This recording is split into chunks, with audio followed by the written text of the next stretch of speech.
Of Stockholm.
Of Stockholm.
who are here at the stadium and to those who are watching it online, good afternoon.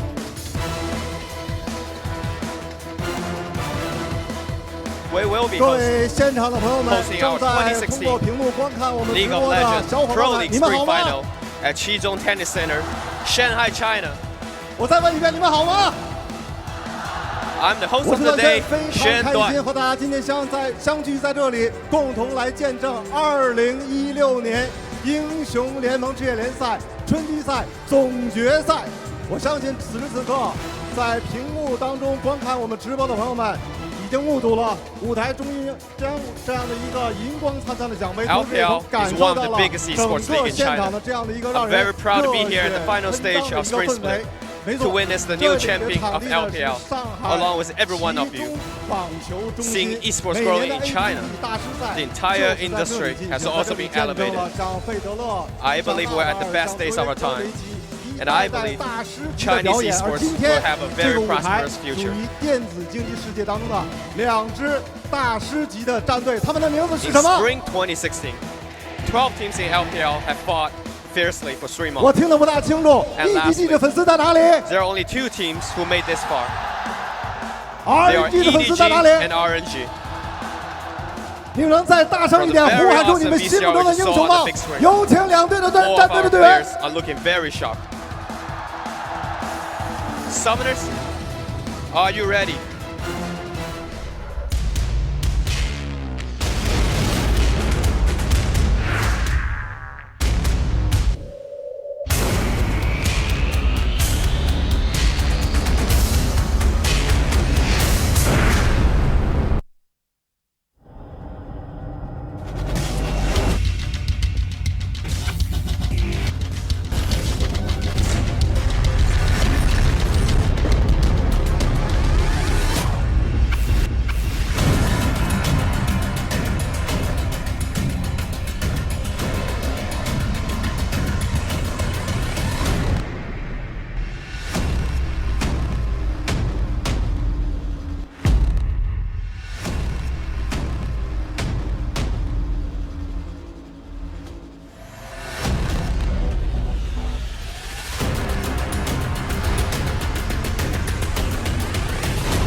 Top Looper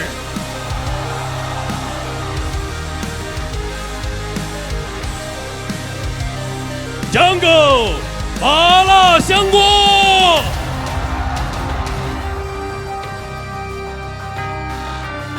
Middle 小虎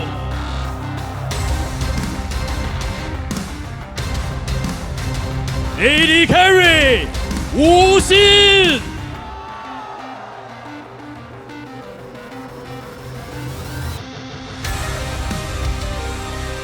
and support Mata.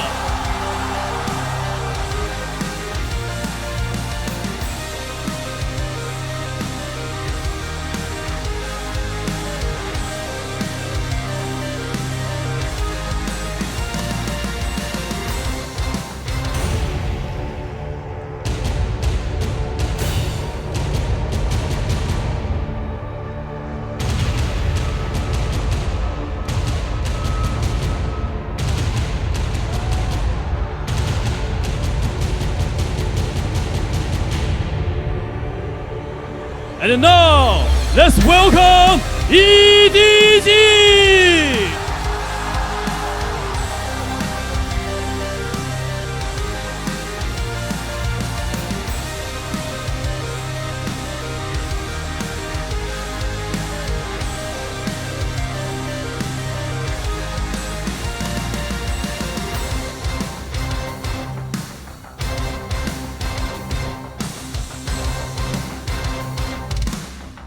Top Coral!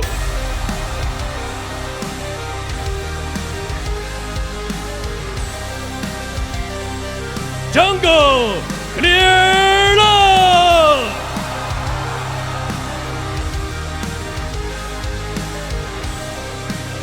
Middle Pond!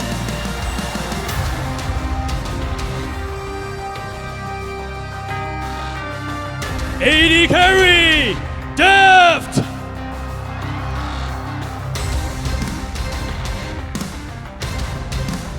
And Sport, Miko!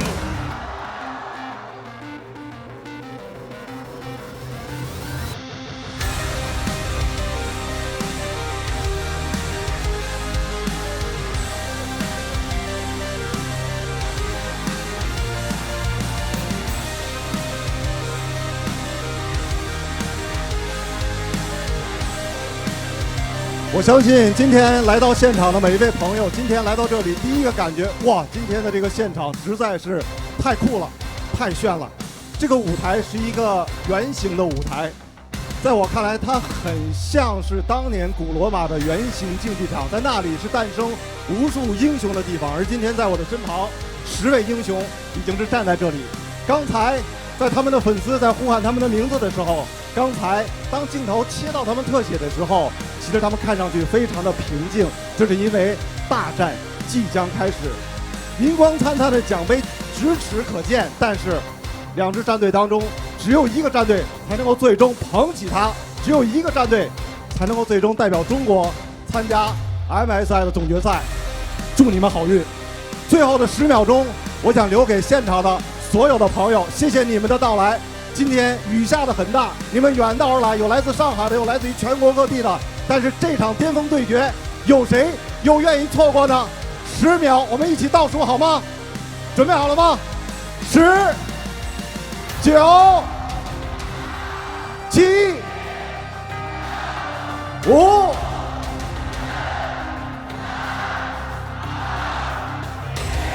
好了，让我们一起期待这样的一场王者之战吧！谢谢。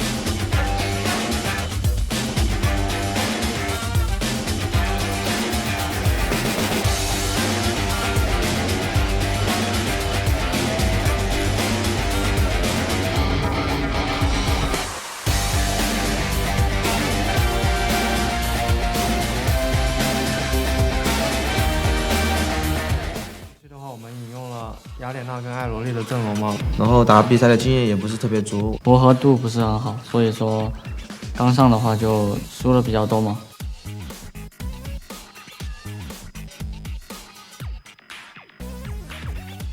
成绩赛开赛一直到现在，其实一直都是在一个磨合阶段，能打成这样，我觉得已经挺不错的。Marta 在指挥方面，还有包括一些训练赛完之后的细节讨论，给我们得到了很大的帮助。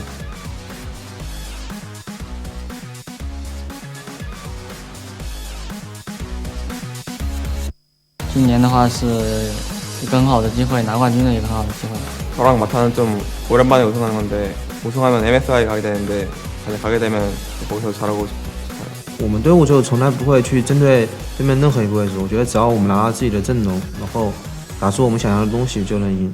EDG 的话，我觉得并没有短板，但是如果非要说一个的话，我觉得他们上单可能有时候会成为突破口。他等这边让扣没了。我觉得 Lupo 的话，他对线能力其实一般嘛。 저랑 비교했을 때 프로 선수의 장점은 없는 것 같고 他的打野相对于照顾他比较多一点，所以我觉得打他的话，只要小心他的打野就可以了。 제가 더 챔피언 선수도 더 넓고 더 잘하는 것 같아요. 백승전 때 혼내들어야겠어요.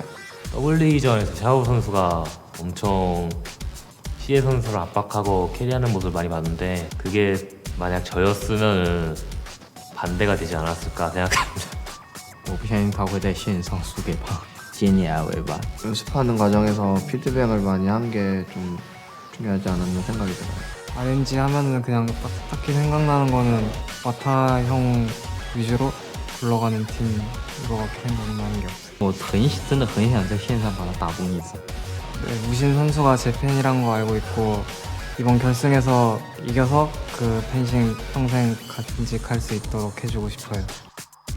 马拉香锅就是他是一个野区路线能力特别强的选手，但我觉得他在决赛的话，在我面前，如果他敢这样入侵，我觉得他等于是在送我们人头。在 LPL 当中，我跟他是属于两种截然不同的风格，所以我们两个估计就谁也不服谁。我觉得麻辣香锅能保住自己的野区就已经很万幸了。在 LPL 已经统治这么久了，我觉得他们该歇歇了。其实我最近就已经开始看其他赛区的决赛了，研究一下 MSI 的对手，所以说这个问题我感觉我就不用回答了。 Those were some fighting words. Oh my goodness, from our LPL teams here for the grand final. Welcome to the caster desk here at the Chuzhong Tennis Center in Shanghai, China. I'm Max Alexanderson. This is Jake Spawn Tiberi. My God, what an opening. That was amazing. The dancing was great. I just want to talk about the trash talk for a second, Oh Howard, my because God, do it. My goodness, the fighting words that are coming out of Clear Love and Koro right now. Yeah. Obviously, a lot of respect given to MLXG by Koro, and then absolutely none by Clear Love, and he is the dominant jungler in the Chinese LPL, so you understand exactly why he feels so confident going into this matchup. That's exactly right, and you think that MLXG probably nipping at his heels, of course, especially at the beginning of the split, but man, there is not a whole lot of holding back here, and of course Def just saying that Woosh is only a fan.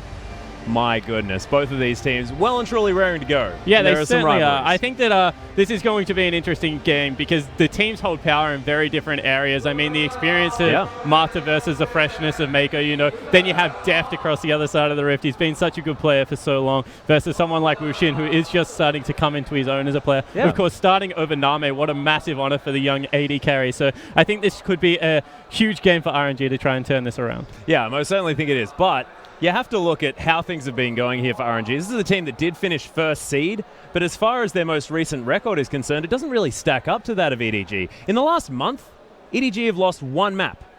And that's not a series, guys. That's just a map. They dropped one game against RNG. Apart from that, they've been completely unstoppable. I mean, just look at what they were able to do against Snake in their final to absolutely dominate it. Then they unfortunately had the buy through QG, but you think it would have gone a very similar way with how QG was stacking up into that. So I think that EDG, after about week 6, I said, should be viewed as a best team within the LPL. And I think they've definitely shown that. However, RNG have had a very consistent season from the start. I mean, they were the best team coming into week 1. They were able to take out EDG then. They're going to look to do it again one more time. Yeah, they most certainly are. And look, if we have a look at their match against WE in the semi-final, the first 2 games were incredibly decisive. If they can make sure that they keep up that level of momentum moving into this grand final, then I have a feeling they're going to look a lot better. But they still faltered. They went to that 5 games. And I think that is the inexperience showing. I think that what that shows is that at RNG's best, when their early game is rolling behind Marta and MLXG, they are a very good, convincing team, and they are able to close out in pretty emphatic fashion, in fact, and WE saw that. However, if they ever falter, if people beat them around the map a little bit, as WE were able to do in Game 3 very well, then that is when it starts to fall a little bit apart. So I think a lot of pressure on MLXG. He's already fired some shots at Clear Love. He's going to have to do a little bit better than that, because the early game does rest in the young jungler's hands. Yeah, it's exactly right. And if we have a look at how these two teams stack up as well, I mean, is early game power going to be what it's all about? Because you look at WE and you think this is a team that's strong at 35 minutes, whereas EDG, they're just strong. Yeah, exactly right. EDG actually don't have a weakness. You know, they said maybe Koro. I don't believe that for a second. I think Koro is a phenomenal top laner. I think that Lupa trying to say he's different is absolutely not true because they've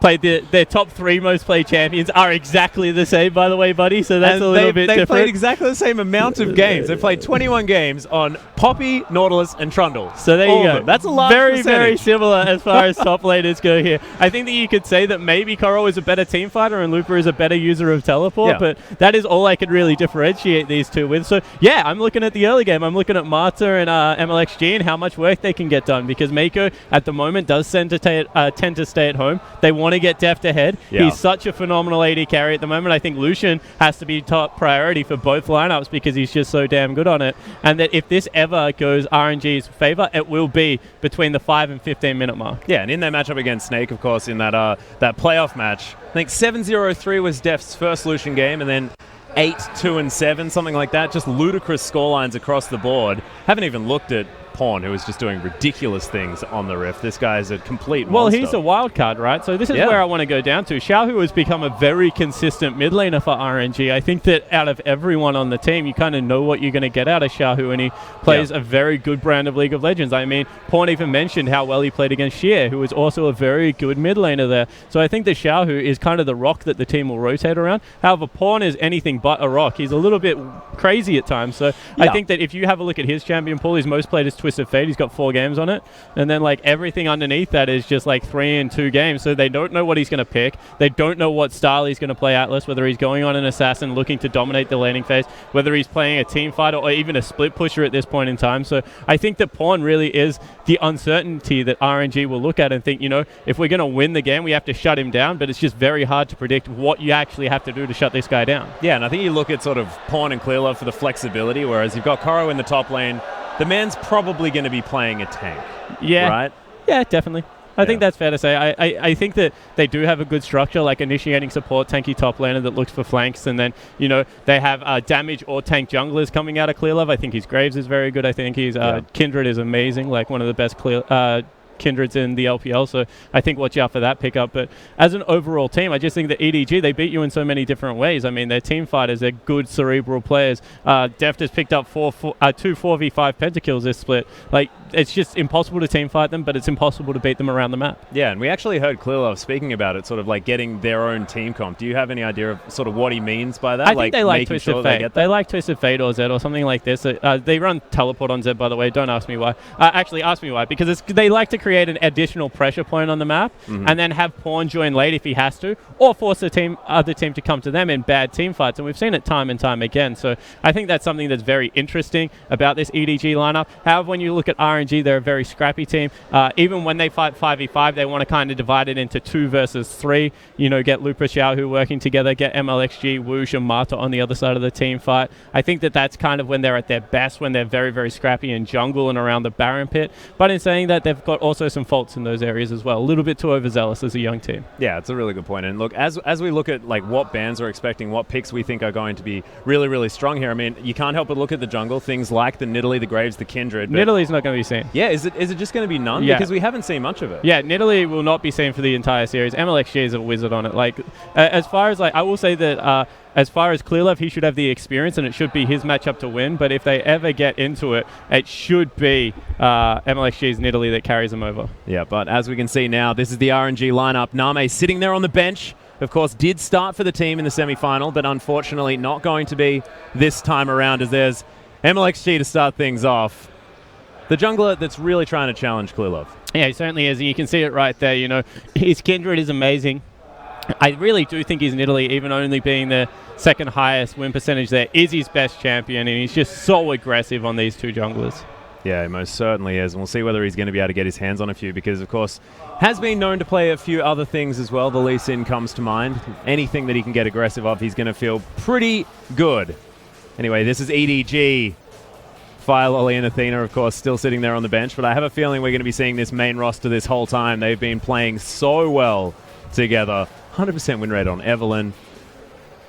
This featured matchup is terrifying if you're an MLXG fan. Yeah, it certainly is, because he plays Kindred and Graves better than nearly anyone at the moment. I mean, we're going to have a look at some Evelyn just because it is his favorite champion and he does play it very well. But I really do think that his Graves and Kindred are the two picks we have to look at in the current meta, and teams should be scared of them when they see that. Most definitely. And look, I'm excited to see whether he's actually going to bring out the Evelyn, because of course EDG are known for Game 5 weird, Evelyns, I know, weird stuff. Technically, you are correct. They are known for Game 5 Evelyns. SKT fans everywhere gasp in horror of you reminding them of that.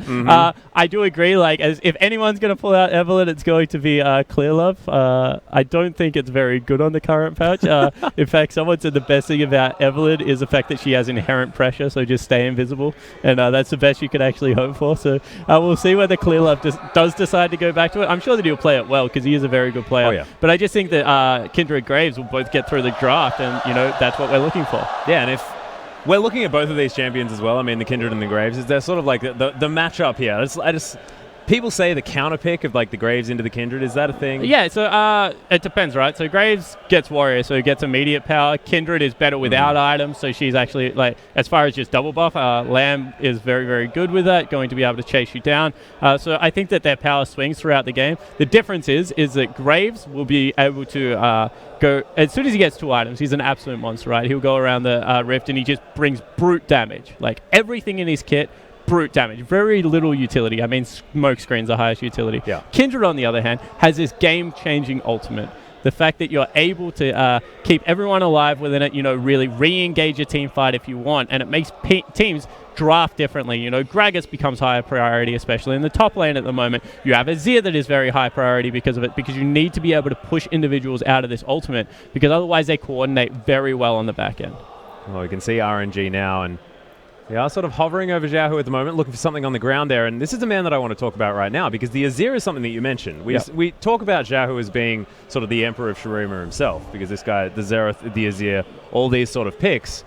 Is it going to be super dangerous picking Azir into pawn? I just have a feeling 100%. Like you just can't do it. Yeah, you see pawn on the middle of your camera right now. He doesn't look too phased. I think that you're exactly right, that this is something that they need to be very concerned about. I think that red side becomes a priority, as Cora also on your screen, because Xiaohu needs a counter pick against pawn. Pawn will take the counter pick 9 times out of 10 on the red side. And I think that you're exactly right.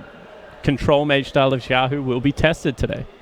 Yeah, well, we'll see whether he is going to be able to get through it, because, of course, Xiaohu did have some choice words there as well in the interview, especially Pawn. I mean, Pawn's just like, I don't know, the man just doesn't seem to care. Sort of like heading into this final like it's another day in the office.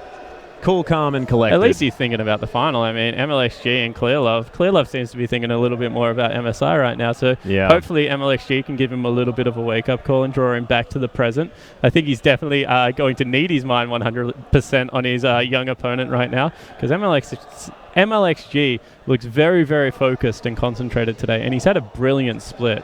Yeah, and these are the rookies. These are the guys that have something to prove here as well. I mean, you could believe that they are very, very hungry. He's been around for a little while now, MLXG. He's not a rookie. Well, yeah, no, rookie's probably the wrong word, but still not necessarily he hasn't played the veteran status of Clear Love is what I'm saying. But you see Pawn on your screen right now. He's very focused as well. So I think that both teams will approach this game one in a very usual fashion. Wushin on your screen, as I said, the honor of starting over Name, someone that's had so much domestic success, just means, like, this is the person that they were starting with on RNG throughout the entirety of the season, up until about week 7 when Name stepped in. Shows Mata's confidence in the young player, and I think that he should really take that as a great boon and try and step up for his team and have a good performance. Yeah, just like he did in Game 5, of course, against WE. In order to get them here, they've played fantastically, and he was fresh off the bench. Came out with an MVP performance. Whoosh really showing, I guess, maturity beyond his time here in the LPL. And this is what I want. This is something I want to talk about. RNG. Royal. They went to 2 World Finals. They came second twice with Uzi as their AD carry, and now they've gone to a very different, top and jungle-centric composition with Mata as their support. And I think that this is something that they're very conscious about. And Name needs a little bit of protection in the laning phase. Yeah. Whereas Whoosh doesn't seem to need that. He's able to get himself through and allow Mata to roam around the map. He's a very good team fighter as well, young mechanical player. So I think that this is something that Royal's coaching staff is very aware of. And when they look across the rift at someone like Deft, you do not want to play Deft's game. if you let Deft get to the team fighting phase of a game as well, he's going to tear you apart in the same way that Name used to be able to. So I think that this is something that they just are keeping an eye on. Yeah, it's exactly right. And I actually think that it has a lot to do with the fact that Whoosh is a little bit more self-sufficient there in the bottom lane earlier on as well, because Name, you leave him alone and he tends to fall behind like 60 CS, something ridiculous like that. And it's about this man right on your screen right now, Mata, getting him out of that lane with MLXG, roaming around the jungle and trying to find Clearlove and kill him. So I have a feeling you might need a friend if you're going to try and do that. Yeah, I kind of agree with Clearlove that invading him is very difficult. I just see Deft on your screen. Generally, EDG's lanes collapse quicker than any lanes. Pawn is very willing to leave the mid lane. I would say the same thing about Coral in top, and Mako is always out of bottom lane as well. So I think that is a risky tactic against EDG, but RNG do play that style of League of Legends, and I'll be interested to see if they go for it. Yeah, we'll see exactly what is going to happen. We're about to hop into Champion Select for game number 1. My goodness, very excited because as you can see right now, we are already in there. Twisted Fate and Siva already banned away. But it all comes down to this. EDG trying to get back to MSI. This is their tournament. They are the champions of MSI at the moment. If we don't count any other international Which we don't. at all. We certainly don't. Because champion of MSI, why would you count Worlds? We didn't say champion of the latest international tournament. Champion of MSI, you're right. So Excellent. yes, they are trying to get back there. But it is going to be Alistair and Poppy being taken away here as well. So I do like the Poppy ban. Echo's still available though, as the Maokai is going to get hit. Yeah, I actually love the Maokai ban because we know that Looper likes to be a little bit more carry-oriented in his top lane choices, and Maokai nullifies so much of it on the current patch. So RNG putting in work. See Rapid Star there on your screen. Of course, EDG's coach giving out his last ban order. We'll see what it is going to be here as well. There are still a few things left available. Callista is up, Lulu's up. Of course, all of the junglers are up as well. So Nidalee, something like that. But no, Braum is the one that's going to be taken away. They're targeting the support what I champion want to pool. talk about right now is actually how high a priority RNG have put on Echo. Because as you can see, they banned away Alistar. And Mata's famous line is, give me Alistar, I will win you the game. I think 86% win rate throughout the regular season on that particular champion. But they banned it away from Mako because they understand they don't want to first pick it. They want to get Looper on something he's very comfortable on. They also don't give away the Callista-Alistair combo straight away if they do decide to take away this Echo. So putting a lot into Looper's hands here. Or potentially Zhao, but he's not necessarily an Echo player here for RNG. Anyone can play Echo at the moment. We've seen tank Echoes running around the mid lane of the LPL Atlas. That is a very good point. But two very powerful picks here for EDG as Koro's hovering the rise. The Graves for Clearlove as well. The jungler of choice at the moment. Yeah, Koro used to play a lot of Rise. Pawn also has a play on it right now. They're the first two picks they go for. Clearlove is a very good Graves. So I'm not surprised to see these picks come out. I think that this gives them, as I said, the more aggressive style jungler. As soon as he gets 2 items, Clearlove will be an absolute wrecking ball throughout the map. So watch for him to go aggressive against MLXG. I don't think that MLXG is going to have the luxury of taking the fight to Clearlove this game. Could be very difficult. But do you think still left available? Of course, Callista is there if Whoosh wants to pick it up. He's got even games between Callista and Lucian, but Lucian has just been flying far ahead of her at the moment as far as priority is concerned. I think Xiao, who is the one person that had a Lucian mid game as well, as you like to remind me every now and again. Basically every single time I see a Lucian hovered in an RNG game would be about the time that I'd remind you of that. So I beat you to the punch this time. Thank you very much. He's covering the base. Yeah, because definitely. I know that it makes you a little bit I know you're annoyed. nervous, so, you know, I just thought I'd get your line in there for you. Thank you very much, Spawn. Look, always the helping hand, but Thresh is going to be locked in here for RNG, so the bottom lane, that lifesteal bottom lane that we have seen a lot of success for, is going to be locked away, especially in the promotion tournament actually here for the LPL. There's Thresh Lucian really making his way back in. Just the pick potential that comes out of Thresh right now. I think the teams are kind of struggling with vision. They have actually throughout the entirety of the split, and I think that Thresh just counters that so heavily. It's also a very aggressive 2v2 lane, but that's an aggressive 2v2 lane being hovered right now as well. And Def, in my opinion, is the best Ezreal player at the moment. I just think he's ridiculously good at the champion. He's on the tier list. Haha, ha ha ha. No, my tier list of people that are allowed to play Ezreal. I thought you were talking about champions that build tier. I wasn't at all. I don't do that. Okay, you weren't making a funny? Nah, definitely not. But thanks for the laugh. I do definitely love the Bard though. That is my Well, you're talking about playmaking potential. Exactly. You know, Mako, who now has it in spades, is going to be able to generate picks around the map. And I think there's something that RNG have to be very aware of, especially if they lane swap the creative gank pass that Mako is going to be able to take clear love on. Well, now RNG to round out their lineup.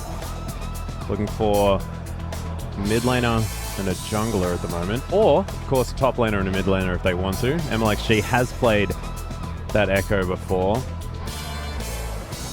We'll see exactly what RNG decide to go for. Xiaohu does have the opportunity to grab the Azir. Woosh is hovering it right now. It would make a heck of a lot of sense. Yeah, I think Kindred is the next pick as well. A very strong Kindred composition coming out of RNG. You know, you have Looper's stun if you want to keep it that way. If you ever get the jump on people, you have Xiaohu to scoop them out. Play the literal janitor Azir. Yeah. You know, just get the big broom and push it through the ultimate. So I really like what they've done here, actually, RNG. They have a great pick comp, good skirmish potential, but they scale up as the game goes on, more importantly. So they will be able to fight EDG whenever they choose. They have a massive amount of damage as well. I mean, we've spoken at length about Echo's base damages, the fact that you build tank and still can smack the heck out of people. And then Kindred as well. I mean, MLXG on another aggressive jungler. This just does fit RNG's style fantastically well. We'll see how EDG round things out. I have to feel like it's going to be some sort of tanky top laner. But we'll see exactly what Koro decides to pick up, or whether it is going to be pawn grabbing something there for the mid lane as well. So there was a cheeky flash there of the Fiora, of course, renowned a little bit as a counter to Echo in the top lane at the moment. Gragas is a very good top laner, in my opinion at least. Is able to go 1v1 with Echo because he has the similar damage on his W, of course, the cast buff. So that would be a strong, you know, even balance between magic and physical damage with good initiation out of Koro and Mako. I like it. There's also the fact that they now get the explosive cast for the sweet disengage. Get them out of the way of that Lamb's Respite if they decide to. So the Respite and Swipe is there on the side of RNG. They can use the Emperor's Divide in order to get people out of it. But with the explosive cast, EDG also have a chance to claim that area. Also, if Koro Pawn ever catch someone out, if Koro throws them back into the team, Pawn will lock them down for long enough for clear left to kill someone. So they have a surprising amount of pick potential, I think, in this composition. Also, EDG. You're talking about a lot of scaling here on the side of EDG as well. I mean, 2-tier users, Ezreal known for his incredible ability to kite in the late game. Lots of extra damage there as well. So we are going to go through these matchups. Looper versus Koro. We'll see who is actually going to get the final say as far as that Smack Talk video is concerned. Still reeling. Man, those guys. There's MLXG versus Clearlove. Sort of the featured matchup for this grand final. MLXG's got a lot on his hands now. Yeah, he certainly do. Xiaohu versus Pawn in the mid lane. Azir versus Ryze. Something that Azir should be able to control, but if he's ever caught out, Ryze will take over. And Whoosh versus Deft. It's going to be a massive bottom lane. Exactly right. We'll see whether Whoosh can actually prove himself more than just a fan of Defts, as there's Mako with the Bard and Mata. He's got a championship skin on that champion. I have a feeling this could be very, very difficult as far as that bottom lane is concerned. But ladies and gentlemen, let's get on to the rift.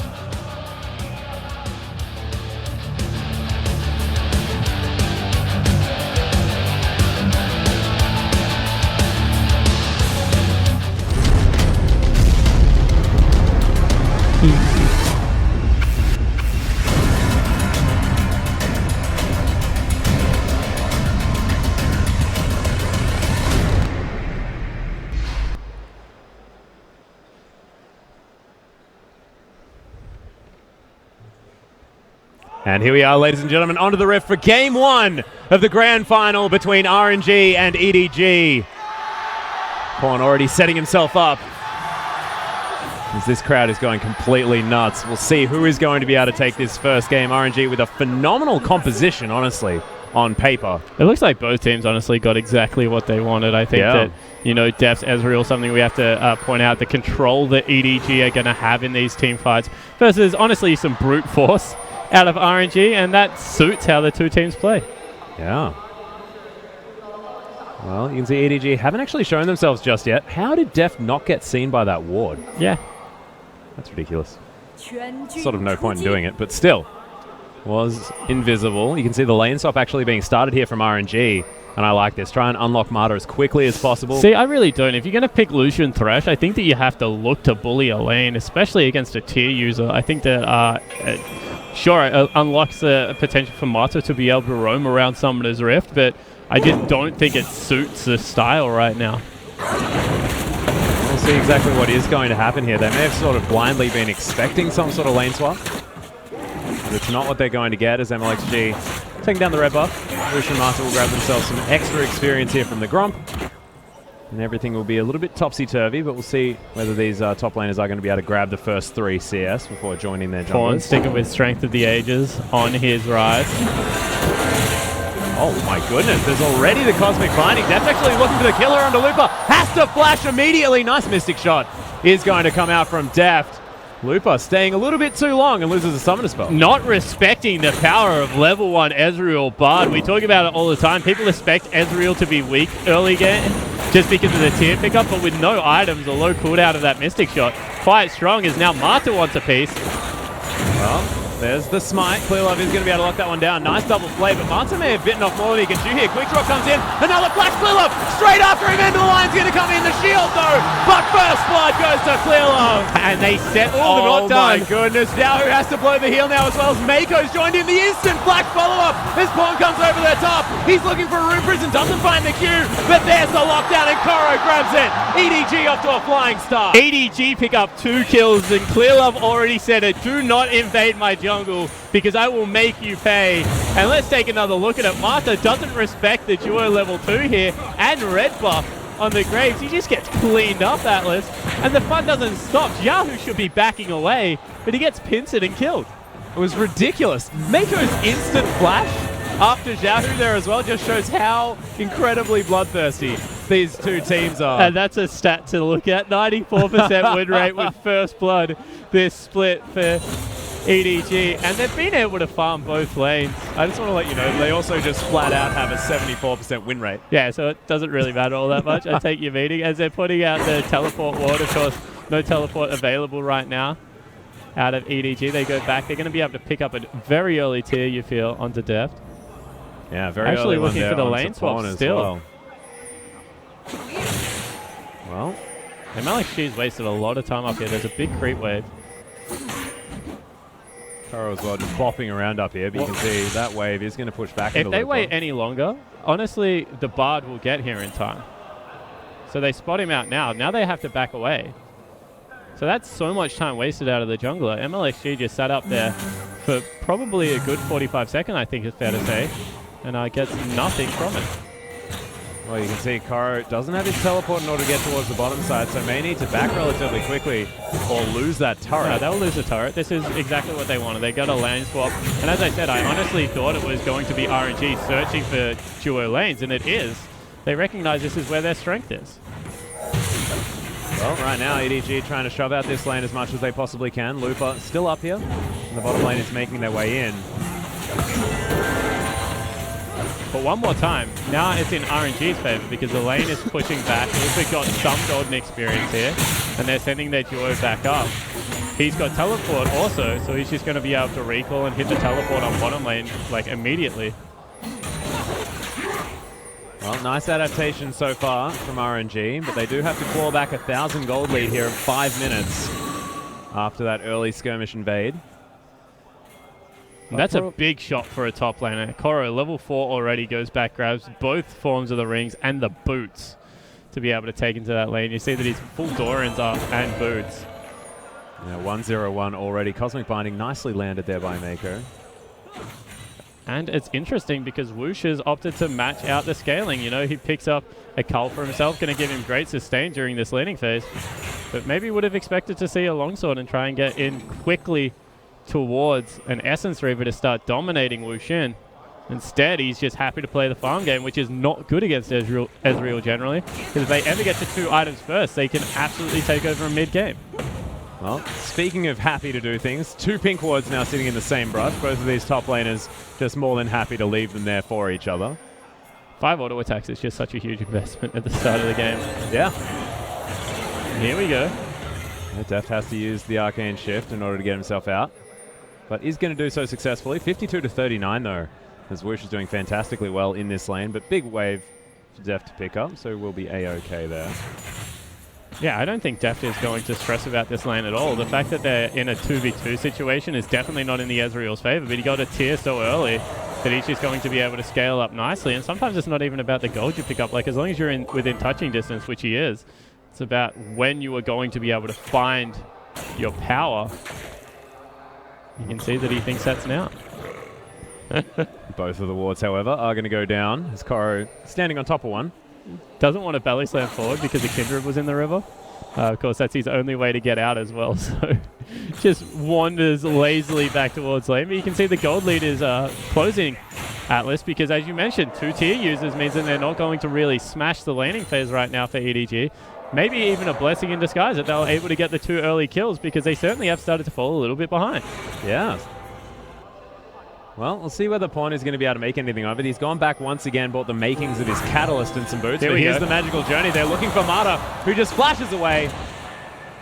Throws out a land to Woosh, and everything's going to be fine. And I said this already, the creative gank pass that will come out of Clearlove now that he's got that magical journey on his side. Mata has to immediately burn a flash. Perfect use of it, but still a summoner spell down. Very true. Oh, culling is going to come out from Woosh, so just making sure he can clear out the wave. Mako tanks up as much of it as he can. These minions are going to fall down. EDG have a bit of free time in this lane, but probably not for long. Mako's going to stop it. Yep. Yeah, Hulk is going to come out. Well played. That's going to deny a creep wave now if they still want to complete that recall. Because with level 6, it's going to become available. Oh, it doesn't stop. It just stops the AD carries. Now Mata has to run back to the turret. Staggered backs here from RNG. You can see EDG going to make use of it here by shoving out this wave as quickly as possible. True Shot Barrage is going to be used in order to do so. He's going to try and hold it. No, he's not. Smart play out of Mata, so both AD carries just get a free back. Wushin won't miss as much CS as it originally thought.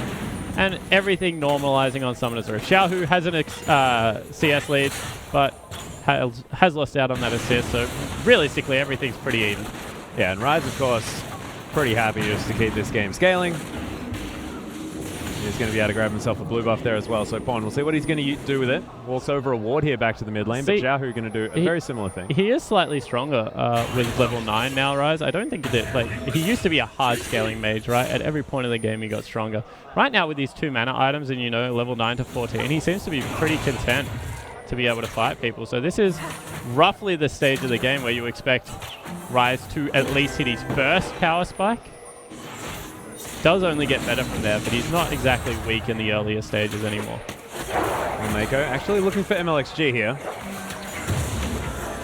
And he's going to find him, but not going to be able to do anything about it. As Pawn takes a bit of damage there from the Sand Soldiers. Yeah, he took 2 combat summoners there, Pawn, in the Ghost and the Flash, so he's going to get a little bit punished earlier in the game. I think that's fine. They once again go towards a lane swap here. Now that MLXG must be close towards getting that Devourer, they want to swap their stronger lane towards the bottom side of the map and see if they can get him stacking nice and early.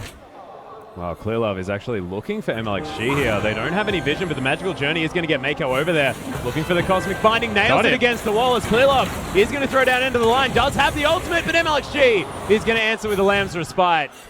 Still a worthwhile trade there. Oh my god, chain shot. They're looking. No. He was too healthy. Yeah, much too healthy.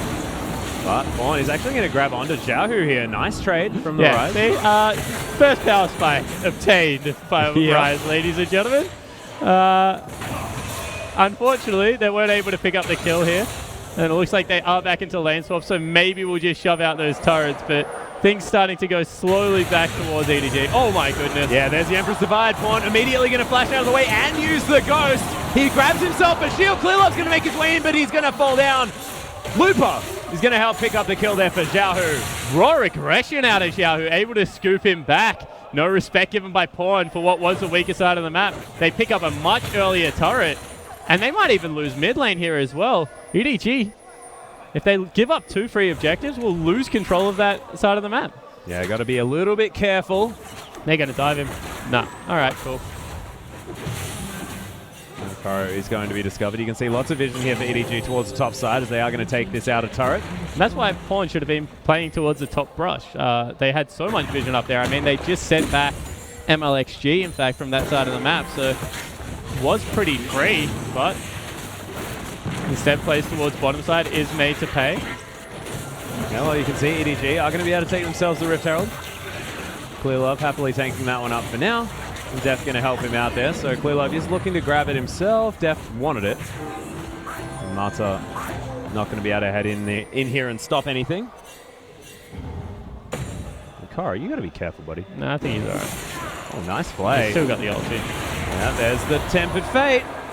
Hikaru is going to get locked up, but Mako is going to make his way in. True Shot Barrage onto Whoosh. But the ultimate bought enough time. Save the EDG top laner.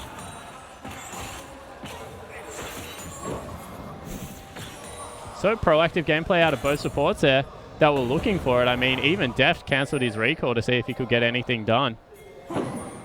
However, Koro doing a little bit better job of farming right now than Lupa, his counterpart. And he's a Gragas. There's just no way you kill him at this stage of the game. Yeah. Jaho as well going to spot himself a pink ward. MLSG going to help him clear that one out. But Kept Koro the will see ultimate off the back as well. Yeah, there it is. Just going to use that to clear out all of the creeps. So it gets another wave for free. Going to be able to back away now. You can see that Echo went back to base. Bottom of the map completely in Clearlove's control. Mako with a bit of a frustrating magical journey there. Didn't quite make it. Yeah. These things sometimes happen. It does. You know, it's a fickle spell, the old magical journey. Well, it's magical. You can't necessarily expect what will happen. That's sort of the beauty of the magic. You're a pretty crappy wizard if that's the way it works, mate. Been reading too much Terry Pratchett. But EDG now going to start off the dragon. Neutral objectives definitely belonging to this team right now. Skaro making his way back towards the top side. Teleport in hand. His flash available as well, but he's not going to be able to make the turret in time to save it. Man, we're looking at the mid lane, and that 30 CS lead, that could start becoming a problem here for EDG. Yeah, it certainly could. Pawn, especially the fact that he gave a kill over to Xiaohu as well. Xiaohu doing a fantastic job, and we said that, you know, he's been starting to ramp up in terms of strength and consistency. Yeah. Something that they have to keep an eye on. I don't think they're all too worried because he should still spike earlier. I feel like these stats are a little bit weighted just because EDG don't lose. Like, I want to see their win percentage when they don't get first dragon, for example. Well, Martin's actually going to get stunned here. Cosmic Binding comes in, but Clearlove just grabs it with the ultimate. EDG actually using the teleport to get down here, looking for the catch onto Whoosh. There's the Tempered Fate, actually going to stop the turret. Belly Bob comes in. Whoosh in so much trouble as Clearlove. He's going to be here, not in time to pick up an assist though, as Clearlove grabs that one. And now EDG trying to get out. They've got what they came for. And now they're ready to leave. Yeah, what a play there. They go super aggressive and complete the teleport. I think that actually caught RNG off guard because the top wave is pushing back in their favor. I think they expected them to leave, but they keep going and get their second kill. Really brutal stuff here from EDG. So it looks like skirmish play definitely working in their favor, despite the fact that there are some losing lanes as far as farm, but this is fantastic. Let's take a look. They kill Martha here, but they continue to go through. And you hear their communication.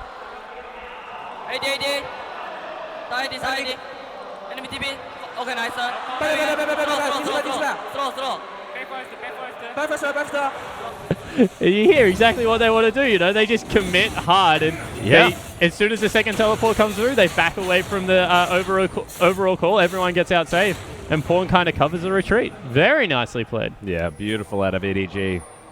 They also now have a mark to protect towards the top side that MLXG might want to come and grab, but it's going to be relatively dangerous, especially with Deft in the area. Now has his Iceborne Gauntlet building towards that as, oh my goodness, another Emperor's Divide, but it throws EDG towards their turret. Descends, lands on Mako. Marta's playing like a god as MLXG is able to pick up the kill. Yeah, Xiaohu on the other hand, that was a little bit of a mistake. Shoves him back towards his turret. That would have been a double if he had been able to pull off that particular maneuver, but not able to do it.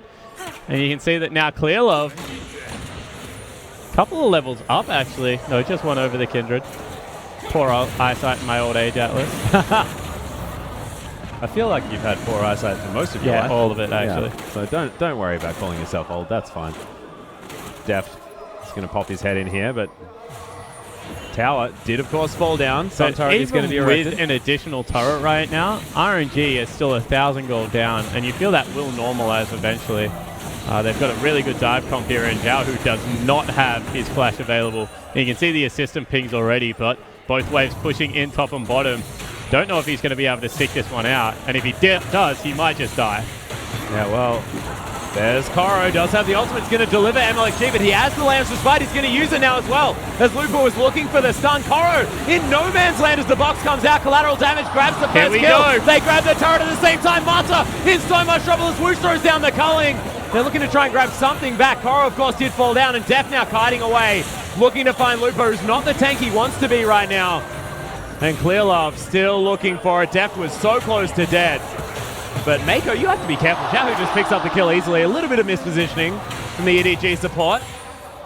Xiaohu has to be respected. Yeah, exactly right. This Azir is massive. And even though they lose the turret, they pick up 2 kills, so they keep the gold at about 1,000 Atlas. And 2-1 and 2, 30 CS in the lead.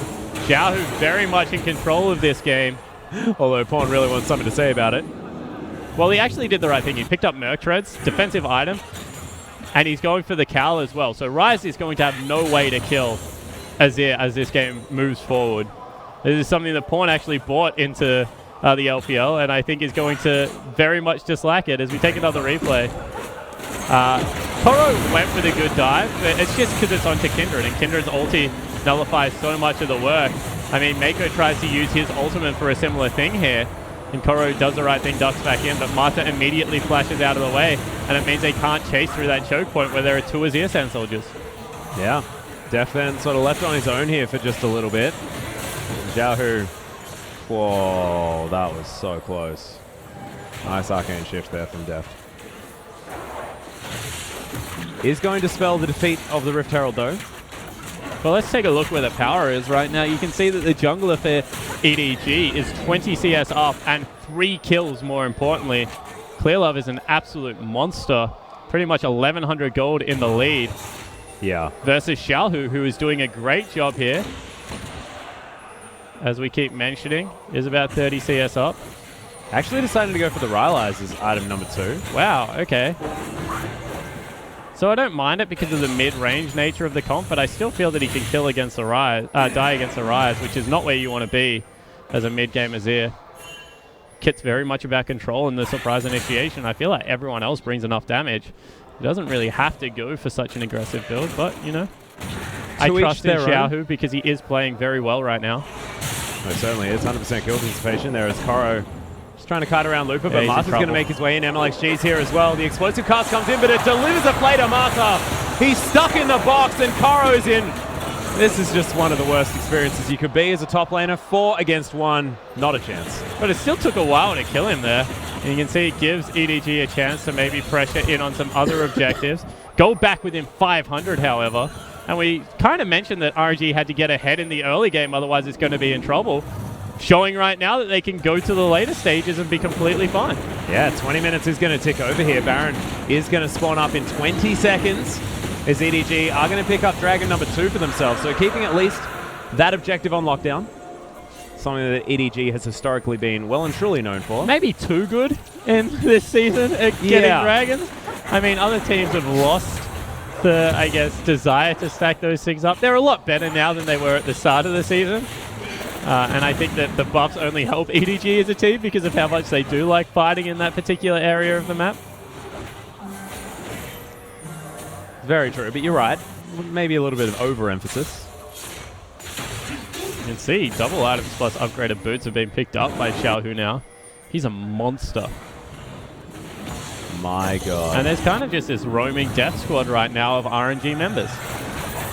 Yeah, EDG as well, sort of doing a very similar thing here as Whoosh setting up this minion wave for the inner turret on the bottom side of the map. The next point of power here for RNG. We'll see whether they are going to be able to lock this one down. Rift Herald is there from MLXG. And Koro, the first man here, and looking like one of the only ones as well. As there's the hook. Flash immediately has to be used there from Koro to get himself out. Wow, I don't know if he did have to use Flash. I mean, the rest of his team was there apart from Born. And he still had the ultimate available, but I guess just respecting Marta's Thresh right now, which is once again going off. Oh, yeah. Absolutely fantastic. As you can see, Xiaohu getting double damage out from his Sand Soldiers, auto-attacking both Deft and Mako at the same time. But Seraph Embrace now done for Pawn. He's very strong here on this Rise. As of right now. And now Loop actually is able to knock back MLXG, but that's the ultimate on cooldown. He's in so much trouble. Tempered Fate's going to come in. Can they get there in time? However, does not look like it. Yeah, the hook's going to come down. That is going to be a dead Gragas. And RNG just pick getting up another pick one. after pick, and we said that the usefulness of Thresh in these situations has been really displayed in the promotion tournament for the LPL, and it does not seem to be changing right now, Atlas, because 4 out of 6 kills have been picked up by Marta, and he's just everywhere on Summoner's Rift. He's just, yeah, able to make so much pressure as well. I mean, it's not only the kills, it's just the fact that he just seems to be everywhere. And it is very, very scary. Of course, what was a pretty lit up map for EDG is now getting very dark. They're trying to concentrate that vision towards the bottom side. You can see the top side of the map is now empty. Baron buff is being pinged by a couple. Still a little bit of vision there in the pit as Mako grabs a little bit down, but once again, Deary, Eye's getting a little bit old. Is that a warrior enchant on MLHG's Kindred? It does look like it from here, but honestly, no, it's not. No, that's a Devourer. The Devourer? Cool. There's also a little puppy dog following. Yeah, he wasn't on the screen. Yeah. Yeah, 2-1 and 2. He's been able to fight his way back into this game well. I was going to say good adaptations of the items, but not really the case there. No, they were looking for a pick. I mean, if we have a look at the status of the map, 30 CS right now for jungler and mid laner alike. Everyone else within touching distance of each other. That's why we have such an even game. I think that you could say that Depth is stronger right now, but Xiaohu will catch up on his... that Whoosh will catch up on his next item build. Yep. So the game really is weighted relatively evenly.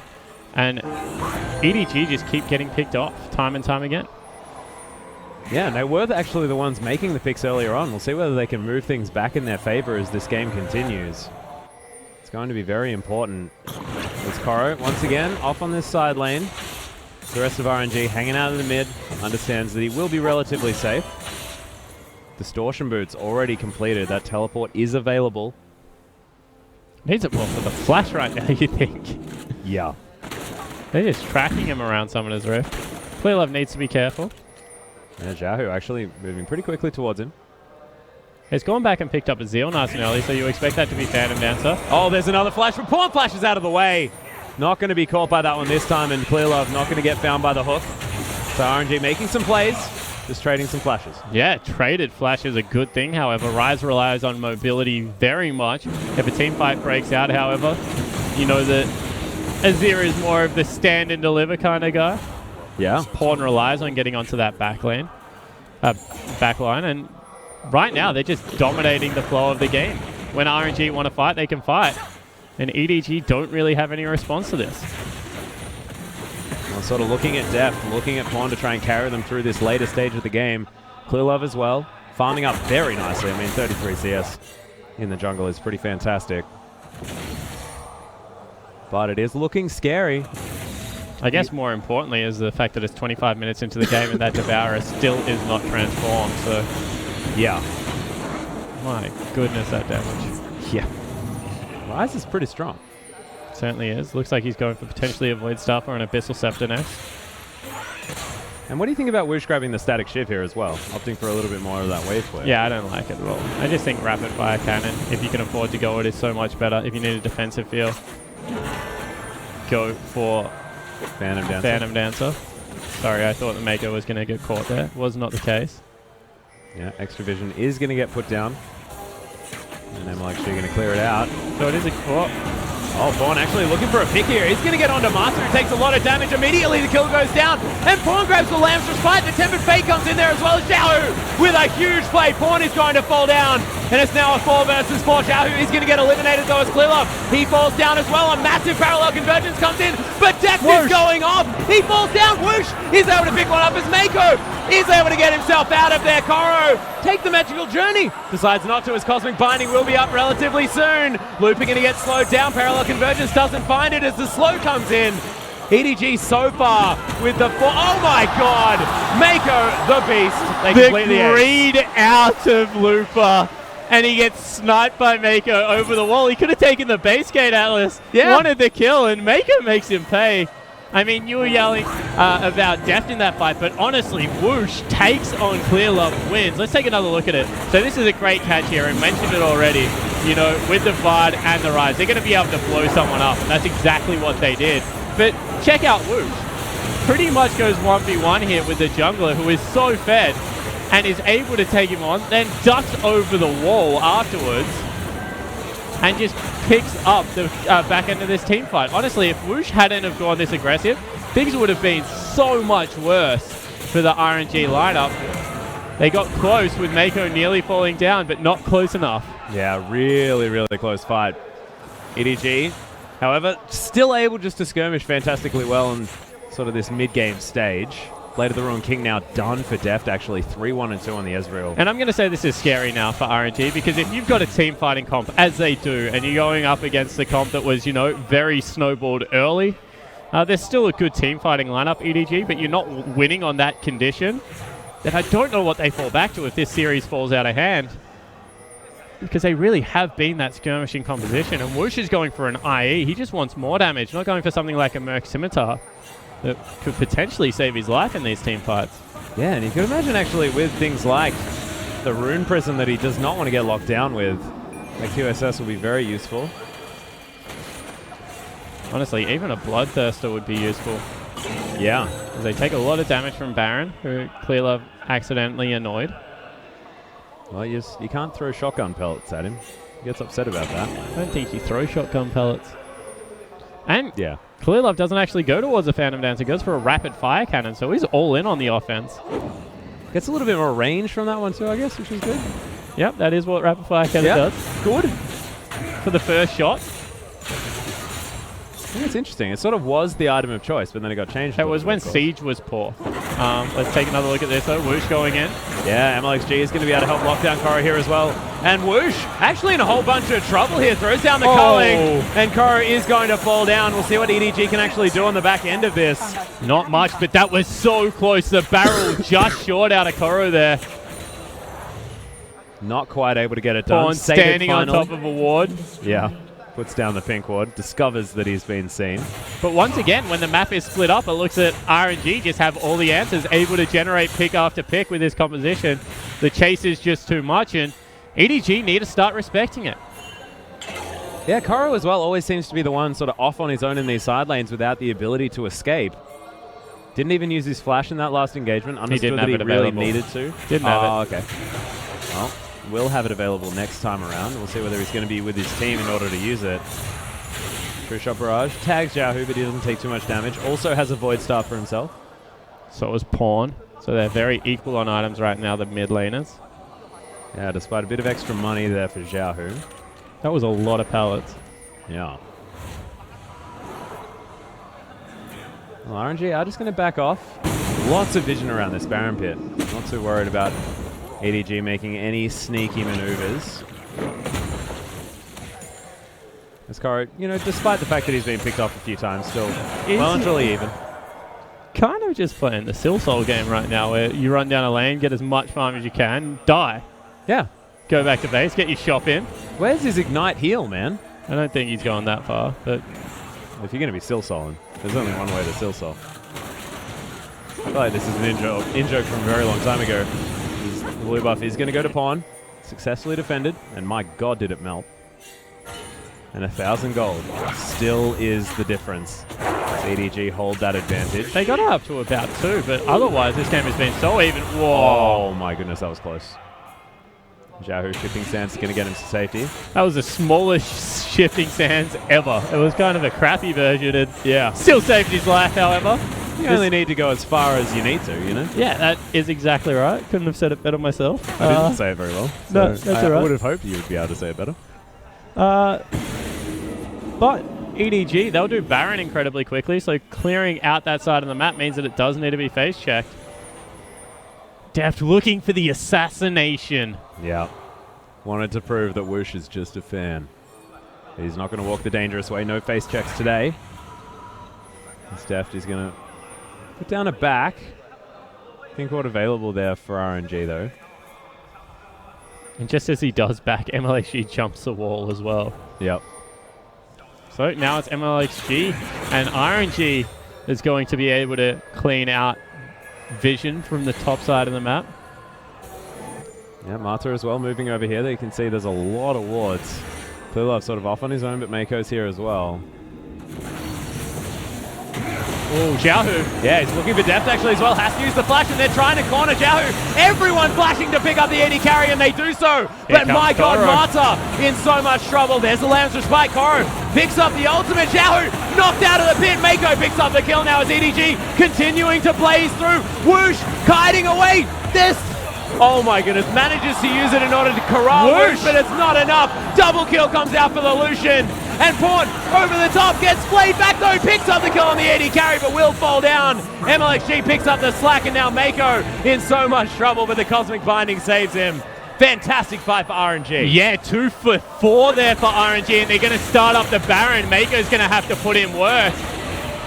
Horrible team fight there for EDG. Pawn chased out Looper, and it just did not work in their favor at all.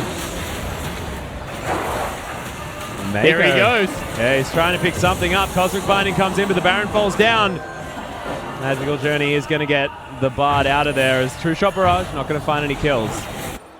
And RNG now ahead by probably the most gold so far of this game. First lead in the game. Let's take another look at it. So they go deep here.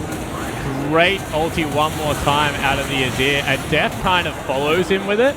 I thought it was going to be alright because Mata was incredibly low, and they did have Pawn there and Koro with a good flank.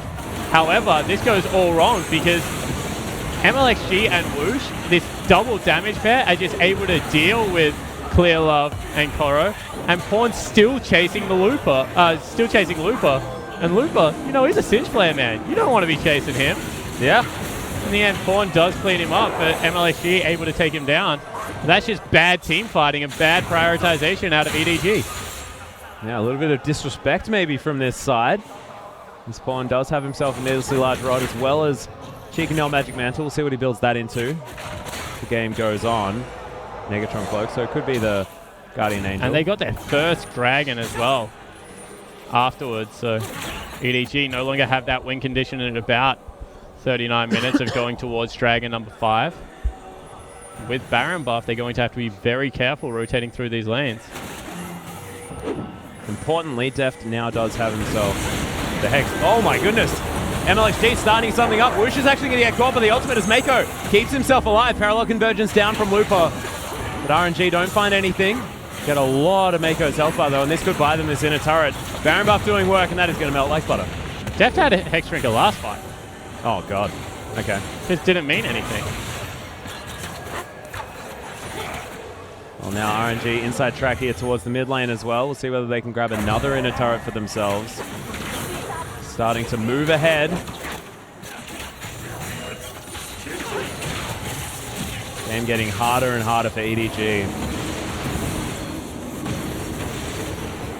Pawn playing very far up. He's able to clear out all of this though, and Deft picks himself up a red buff. And if RNG win this game, Xiaohu should take a massive bow because he's been able to start up every single one of these team fights on the Azir. Oh yeah. And EDG didn't respect the pickup. Honestly, they have assassins that they generally play against it. This time around did not. There's Mata looking for deep vision now. Jockeying for position around the last couple of outer turrets. It'll extend their gold lead to about 3,000 if they're able to pick it up. Well, blue buff going to be stolen away here. MLXG picks that one up for himself. There it is. Yeah, easy in a turret. 3,000 the lead. And EDG well and truly on the back foot now. Yeah, the first considerable lead for the game. Sterix Gage is finally picked up here for Clear Love. So some defensive flavor in the build. As well as that more of Malmortius, you have to say. And Koro has himself Aranduin's Omen. So lots of armor for the Gragas. Mako taking some poke. And there's the hook onto Koro. We'll see whether they go in on it. He's the tanky guy. Feeling pretty good as there's Pawn. Actually launches himself forward. MLXG now dancing amongst it. Oh, he has to use the ultimate. as the collateral damage comes out. He MLXT jumped is out. going to fall. EDG, they're looking to try and pick up the team fighters. Lupa now taking everyone, but the Emperor's Divide under the Sun Turret, melting everyone. EDG cannot do anything as Pawn's able to pick up one, but Whoosh is going to answer on the back end. Deft and Pawn, the last two alive. And EDG hold on for the minute, 2 for 3 in favor of RNG. So he didn't jump out, he got cast out, Jake. But on the other end of that, what a good ultimate out of Xiao, who one more time scoops everyone underneath the Sun Turret. And Whoosh cleans up the back end of another team fight. Now 6, 3, and 7. You can see why they have the confidence in the young AD carry. He's going off. Yeah. And as well, we were talking about, you know, dangerous to build things like the Infinity Edge. I'll take it all back. Do whatever you want.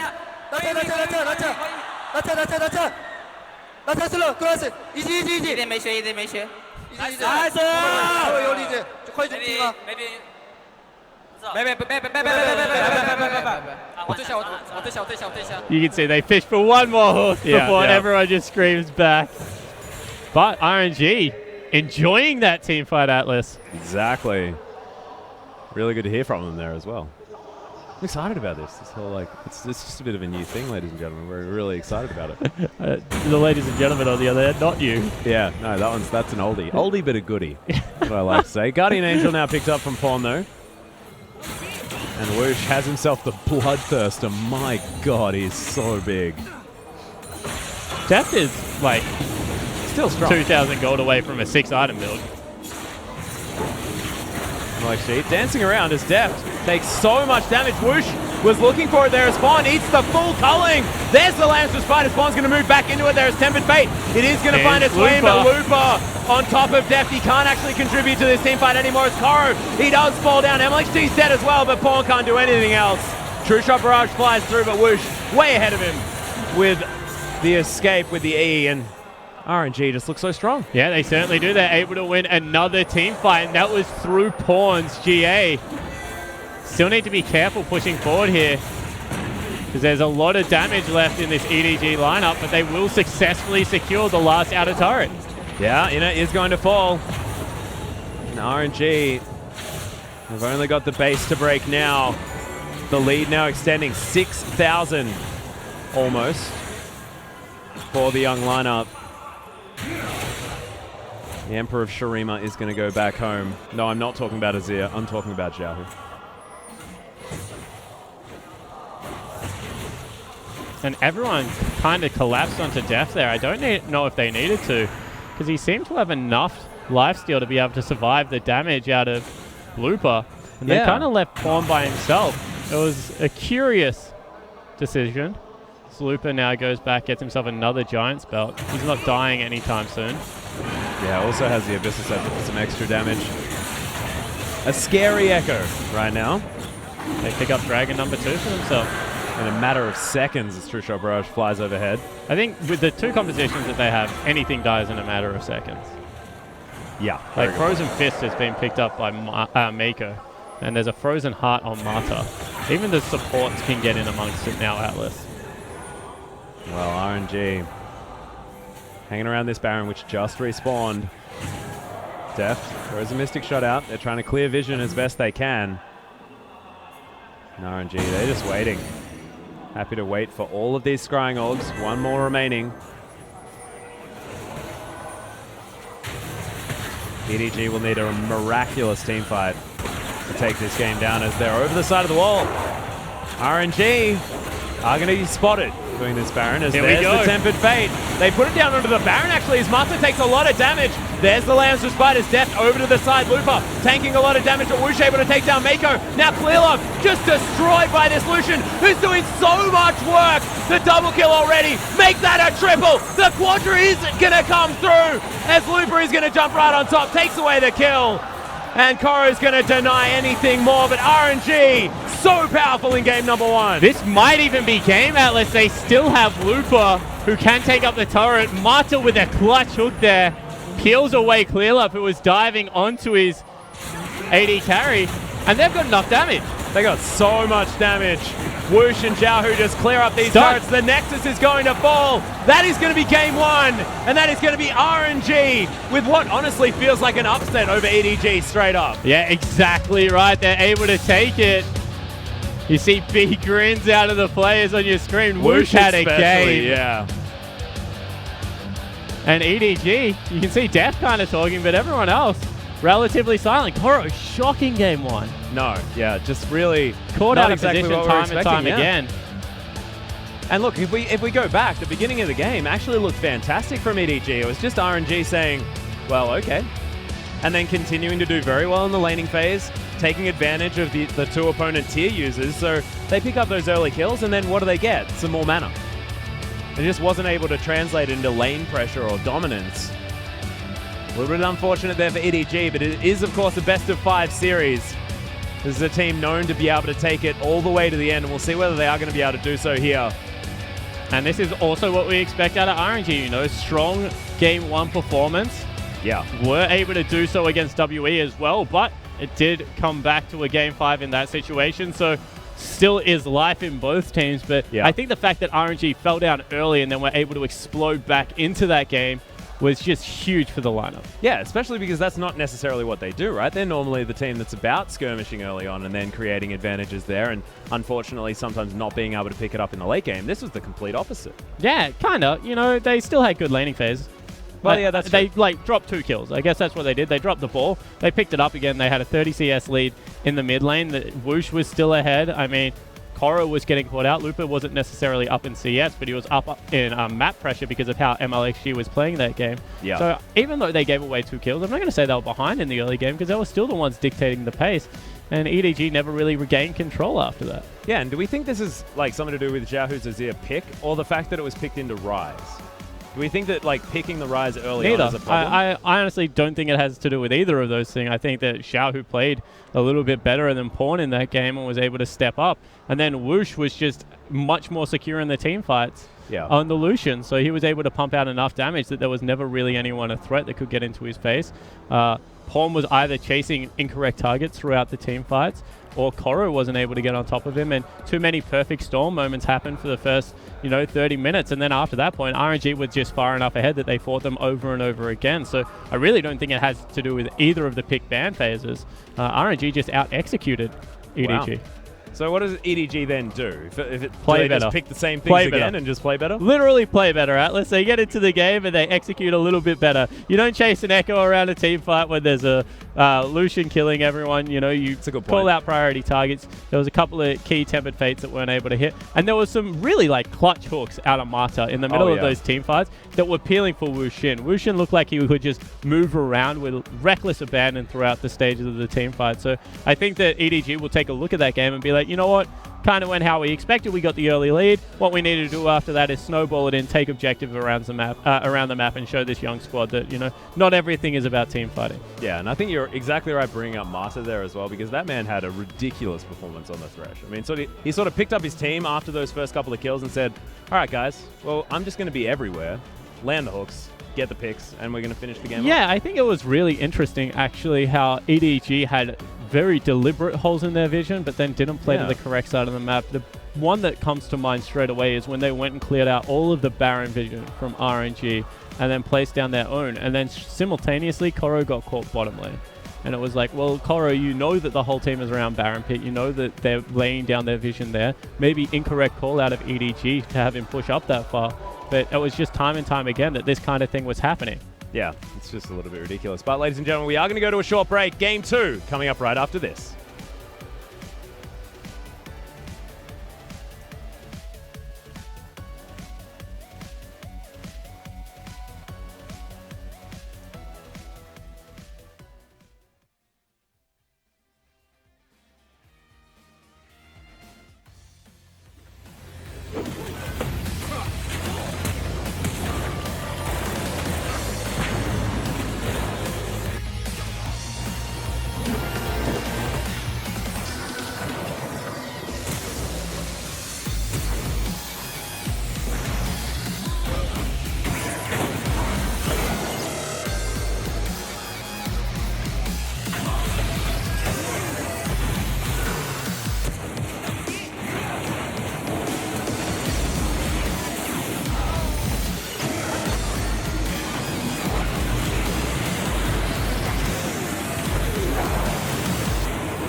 其实泰坦这里是可以赶紧交传送走，能不能留住？这边是大量的人过来打，两边都是交流了大招，但是 Lupa 还有一个闪现。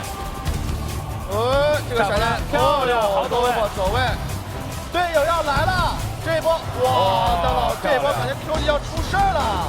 QG 这里有问题，这里斯威夫特被激活，杰怎么说？杰进场，需要报道，要秒杰被秒了吗？秒了，杰秒了，这个但是另外一边一条链条连到了这边的无心，这边抬起来2个人，但是朱一变，哦呦，被一发豹女的伤害给秒掉了。但是我看一下后面还有没有？没了。这边泰坦的作战能力很强，配合麻辣香光，最后一个人头看到了，收回来。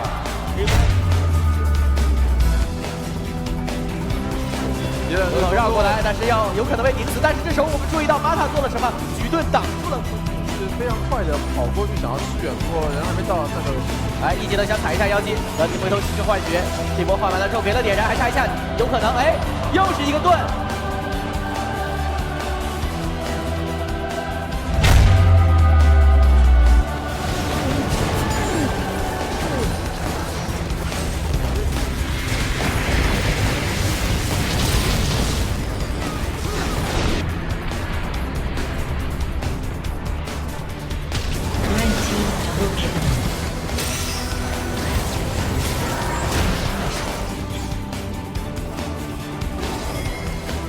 Red team triple kill.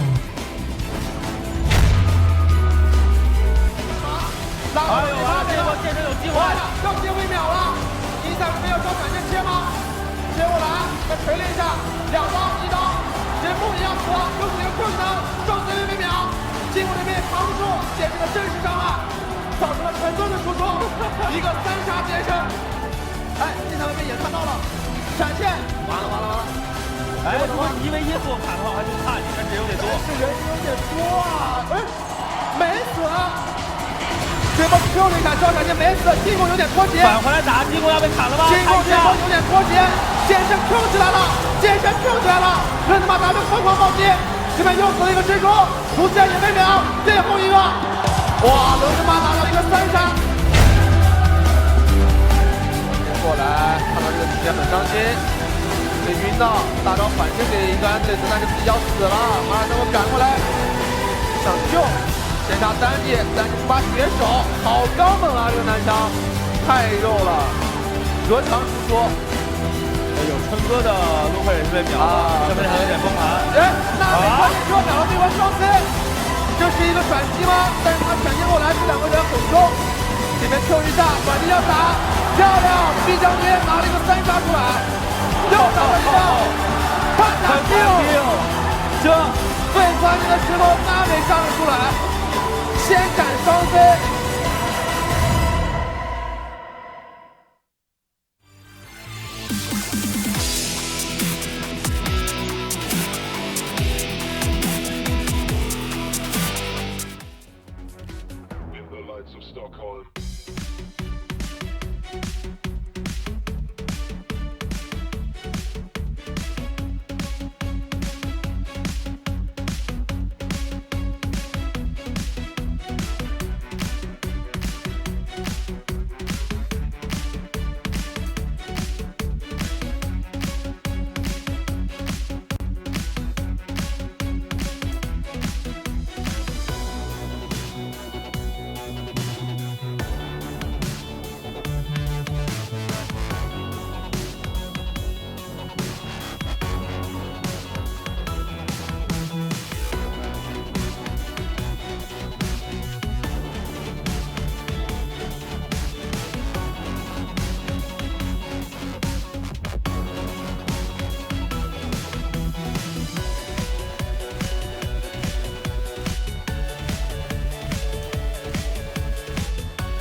Welcome back, ladies and gentlemen, to our English broadcast of the Chinese LPL Grand Final between EDG and RNG.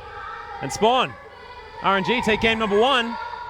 EDG may need to come into game number 2 with a little bit more on their mind. Yeah, I think that, we saw in the Trash Talk thread that a couple of them were looking forward to MSI, that they were kind of overlooking this RNG opponent. And don't get me wrong, they are a young lineup, but they're flanked with veterans like Lupa, like Marta, and Woosh and Xiaohu, the 2 newest members, the 2 youngins in the squad, go berserk in game 1, Atlas. I mean, they tore them apart. Yeah, and these are their signature champions, but still, I mean, we've seen this before. I mean, even in, WE versus RNG, Xiaohu wasn't able to get that far ahead. That was beautiful out of the Azir play. Yeah, it certainly was. And, questions like the low priority placed on Lucian to me. I just think that Lucian right now is the AD carry that does it all. If you want someone that's strong early, mid, late, just able to get it rolling at all stages of the game, you really have to prioritize him in your draft. Yeah, and I mean, no offense to Deft or his Ezreal or anything like that. His Ezreal was great still. Yeah, it was still great. It's just the fact that it wasn't able to do the same thing, right? There was way too much threat on the other lineup. Echo is just so strong. As I would have liked to see a little bit more priority placed on Lucian because, he deals with Echo relatively well. So, I don't know. I was looking at that draft phase. I thought that if EDG got ahead, which they did, they could use it to great advantage and look for the picks. But in the end, it was RNG that were able to generate them in response. Yeah, and it was actually quite a weird ban phase as well. I mean, both the Alistar and the Braum were banned away. Things like the Sivir, of course, the Echo was left up. No junglers were touched at all in that ban phase, in its entirety. Is something going to change? Is something else going to get through instead? Because it actually perplexed me just a little bit. So really what they said is, Wushin, if we're going to be beaten by someone on RNG, it is going to be the young AD carry. We're going to take away utility and make him play the carry role. Yep. I don't disagree with that kind of philosophy, but I just think that you take Lucian away if you have the opportunity, which they did. They took away the Graves instead. So, I'm sitting there looking and I'm thinking there are slight tweaks that you would like to make if you're EDG. Now you're on the blue side. Maybe you get the Echo in response. So, yeah, things will change in this next game. I don't think EDG are by any way panicked.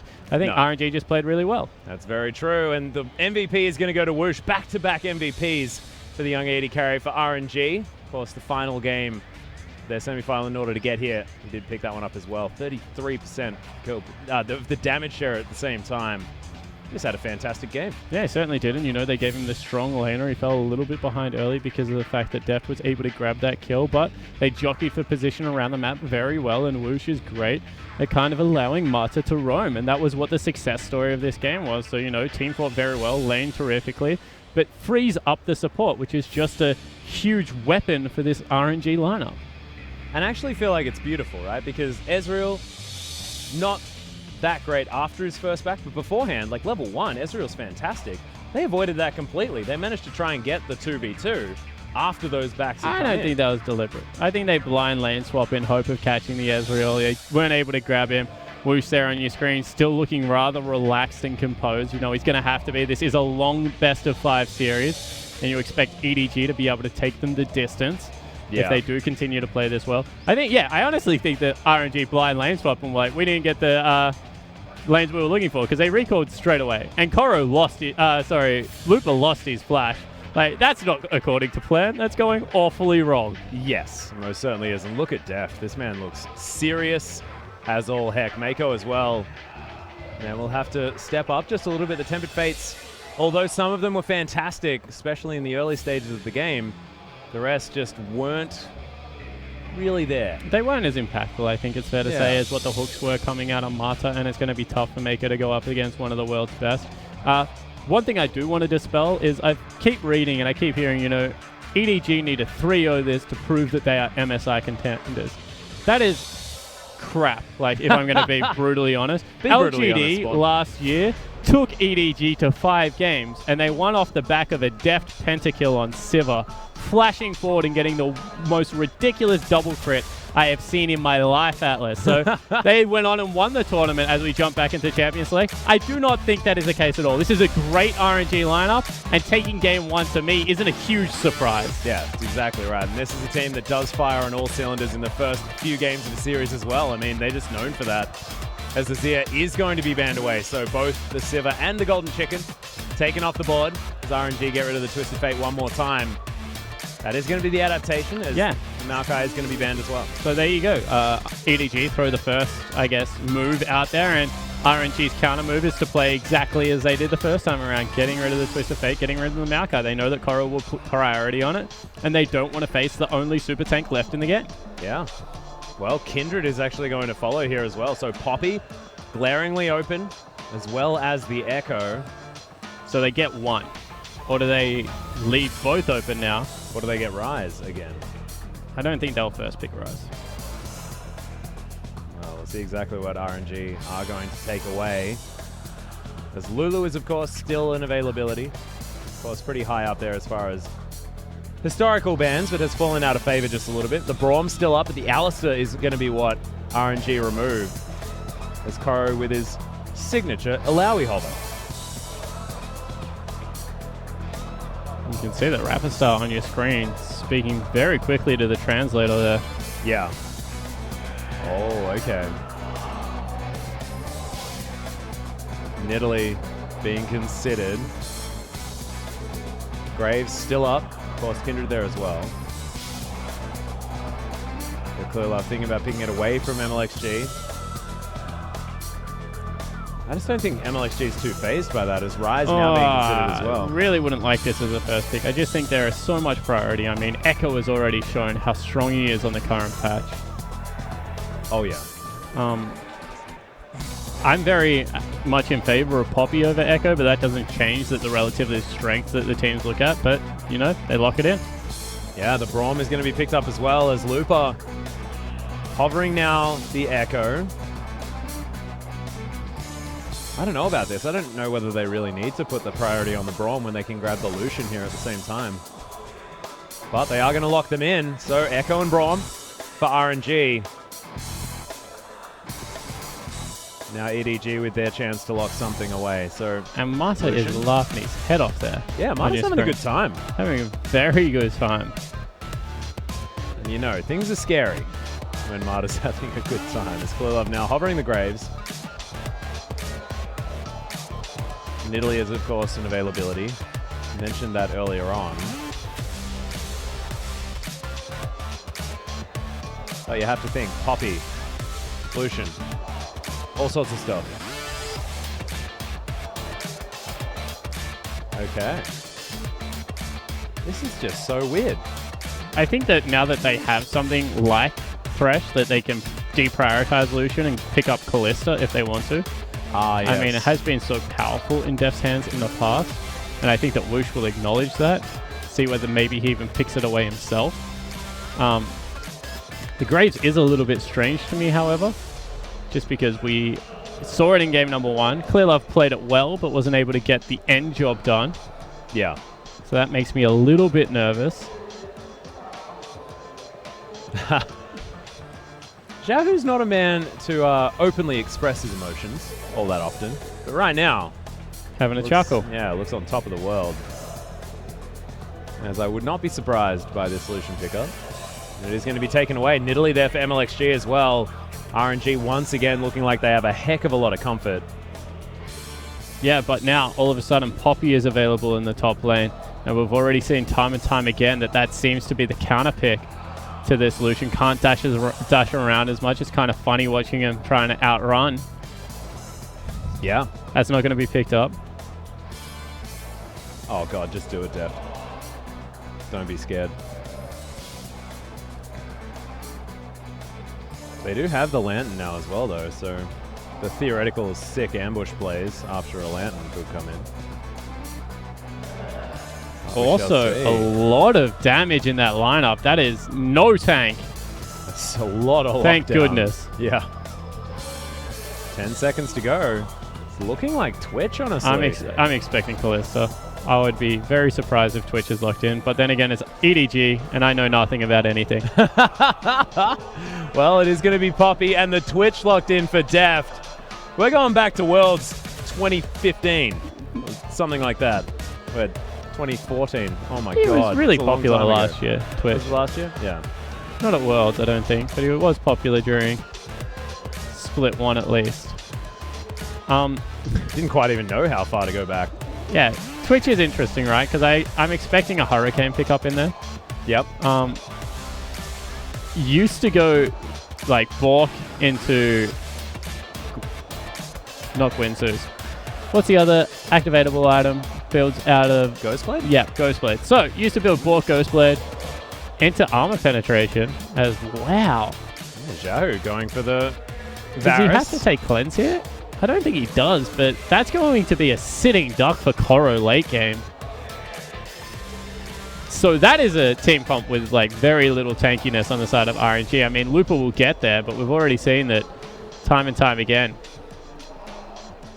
He was able to be burnt down and zoned out a team fight. It really was up to Whoosh and Xiaohu, and I feel like now it's not the control mage of Azir. They have left themselves a little bit open. The ultimate's going to be less impactful. Yep. Yeah, so Deft. I expect that he'll go, like, I don't even know what he's going to go. I want double AD items. Hurricane. Really? Yeah. I don't like Bork as a first item. I want, like, BF Sword, Pickaxe, Hurricane. Whoa. I don't know. It's going to be hard. BF Sword, just Hurricane? That'd be kind of cool. I don't know, but we are going to go through the matchups here. Nidalee versus the Graves. Of course, Kindred was the last pick up for MLXG, but Clearlove just sticking to it. Pawn as well. He's going to grab that Rise one more time. This is where the change-up lies, though, as Deft. He's going to take the Twitch into Whoosh's Lucian. Whooshin's Lucian. Love it.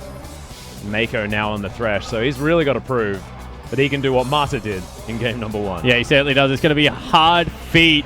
We have seen Mako's Thresh in the past, and it is good, so we'll see whether he's able to rise to this occasion. EDG look pretty stone-faced right now, Atlas. Yeah, super determined. They know that they have to pull it back in this game. Of course, they still have one more, but I mean, that'll be do or die at that stage. And it'll be getting very, very difficult for this team. Just, yeah, getting worried here for EDG, to be honest. Yes. Because RNG looked like they were firing so hard, but let's get onto the Rift.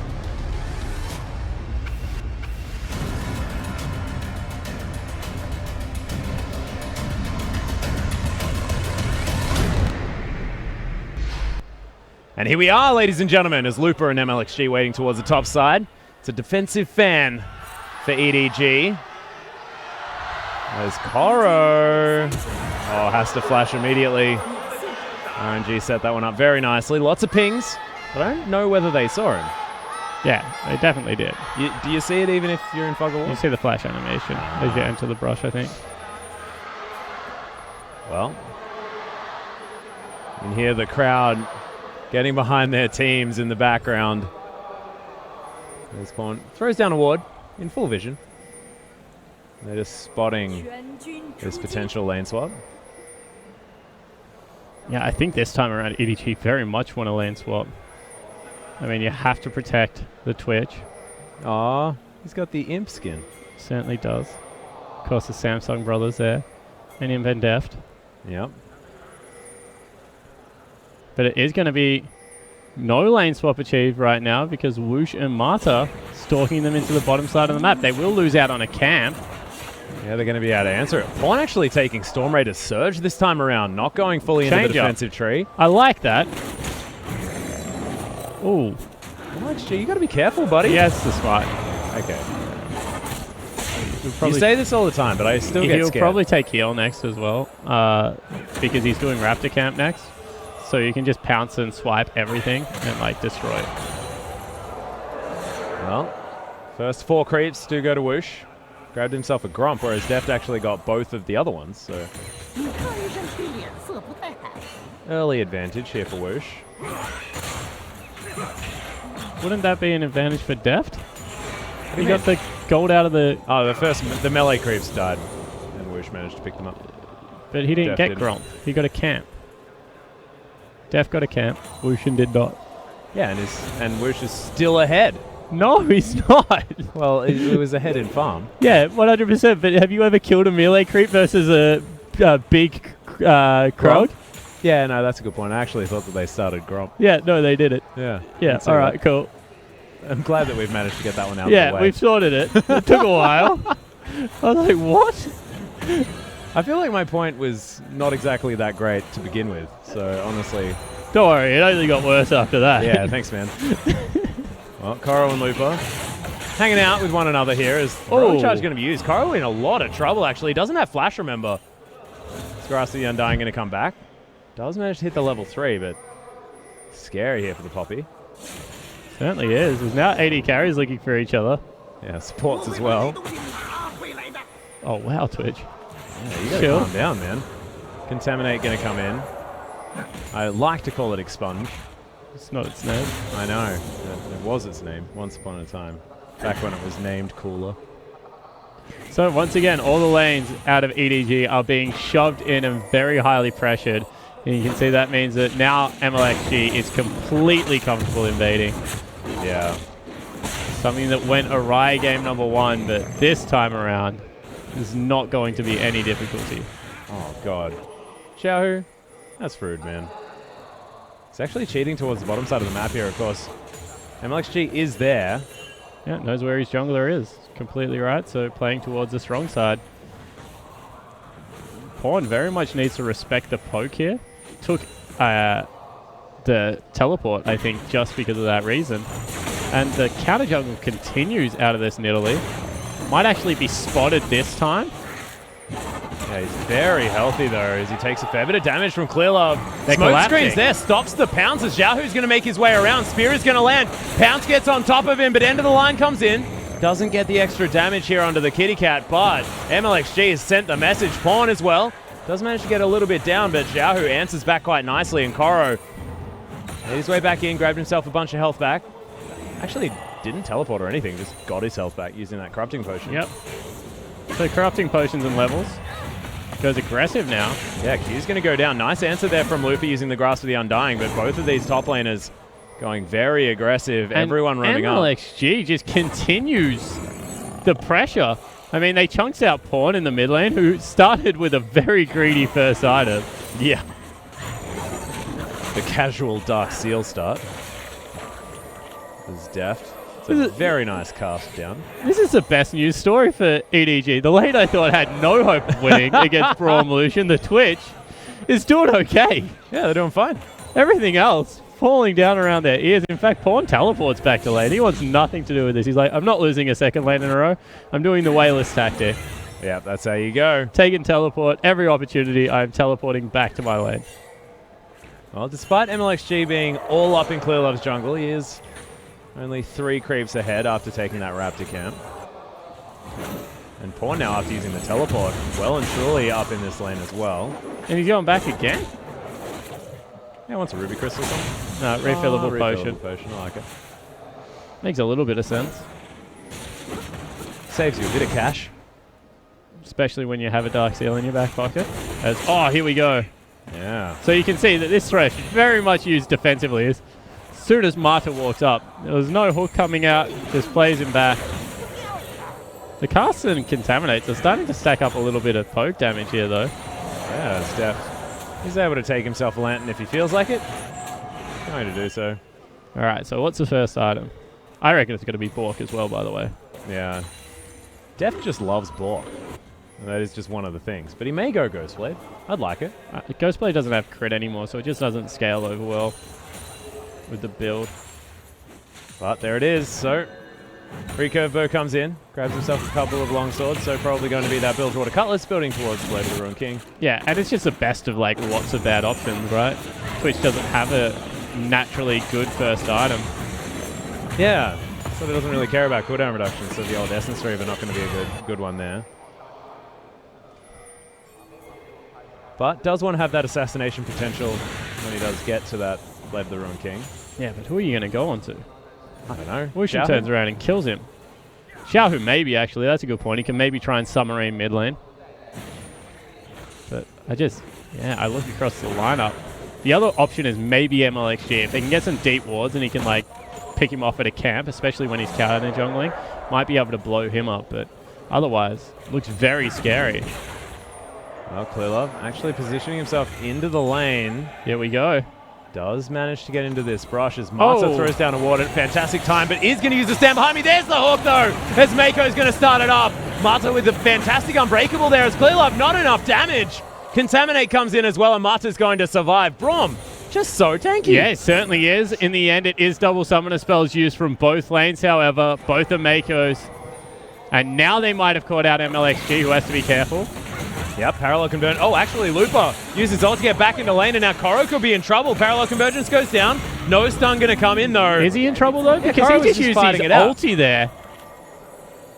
And all of a sudden, Koro turns that one around, and he's got no mana again. Yep, none. Phase dive actually can't be used as there's the heroic charge. Grabs himself his buckler. This is a lot of damage here from Lupa. No mana left on Koro. Oh my god, no one with anything left as there's the Grasp of the Undying. First blood in a 1v1 goes to Lupa. Yeah, Lupa in the end is able to pick up the kill.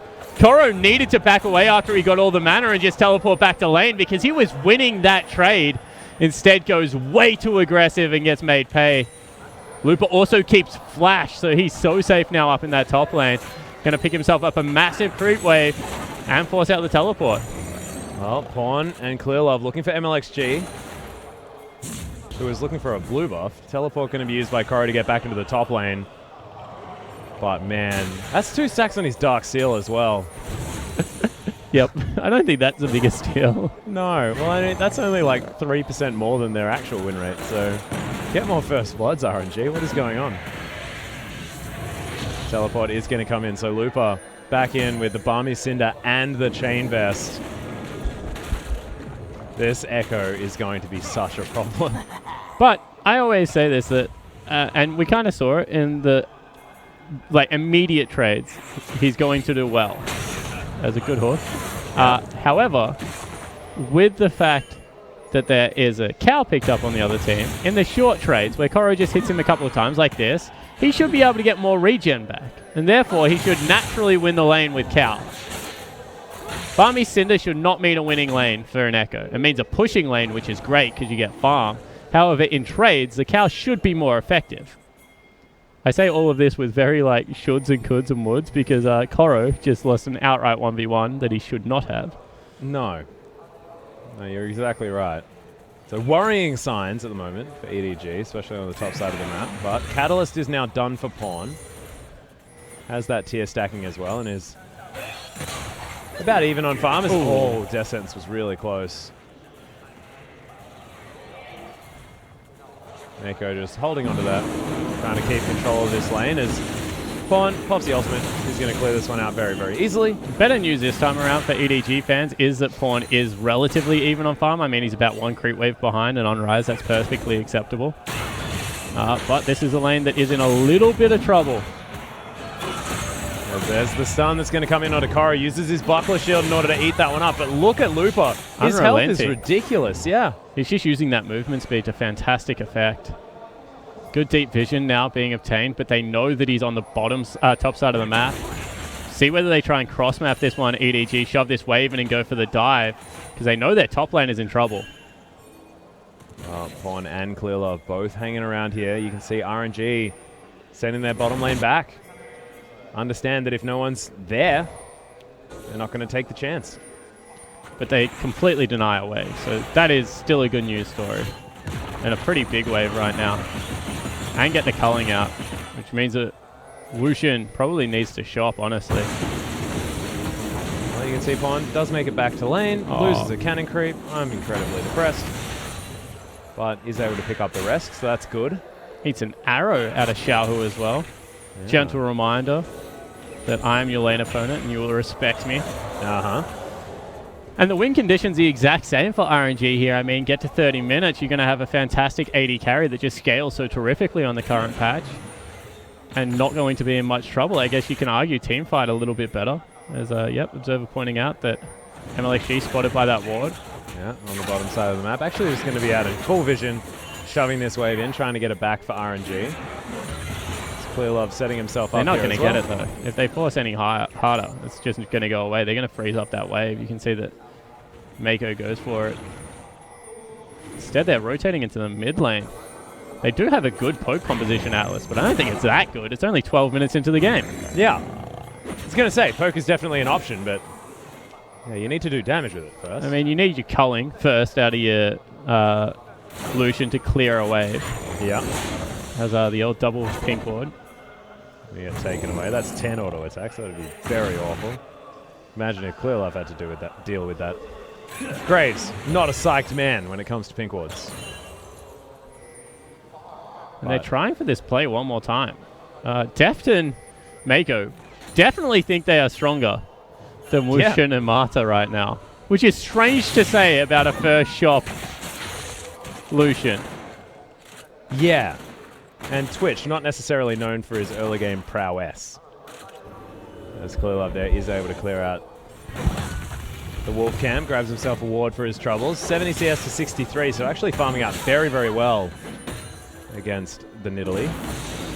Yeah, well, I always say this, like, the likes of Ultimate Burnt. Yeah. I always say this about Nidalee, like, other junglers have to choose whether they farm or gank. Nidalee just does both, because she farms a jungle that quickly that you naturally end up in lanes anyway. There's Marta now looking for the little sneaky rat. Will not find him, and they'll shove this lane in. So you see that RNG still get the free shots when they want, although this time they don't. Yeah, Marta actually in a whole host of trouble here as the culling comes down. Def flashes out of the way. Oh my goodness, the Glacial Fissure came in, but Pawn teleports into the back line. Def is going to fall down as Whoosh fights him off, and Mako is going to die as well as now EDG looking for a follow-up kill. Whoosh finally falls down, as it is going to be Pawn here with so much damage, and Koro going to return as well. Teleports from everywhere, but it's a 2v2. Yeah, so 2 for 2 in the end, with everyone heading into the bottom lane. Clearlove was not there, as was not Xiaohu, so in the end, a good trade probably for EDG, because mid lane and top lane get it. See whether MLXG can use any of that gold from the jungle position to threaten. Yeah. And that was looking good there for Def, but they tunneled so hard onto Marta that Whoosh just ran around and killed them both. Yeah, he had to burn like double summoner spells to get on top of him. I think that they weren't expecting Whoosh to go so aggressive, and this is dangerous. Oh, Hook so close to landing there from Mako. As Clearlove grabs himself the Raptor Camp. Def going for the submarine play. Yeah, there it is. Oh, that was close. They ping him about 15 times. So he's been discovered. Wants to find himself a Rift Scuttler there. I don't know actually what he wants. He's hitting the Rift Herald now. Yeah, okay. Well, Mako's there as well. He does have Blade of the Ruined King, so he's relatively strong. They are going to sack this bottom outer turret though. They should be able to get top. So in the end, it's actually EDG with the first switch up of this game. Trying to rotate around the map and jockey for position. RNG, however, much quicker to this punch. They're going to have to accelerate this if they want to get anything from it. Yeah, Lupa doing his very best to try and clear up this minion wave, but there's the Hawk. Lands onto Lupa there as well. He can't face dive out. Heroic charge gets him into the wall, and that ultimate's not going to get you anywhere near safety. He flashes out of the way. There's the collateral damage, and Clearlove locks down the kill. But RNG, they ain't stopping. Yeah, and what are they going to lose for it? They take Dragon, and they don't get top lane turret. All they get is a kill. So honestly, they're going to lose 2 structures here for just a kill. That's not worth it if you're EDG. And no one's backing here either. No, Koro back. Oh, yeah. Well, Def grabs the ambush movement speed. Attack speed, so we'll be able to take down this outer turret. Probably not purely due to that. Probably due to the fact that he was actually there, but RNG, we're going to have a look at that first Dragon win rate. I love this. Is that under their normal win rate? I don't know. Yes. No, I think it is. I'd have to double check that one for you. Because these stats look great until you know the fact that these teams drop like collectively, I think, 6 best of 3s between them. They lost 10 maps, both of them. Yeah. So RNG 28 and 10, and EDG 26 and 10. So you're exactly right. They haven't lost that many.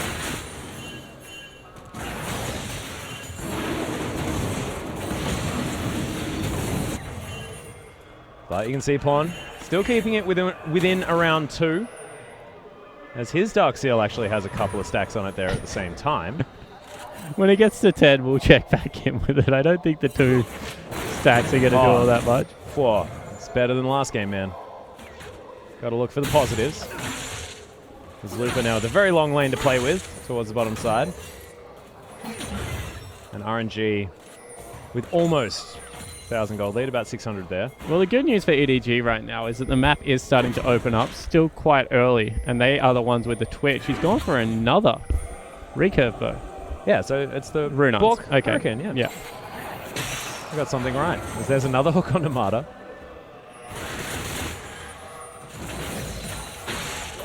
And Xiaohu just stacking up his Manamune. killing minion waves. Oh, Clear Love says thank you for the leash. Got everything as well. Yeah. Got the 2 Sentinels.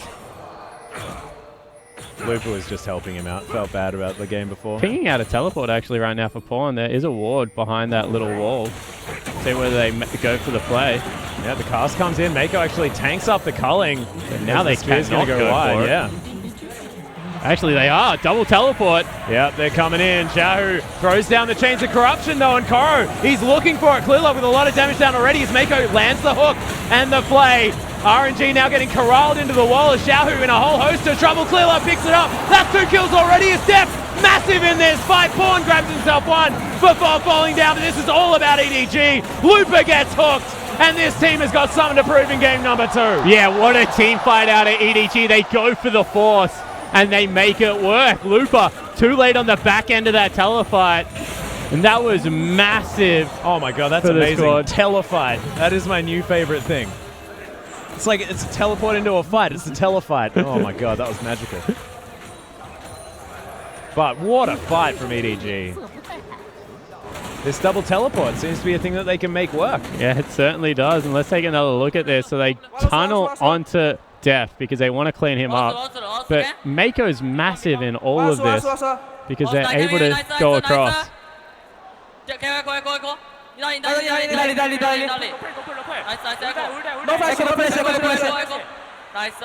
Okay, so that's much better team fight calling out of the EDG lineup because they even calling Flash in the middle of that. You know, Lupa doesn't have Flash, so like just don't burn anything, take him down naturally. So that's what we expect out of the squad. That's exactly how they were sounding at MSI last year when they were on point with their calls. But this time around, you know, Pawn's not chasing out the Echo. They're very, very strict on who they're going towards. No one else is talking over the top. They're very big on that. You know, just call targets and call relevant summoner spells, and they clean up everyone. Yeah, really clear comms there at the same time, and does mean some big item pickups at the same time here. I mean, more of Malmortius is done. That's an Archangel Staff, soon to be Seraph's Embrace for Pawn. And that's the Renan's Hurricane already done here for Deft. This Twitch is massive. And that early lead that Lupa had, gone. Just flat out gone. It certainly is. Clear Love trying to stick around for this one. Got it. Grabs it with the ultimate. Takes the Lantern out to safety. And Thresh is quickly becoming the story of the LPL FPL Atlas. Yeah. Because, you know, huge during the relegation promotion tournament. That's embarrassing. That's and also quite big in this series so far. I mean, looks like he's on his way to another victory. However, EDG still are a couple of thousand gold behind. It's important to note, however, that it is 1 turret to 3. So kind of that lone theory. RNG took it out early. If they fall any further behind, bad news. Yeah, the standing gold, definitely a big deal. Contaminate. Still there for depth, but Mata tanking up quite nicely right now as Quick Draw going to get Clear Love to safety, and RNG do manage to brute force their way in to clear out that pink ward. So what they're losing for this at the same time, however, is the fact that the Poppy is just free farming on the top side of the map, and everyone else is grouped as 5 on RNG's lineup. They want to use this poke composition to get down the mid lane turret. They just don't know if it's realistic. Pawn still has ulti available. There it is. They're actually going to put that one down. Piercing arrow for a fair bit of damage, but Mata taking some poke as well. It's another cast that comes in, but deft. You can't tank the culling. Still doesn't matter all that much. You know, they get a top lane turret shoved in. All of a sudden, the siege has to stop. They have to go back and pick everything up. So, huge win for EDG there. Farming an extra wave simultaneously at 22 minutes is going to only elongate their lead. And we keep mentioning this. They've got so much more standing gold there. RNG getting a little bit desperate because a hard engage of Rise of Poppy, especially with double teleport, is going to be available all game. And the more the map opens up, the harder it is to execute on this poke composition. Yeah. And Koro just finished his Spirit Visage at the same time, so it's just very comfortable at the moment. EDG going to be able to grab their first Dragon of the game, evening that scoreline up. And I mean, he still died in lane, Koro, but at least he's having a better team fight performance. And this time they're protecting him when he's split pushing. Isn't getting caught out as much. I mean, being Poppy helps. She can outrun anyone. But it looks like a much more reserved EDG game. And as soon as they win a team fight, look towards the Baron, look towards picking up all this standing gold in the turrets. And, you know, snowball the victory. This is much more of what we're used to from the squad. Yeah. Cool, calm, and collected. Not the crazy, flashy plays from game number 1, which was awesome to watch.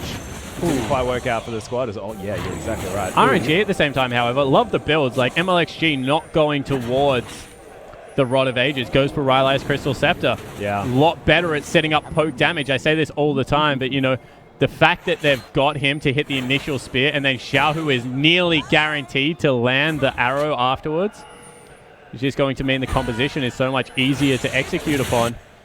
You know, throw the culling over the back end of that. And one more time, they're looking to take away a red. Not going to happen.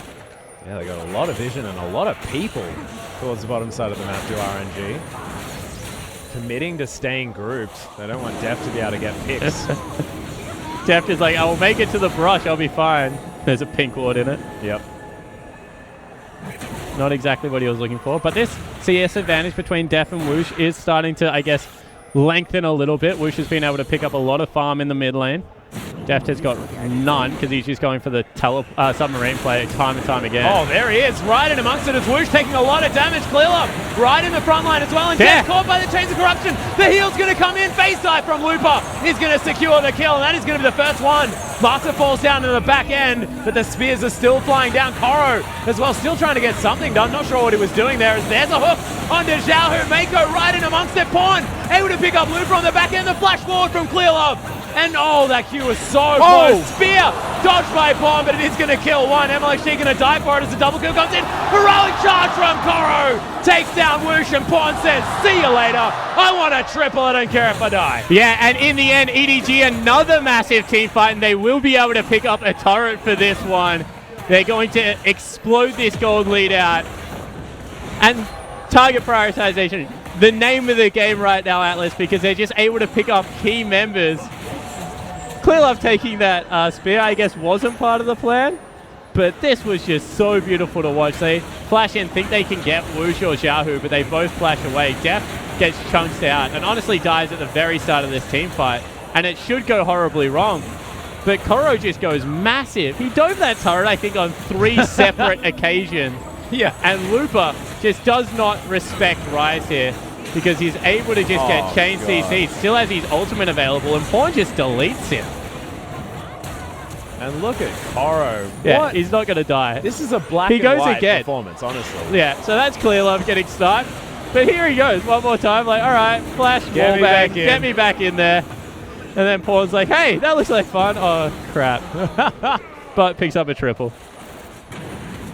5-2-5 now for the Rise. Massive performance out of Pawn. Seraph's Embrace was, of course, done. Now has a needlessly large rod. His boot's completed, and Def says, I'll just play to the wrong king you and run away. I need to go quick right now because you're all coming and I'm running out of stealth. Yep. But they pick up the bottom turret as well, and this is what I was talking about. Now 3,000 gold the lead. And that's Iceborne Gauntlet now done for Koro. Things only get worse from here. Honestly, Xiaohu scales up as well, you know. They don't fall off anytime soon, the RNG lineup. Yeah. But Twitch is a super late game scaling AD carry that should be able to put in a lot of work. And now they're looking for Pawn. Yeah, the culling goes down. Pawn may need to flash, but they're going for the re-engage. Def, lots of damage with the ultimate as Master is the focus. Oh, they got lands Looper. onto Looper. Not necessarily the target they want. It's Chains of Corruption onto Koro. But look at how tanky he is. The ultimate. Out of Master, not going to find anyone there as the Glacial Fissure goes wide. So RNG, they do get the disengage. But it was them trying to set it up. Yeah, exactly right. So they're able to successfully back away from that. Hurricane and Braum. Really crazy interaction because Koro. Yeah. What perfect patience there. He's going to die. Nicely done, Koro. Yeah, could be in a lot of trouble right now. He's taking a lot of damage as he picks up his buckler. Oh, there's the wallbang. MLXD, he might be in trouble. Koro picks it up. 1 versus 2. And that's going to be Baron for EDG. Mata right in amongst it as Mako throws down the box, but that is the Baron going to fall down. And Mata's going to fall as well. Clearlove, so much damage here as the end of the line comes in. And EDG, cross-map plays all over the place. They trade 2 for 2, but grab the Baron. Pawn, that's a ward. All right, you know now. Okay. Death by a touch, so it's not going to let you back. No. So they will grab a turret in the mid lane, maybe even 2, but Def already running back. EDG, just heads up play. This is night and day. Like, the communication out of this team did not look like this in game number 1. No, it certainly didn't. Honestly, looked like they were a little bit lackadaisical coming into game number 1. Not really giving RNG the full respect they deserve while they're getting it in game number 2. Damn right. It is going to be Infinity Edge third item here for Deft. So not mucking around at all. What I wanted to talk about is Hurricane into Braum. We just saw it again. Braum puts up Unbreakable and dies 3 times quicker when you have a Hurricane because he tanks every single bolt. Becomes a bit of an ironic name for Braum. But EDG, Dragon number 2, is going to get taken down. Standard EDG Dragon focus there as Deft clearing out some vision. Spears flying through, but unable to find Clear Love there as they did have vision of the kitty cat lady. And Whoosh having a decent game. Honestly, has been able to weave around these team fights quite nicely. It is still ahead in farm, but Deft just not the same kind of game that they... Oh, yeah, Mako actually caught out of position right now. Shields himself for a little bit, but Clear Love now getting aggressed on towards the bottom side. This is not what EDG want. Forced Flash comes out as EDG move towards the mid lane. Pawn, what are you doing? He's blowing up a creep wave. Yeah, it certainly is. He'll die. He's super dead. As the turret is going to fall in the mid lane, this is just not worth it. Isn't it? I don't think so. 2 kills for a turret? I think mathematically it is. It doesn't feel good, Spawn. It's not worth it if you have Baron buff. Yeah. But you know, they made the best out of a crappy situation. It wasn't like Fawn could get out from that side of the turret map once Mako had been caught. So shoving down the mid lane is the right call. He goes back, picks himself up in an Infinity Edge. Yeah, Def, oh my god. Pawn looks like he's going towards the Death Cap as a third item. That would be unorthodox. So he's not really playing around this game either. Yeah. Quite like it, to be honest. Not worried about that Maw of Malmortius that was picked up on Xiaohu. Or the Spirit Visage. That's a last whisper done for Whoosh though. So deciding to go for a bit more of the armor penetration earlier on, feeling the pinch a little bit this game. Yeah, when you have a look at Koro, who will be putting majority of the bullets into, I can sympathize with the AD carry out of RNG. Yeah, Koro looking for yet another Randuin's Omen. So even the crits aren't going to be hurting him nearly as much. As Deft runs over a ward, Clear Love there as well. So ambush is going to be popped, but just going to find his way into the mid lane. RNG still holding on just fine. But if EDG find a team fight right now, I just have a feeling that Deft puts 3 hits into someone and they die. That certainly could be the case, and they're invading on the blue buff one more time. Looper doesn't have teleport to go with Koro right now, so you can see that they're feeling the pressure around the bottom side of the map. Trying to get waves pushing in their favor, but Koro on the top side is already at the tier 2 turret. Yeah, you can see actually Marsu is going to make his way around. Box comes in, Clear Love throws down the smoke screen, but Deft already choked out. That's just not quite long enough range there, Whoosh. As the Chains of Corruption come in, this could be it for RNG. As Clear Love takes another piercing arrow, Deft now off to the side, needs the ambush cooldown. But Lupo, if he finds him, that is bad news for the Twitch. What an interesting team fight thus far. So they're stuck on the wrong side of the map. Deft is going to be able to chunk out this turret, and they're going for the pinch one more time. And actually, RNG, they don't want it. Blue buff, red buff is going to get pinged out here by Deft. He's going to wander over, pick that one up for himself, grabs himself a creep wave at the same time. Multiple backs come out from RNG. And EDG just commanding respect here in the enemy jungle. Yeah, they just keep jockeying for position and coming out trumps. Def going to be able to pick up a buff as well as all that mid lane farm. Go back one more time. Koro will shove top wave into the turret. And this gold lead, slowly but surely, is climbing towards the 5,000 gold mark. Oh my god, and talking about item spikes, Rabadon's Death Cap is completed. Last Whisper as well as Rapid Fire Cannon for Clear Love. And a cheeky longsword, can't forget that. Mikhail's Crucible done for Mako, so keeping Deft alive, very, very important. As God, see you later, Blue Buff. I know I've been saying that a lot, but I mean, it does die very fast when he puts all of his buttons into it. That's a mortal reminder done as well for Clear Love. It's just a pretty scary EDG roster right now, especially on the damage front. And this is when gold really hurts you, when it's just like the difference between half an item and that completed slot. Yeah. Although you can't even really say that about Clear Love to MLXG because he's just an outright item ahead, Atlas. Yes. You know, pretty much components versus completed items in top lane right now for Lupa. Looks like he's going for a dead man's plate. Yeah. Oh, that's a misclick. Oh dear. Yep.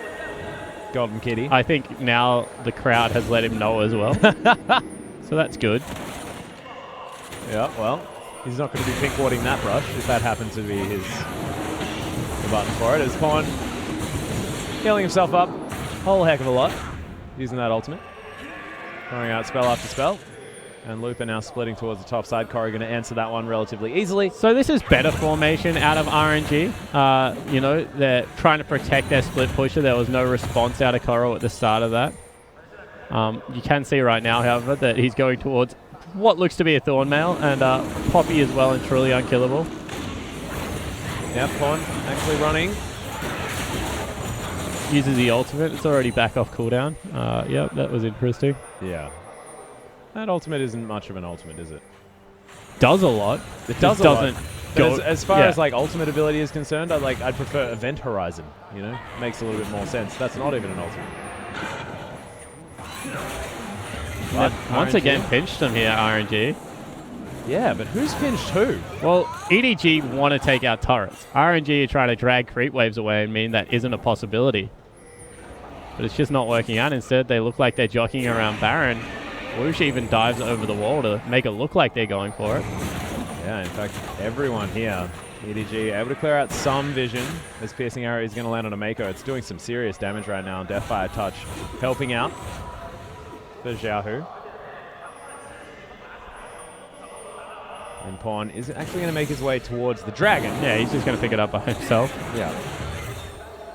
So EDG, they certainly look like they have the strength right now. Maybe waiting on a GA, something like that out of Death, so we can continue to make the aggressive plays at the start of team fights.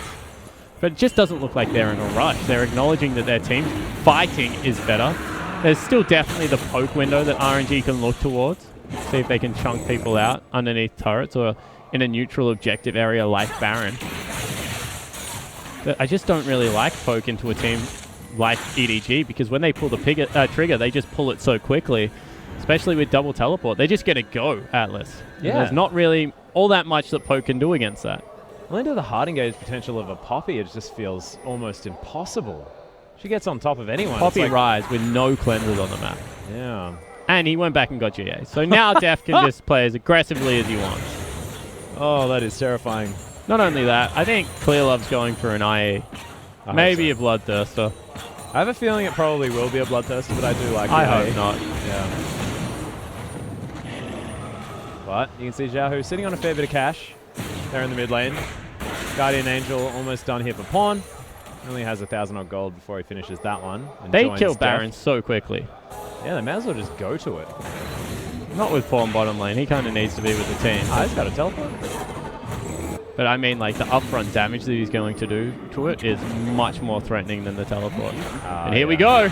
Yeah, they're looking for Whoosh. There it is, double playback as well as the Chains of Corruption come in. Got him. But Whoosh is just so dead. Mata now struggling at the same time as Xiaohu, MLXG, everyone running for the hills. Lupa gonna make his way in, but Koro takes down Mata. That's another easy kill under Xiaohu. Lupa uses the ultimate, but Def happy to tank it up, and EDG grabbed 3 for nothing. You see the confidence in Def's Twitch as soon as he picks up the GA. Just stealths underneath 3 people. Able to pick up a couple of kills for himself. Pawn does the rest. And they're just not even looking at Baron. They just want the middle turret. Yeah, Clearlove just going to tank that one up for now. Def's going to grab it afterwards. Of course, Koro is the one that actually wants it. Clearlove got it again. Yeah, Clearlove just going to help take down the turret to avoid it killing him, and the inhibitor going to go down very, very quickly. They still have time for Baron. They may just go straight towards the Baron. 20 seconds still, and Xiaohu in the mid lane. Little Tiger does not have the teleport to be able to get there in time. I mean, MLXG can look for a miracle steal. That doesn't really seem like much of a possibility against a lineup like this. He's just going to die as soon as he goes over the wall. Yeah, well, you can see EDG have started this one up. MLXG hanging out here as Deft. Guardian Angel doing some work, takes himself the lantern, and this Baron just dies instantly. That is ridiculous. Koro going to get smacked against the wall, but uses the ultimate. Keeps himself alive. EDG, though, 3 for nothing in the kills. They grab an inhibitor, a tower, and a Baron. That is like and a 10,000 gold lead at the same time, Atlas. This squad has finally exploded. They go back, they pick up some pretty crucial items for themselves as well. Last Whisper actually sold. It's going to be another Zeal pickup. Just not enough armor right now to justify it for Deft. Probably something like a rapid fire cannon, or maybe even a Phantom Dancer, just to keep himself a little bit safer. Whoa! Okay, so Koro builds the Thornmail, and that's why that slow field is so freaking big. Yeah, it's huge right now. And the EDG lineup, they just look like they're unrelenting. I want to see what Clear Love goes and buys. This will really tell me how EDG as a whole are feeling. Well, if it's a Bloodthirster, it's going to be like, I am very serious about today's game. Yep. If it is an Infinity Edge, it's like, I want to kill MLXG. How dare this guy come anywhere near my jungle? Well, you can see Clear Love at the moment doesn't really care about buying items because he just wants to kill everything. And you can't do that from back in the fountain as EDG. Oh, Def! Maybe caught out of position here. The GA is going to go down, and Mata is just getting destroyed. Clear Love's got so much damage. Looper as well has to ultimate his way out. As Chains of Corruption fly in, but it's not going to be enough. Massive damage, actually, from the piercing arrow. The spear. Oh, my God. Just misses Deft. And he grabs himself the shield from the Lantern. It was a good idea from RNG, but you can't do it through a GA. He flashed for it as well. So in the end, Def will just walk into the base. They'll take another turret for themselves. Now they finally back away. Well, we already mentioned it. The reason they feel so comfortable right now engaging with Def is because he has a GA. They have to kill him twice.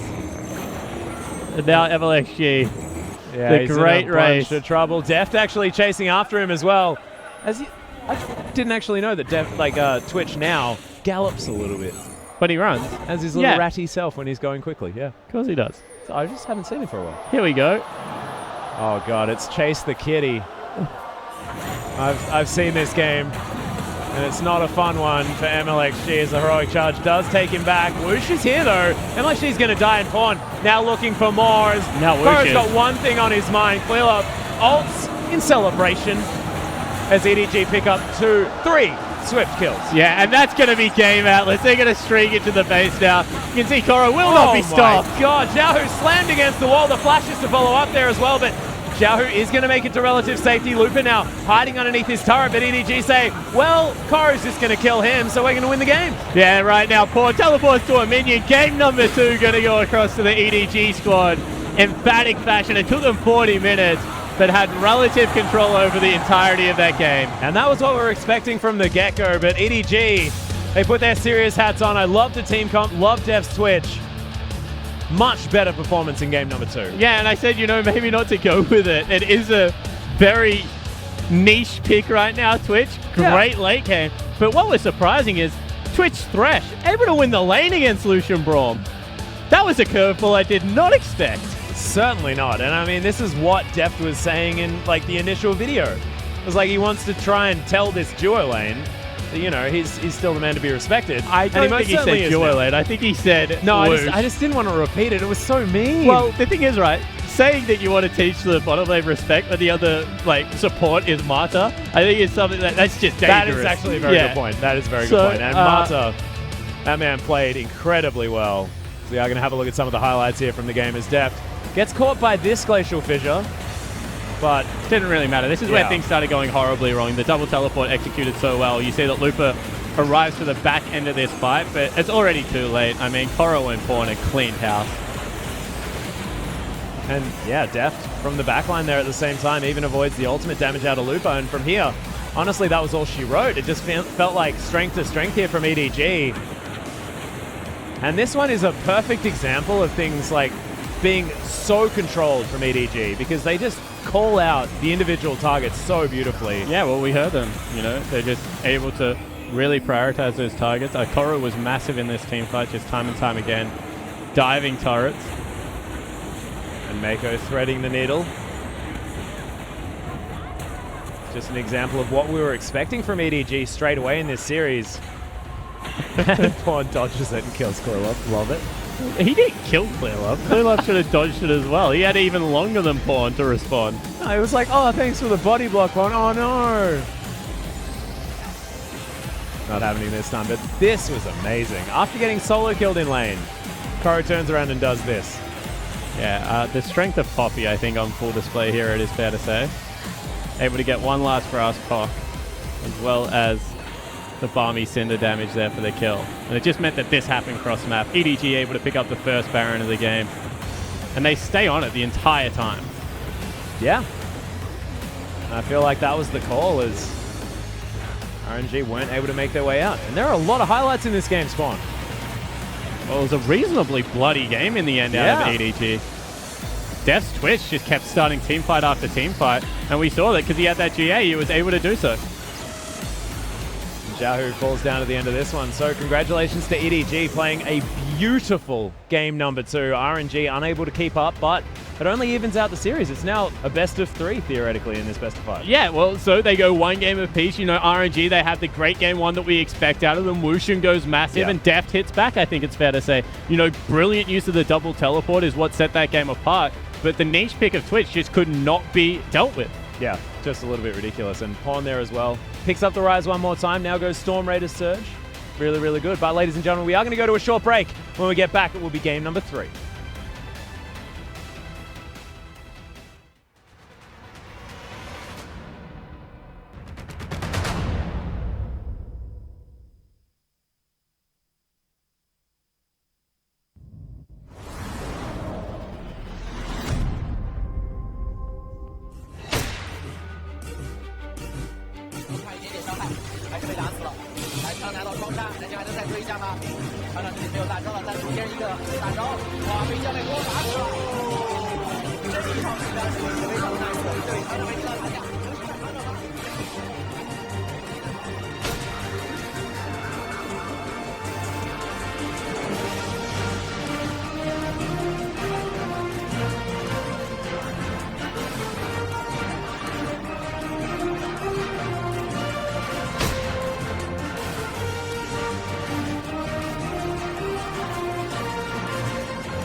虚弱，颜色蛮漂亮。EDG 下轮开花，只能卡位置了。 내감이 왔던 건 우리가 아니었고 너를 아프게 했던 나였다는 걸 조금만 더 일찍 알았었더라면 그랬더라면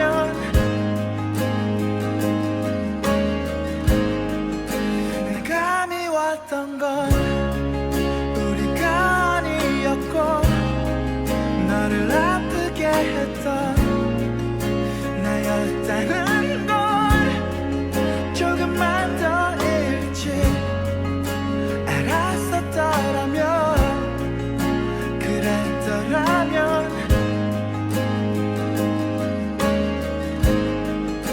내가 널 얼마나 사랑했었고 그리워하게 될지 아주 조금만 더 일찍 알았다면 그랬었더라면 참 좋았을걸.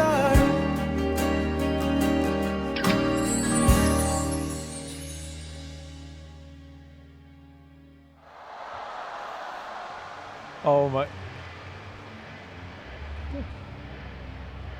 That was beautiful. Oh my goodness. Deft and Mako. The team. So beautiful to watch. But Koro is the one that was able to pick up the MVP, despite the fact that he did feed first blood in the top side of the map. 8-2 and 10. He's starting all the fights. I don't really all the think you say feed. He died twice the whole game. Like, he got killed, sure, but 8-2-10, what a performance out of the top laner. You know, feed was the wrong word. Really good game out of Koro, and that's great to see on an initiating top laner. Also looked very unimpressed in the clip that we just saw. Yeah. And did porn. Of course, he doesn't get a cup of tea out of Mako, but he gets an MVP out of the judges here. Yeah, thank goodness. And that video actually just completely threw me. It was so adorable. But we are going to have a look at Koro's highlights. This is his 1v2. Manages to pick up the kill onto MLXG here at the same time, and he's just so tanky. Yeah, he was an absolute monster, like, throughout all stages of the game. I mean, even that first blood, it was a little bit of a misplay, but he had the right idea because he was continually punishing, and this team fight was a joy to watch because he's diving turret after turret. I mean, it was the same turret 3 times, but just able to continually revisit. And the whole fight just revolved around how well he was able to get things done. Yeah, Mako as well had a fantastic game on the Thresh. Thresh, like you mentioned actually during the series, was a massive pick for both of these teams. We'll see whether it's actually going to be more contested as we move into Champions Select for game number 3. But now everything all even. Koro there once again.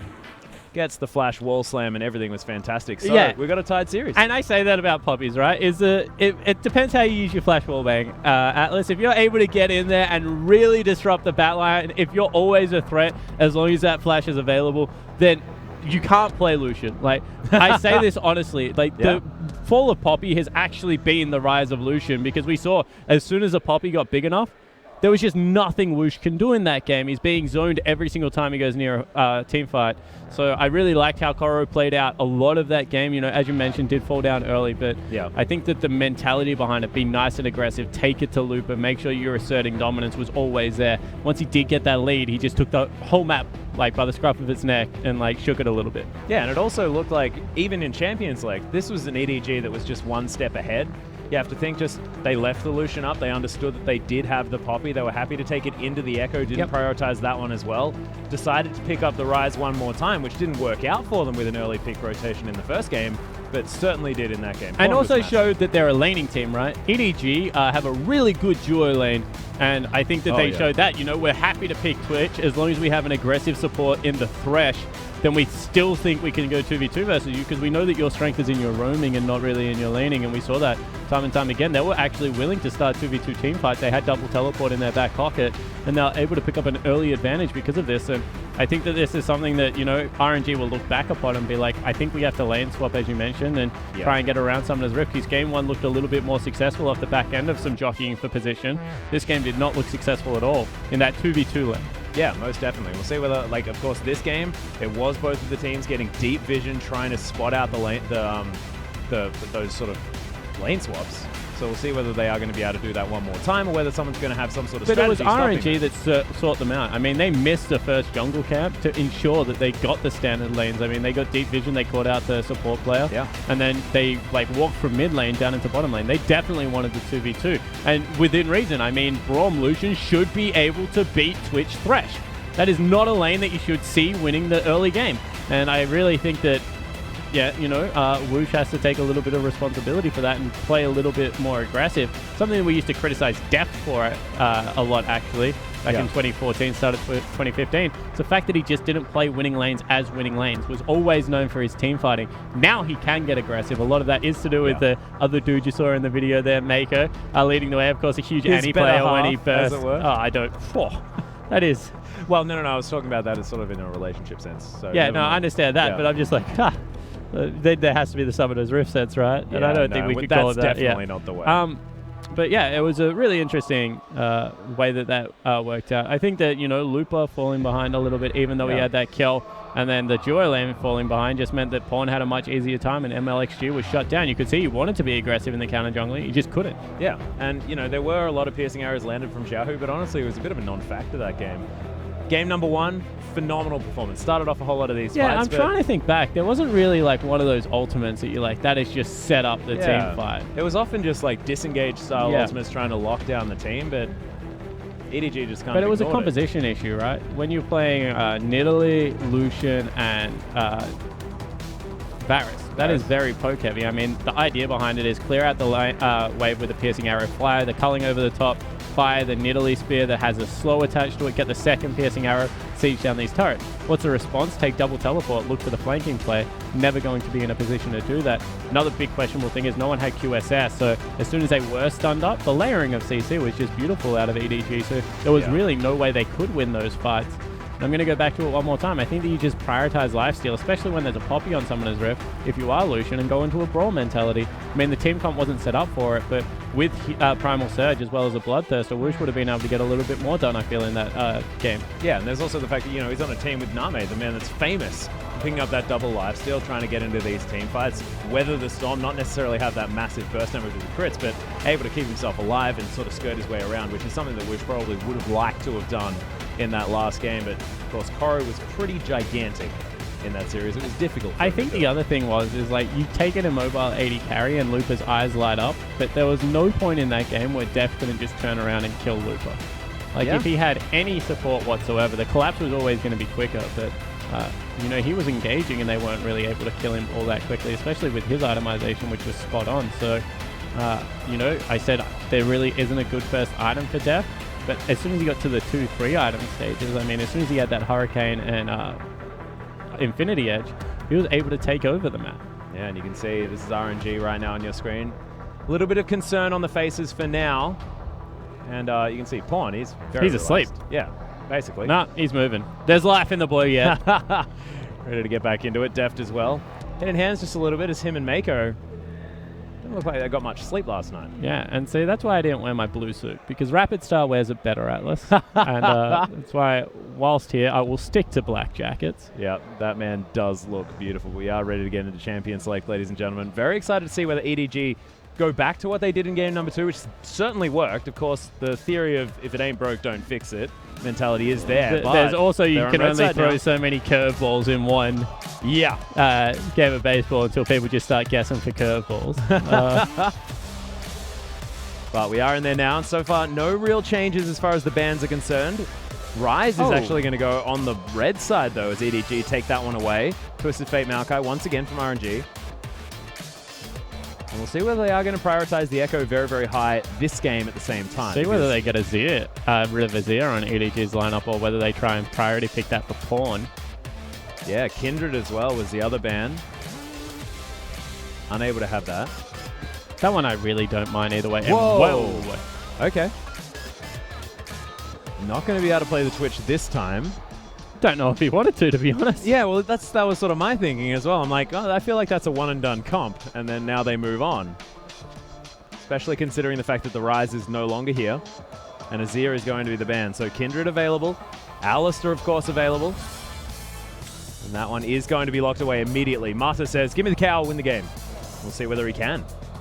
Exactly right. I think 85%, somewhere around there, 83-ish maybe, on the cow. So very strong. Taking away the Lucian for a Lucian Alistar lane would be very smart. Braum is also available. Something that does relatively well. Available. Kallista's been available all series. Yeah, but, you know, Kallister Alistar is a pretty good lane, giving Mata even more that he can do. I don't think it's a good lane. I think it's a good team fight. Yeah. I think that Kallista got hit hard enough in the laning phase that it's actually, she doesn't really have that many good lanes left. Maybe Kallista Thresh is the last one. Well, Clearlove looking at the Graves, but Poppy now being considered by Koro. The Lucian is, of course, there, and we'll see what MLXG and Xiaohu want to pick up the rest of the team. I mean, of course, good Kallista players and good Alistar players will put it together and make it work. Yeah. That's not the strength of the champions, however. No.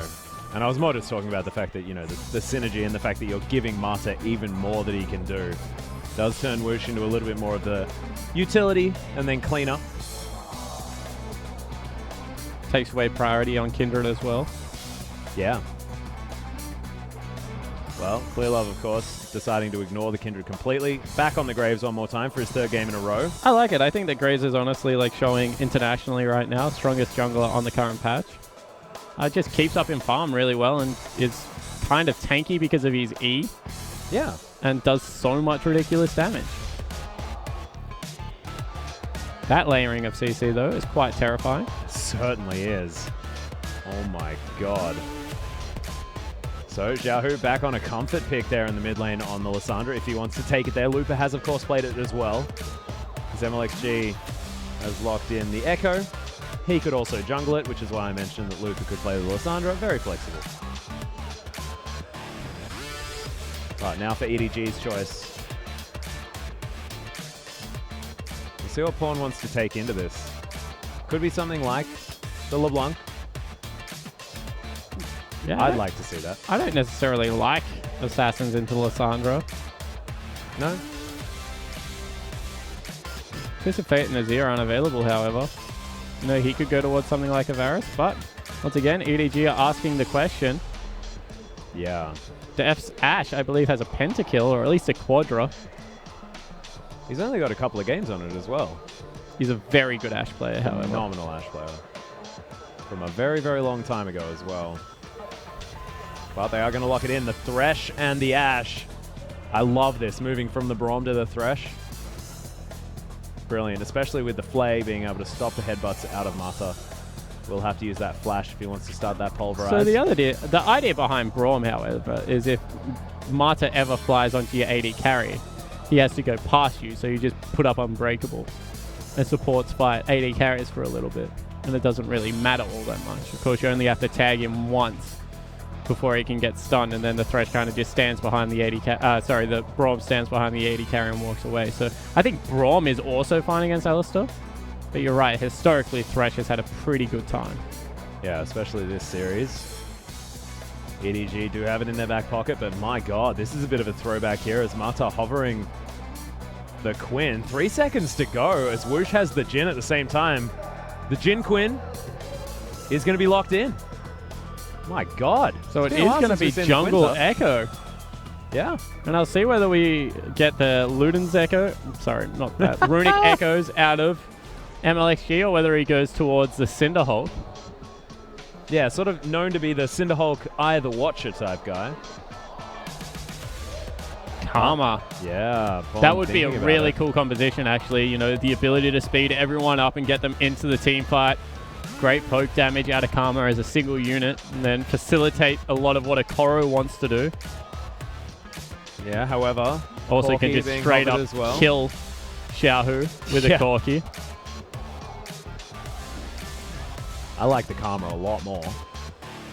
Well, Xie making it pretty famous in the LPL. Playing 3 back-to-back games on the champion against Vici to get themselves to the next round where they faltered against RNG. But over 5 games where Karma was banned almost every single one of them. And Pawn is going to lock it in, so there's the Karma. And Pawn has always been a player that can pick up anything at any time and play it. So I'm expecting a top-notch Karma here. I'm a huge fan. just provides a lot of control. Kind of was great against Kindred as well because of the AoE shield out of the ultimate. Very hard to gank because of the way the empowered W works. Gives you back 20% of your missing health a couple of times. So I think that Karma is in a great spot in the current meta and will shut down some of the aggression and some of the layered CC that Xiaohu and MLXG are trying to bring into this team composition. Yeah, and when, you know, this is not exactly the sturdiest team comp out of RNG at the same time, Pawn, with all of his extra shields, with his ability to weather a lot of this storm, he might be able to do a lot of damage here, but we are going to go through these matchups. Quinn versus Poppy could be dangerous here for Koro. Depends how he starts it out. I think that Poppy does have avenues in, especially if this can be impacted. MLXG on Echo versus Clearlove on Graves should have a very big favor swing in front of the Graves. Yeah. And look, the control mages taking on against one another. A lot of wave clear there available in the mid lane, so we'll see exactly how that one is going to play out. As the bottom lane, once again, the Thresh in the hands of Mako. Mata, though, on his famed cow. And I'm just very excited to see how this one's going to go. Let's hop onto the Rift.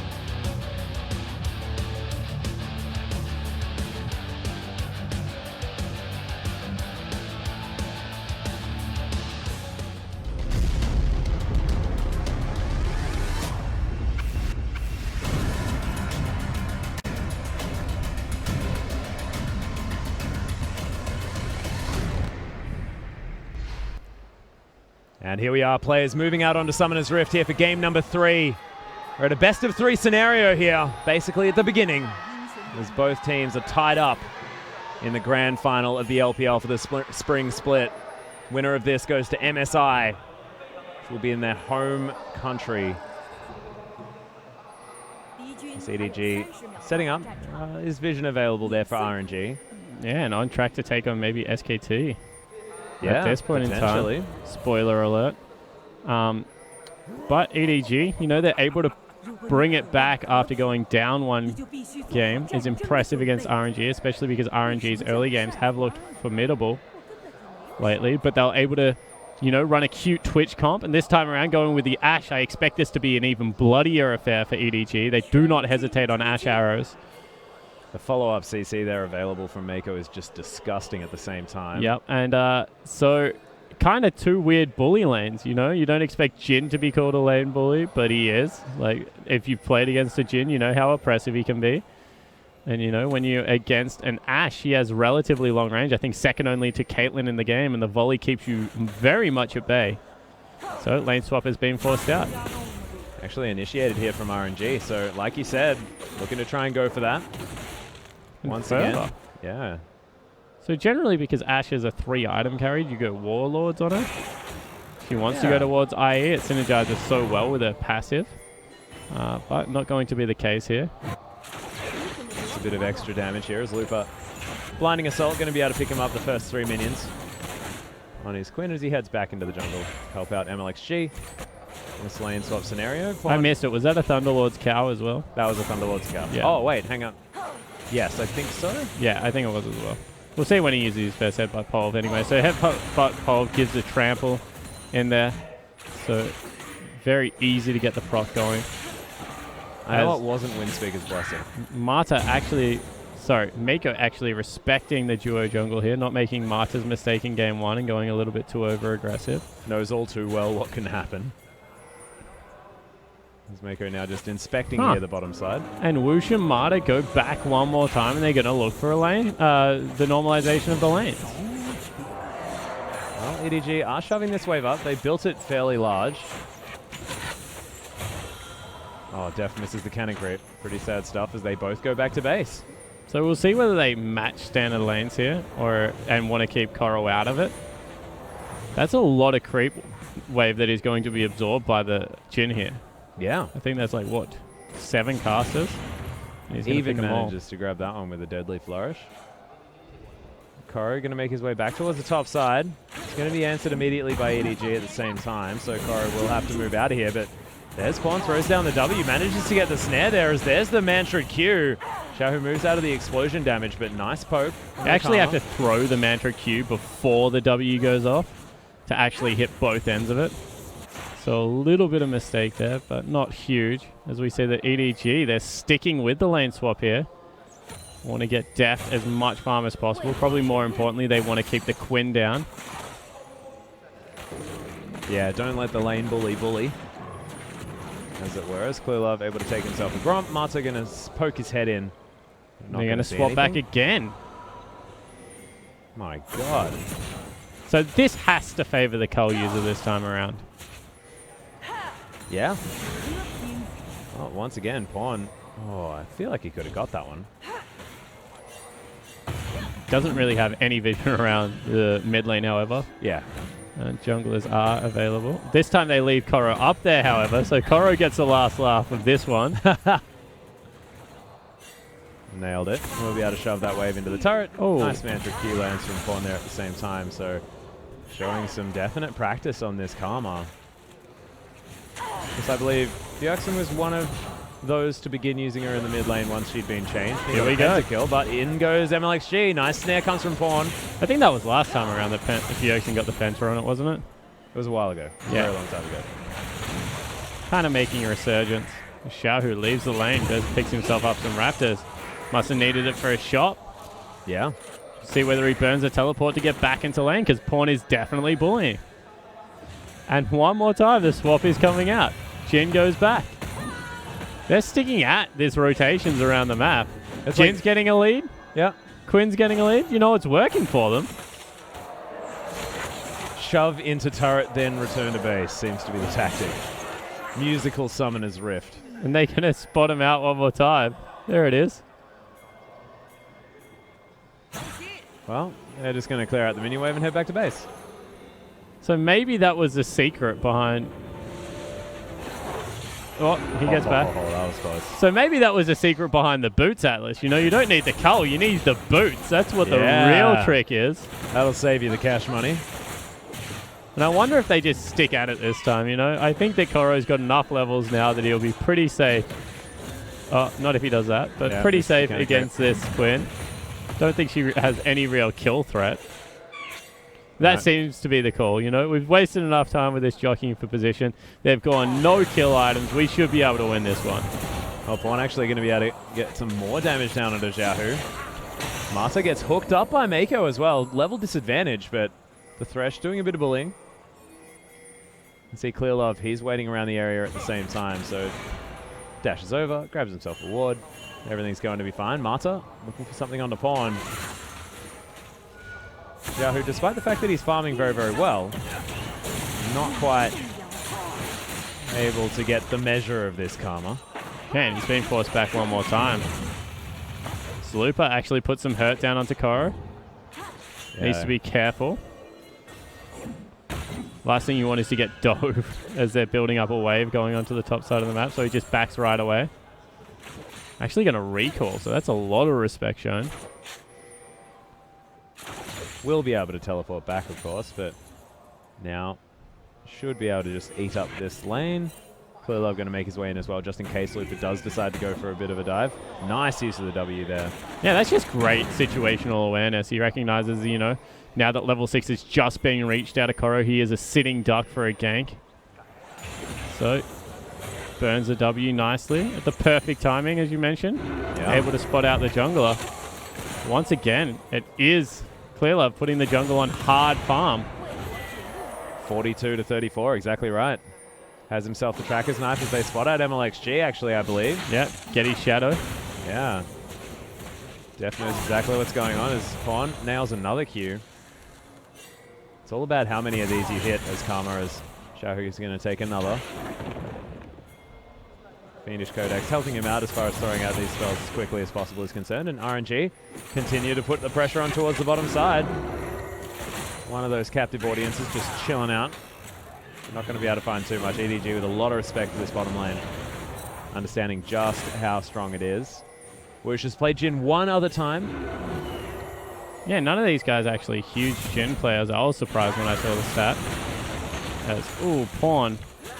That was a really nice Circle of Frost. In order to lock that one down. The escape, that is. This Pawn, Red not buff. a lot of mana. Oh. Thankfully, does get the blue. Yeah, that would have been disaster. So quite a slow early game, Atlas, out of both these sides. This is not what we expected. I think they've taken the measure of each other in the first couple, and they're like, all right, we're kind of comfortable with where we sit. We're just going to chill out for the first, 10 minutes, see whether we can get some fireworks happening after that. And who do you think this actually favors? Well, double teleport's available for RNG, so you always have to think that the longer this landing phase goes, the more impact they are able to make. And, they have still got 2 relatively good lanes.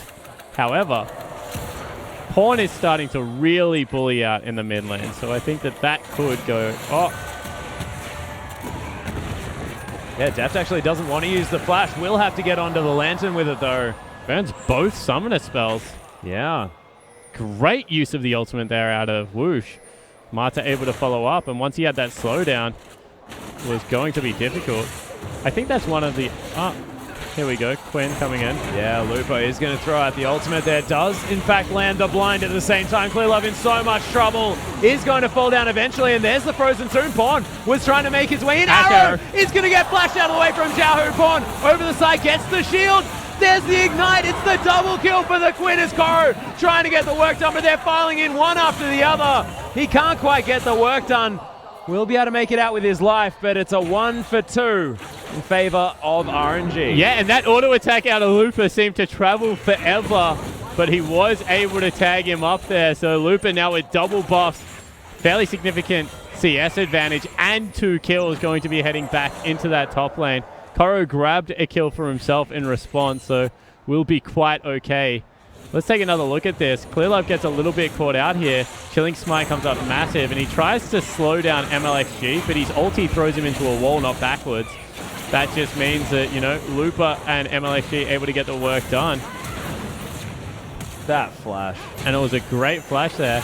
I really do think that was a little bit of a misclick out of Pawn, or he just didn't have the W available. Thankfully, Koro's able to clean up the back end. That could have gone a whole different way, by the way, if Deft had his flash still. Yes. But he didn't have it because he burned it in a different exchange down the bottom lane. So instead, big advantage goes across for RNG. That being said, no turrets taken yet, and it's only 300 gold. So, of course, that 1 kill is literally all that is separating these 2 teams. Xiaohu going to get spotted out by the Frost Queen's claim that Pawn decided to pick up first item. So, a lot of kite ability out of this Karma. Yeah, good catch potential. You're going to get a little bit of extra gold as you hit up champions and turrets as well, so it's not too bad there. Huge item advantage right now for Wu Xin. Actually, he goes back and picks himself up a BF sword. Yeah. That's only with that Caulfield's Warhammer, so he's about 1,300 gold in relative items behind. I'm sure it's not that much gold in actuality, but if they ever meet in the 2v2 lane, that's what it will be. You can see it is actually Deft and Mako moving up towards the top side of the map, but RNG will head back. Captive audience goes down. MLXG actually waiting in the wings up here, and look at the vision for RNG on the top side of the map. Teleport immediately comes in from Xiaohu. They're trying to find something here as the ultimate goes down. Deft will get stunned up by the parallel convergence. There's a headbutt pulverized as well as Xiaohu. Oh my goodness, the lantern ride. Deft will be alive for now as finally does fall. Whoosh tanking up the turret. Gets back underneath though, gets the stun, and Mako's going to fall. Double kill for Whoosh. The Jin play working out beautifully. What a play from the entirety of the RNG lineup. I mean, that was calculated a long time before that. Now Lupa in trouble, however. Whoa, that Mantra Q. Lots of damage out of Pawn. I think they could have nearly got that if they hard committed for it. I mean, when you look at Clearlove's, he's got a finished warrior and he's got all of his cooldowns available. Did not really hard commit, but as we take another look, they run out from underneath the turret. Unfortunately, MLXG still in the stun field, so they're able to get Deft CC'd up. Then he's just kiting backwards, but Whoosh, as you mentioned, coming up massive, does have to burn the heal, so that's not a big deal. Meanwhile, in live, Quinn gets murdered. Yeah, by the Poppy. Murdered. Nicely played by EDG to get themselves back into it, but after that turret falls down, and of course the extra kills that RNG picked up, they're in a commanding position here in the early stage. Koro will be able to finish this one off. Yeah, it's still only going to be about 500 gold, so honestly, you have to give credit for EDG of making the best of a crappy situation on the top side of the map. RNG hard commit, and that's what you want to see out of the lineup. They threw everything at them, but Koro is still able to come up massive with the cross-map play.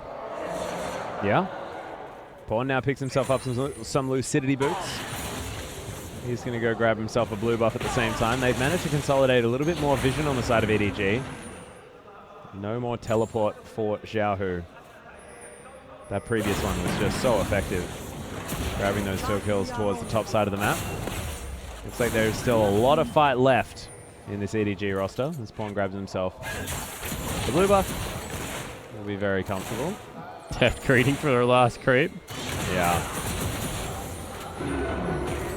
Only 11 more on that cull as well, and he will have that extra 350 And the Essence Reaver is a result of all this lane swapping. So, you know, people would be like, why not Infinity Edge? It's so much more gold efficient on something like the Jhin. And they're right, you know, because of the 4th bullet guaranteed crit. However, when you're swapping back and forward in between lanes, you don't get that opportunity to go for the big damage items. You can't go back for a pickaxe straight away. So, you know, you have to go for something a little bit more gold efficient. Like the Essence Reaver that builds out of a couple of long swords. You can see RNG actually commanding some control here towards the top side. Captive Audience comes in from Whoosh, but isn't going to be able to lock Doesn't down. want to walk through the choke Low. point. Definitely not. Oh, there it is. That's Mantra why. Q again. Yep. Oh, another one lands. Pawn is so strong. Yeah, not really giving many cares. As one more time, you know, we mentioned this. If Koro gets ahead, which he now is, he's going to be able to dominate the Quinn. I mean, Quinn needs armor penetration really quickly to be able to keep up with the Poppy. Armor is stacking on Poppy. Oh, Whoosh flashes out of the way. Whoa. I'd trade a flash for an arrow, though, if I was EDG. Yep. And you can see that Xiaohu in a little bit of trouble in this mid lane, trying to clear it up as best as possible. They're using the Hawkshot really nicely to keep vision, as well as those spooky ghosts. You already mentioned it. Yeah. The EDG, they're scaling, boys. They're happy to just play nice and calm League of Legends. And if Deft's able to do this without the BF sword completed, the fact that he's still able to pick up farms, still able to get around this map and make himself relevant, it's going to be very scary when he starts picking up some of these items. Well, it depends what EDG is trading for Deft's weakness, right? Because right now they're not trading anything because Pawn is doing such a good job in the mid lane. But, you know, if they go for a double teleport play or something like this right now, I mean, they're already trading a dragon for it, so a good proactive move. Maybe they get the bottom turret afterwards because they've already pre-planned that wave. So there are things that RNG can do right now whilst Deft is in his power trough and Whoosh is stronger. So it's not always just about the solo 1v1 lane. It's the impact it has as it spills over the rest of the map. Well, it does look like EDG want to grab this top outer turret. Rift Herald is, of course, still there. Been deprioritized completely, Rift Herald, in this series. Back to like very old school League of Legends as here comes Xiaohu. There's the double teleport player. Xiaohu doesn't know who he wants to follow here as Deft. Oh no, not going to be able to make it. Throws down the heel, but he's so dead. I understood what they were trying to do, but it didn't quite work as there's the curtain call. Mako going to tank up one of them. That's a double kill for Whoosh as he grabs it with his second. Yeah, one more time, 2 kills picked up. This time EDG will complete the turret kill as now another teleport coming out. Yeah, Lupa going to continue flying around with his bird jetpack. Yeah, this is a dangerous fight, Lupa. I do not know if you want it. Yeah, goes in with the Volt. The Koro wants to try and block the headbutt pole, but Marta will be able to catch up to him. Now caught out Pawn completely. Who's caught who? Spawn. Yeah, Pawn's caught. He's going to die. Yes, well, they actually start ignoring him as he's just going to head over to the turret and possibly just kill himself. Yep. So he'll die. Lupa, I think, got the experience, so that's good. Certainly is, and now they're looking for the play onto Koro. Flash actually immediately burnt there from Koro. That's good. So Koro got caught out so many times game 1. And honestly, that gold that he funneled into the other team probably in the end cost EDG a little bit more than you recognized during the standard course of the game. This time he just burns a summoner spell early. Like, doesn't really need it right now, you know. Has got some early distortions for himself, I believe. Should just be able to, you know, jockey for position around this map, and it's not going to affect the Poppy as much as you would otherwise think because he's just so damn tanky in team fights. So much better decision making this time out of Koro. I like it. Whoa, that's a static shift finish there. Oh. 4 kills.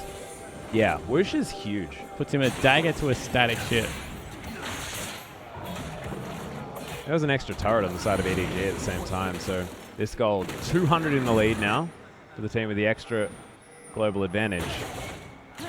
But my God, you're right. But this time around, one thing I will say is that RNG should struggle to take turrets. Unless they are willing to dive, they should not be able to technically take any turrets in this game. Pawn should be able to defend them all very well. So we'll see whether that does become a factor. In previous games where EDG have been down, they had good turret-taking comps still. This time around, you know, Quinn as well as Jin do not rip through the structures at all. No. We are in a slight pause, ladies and gentlemen. So see whether we can get everything sorted out.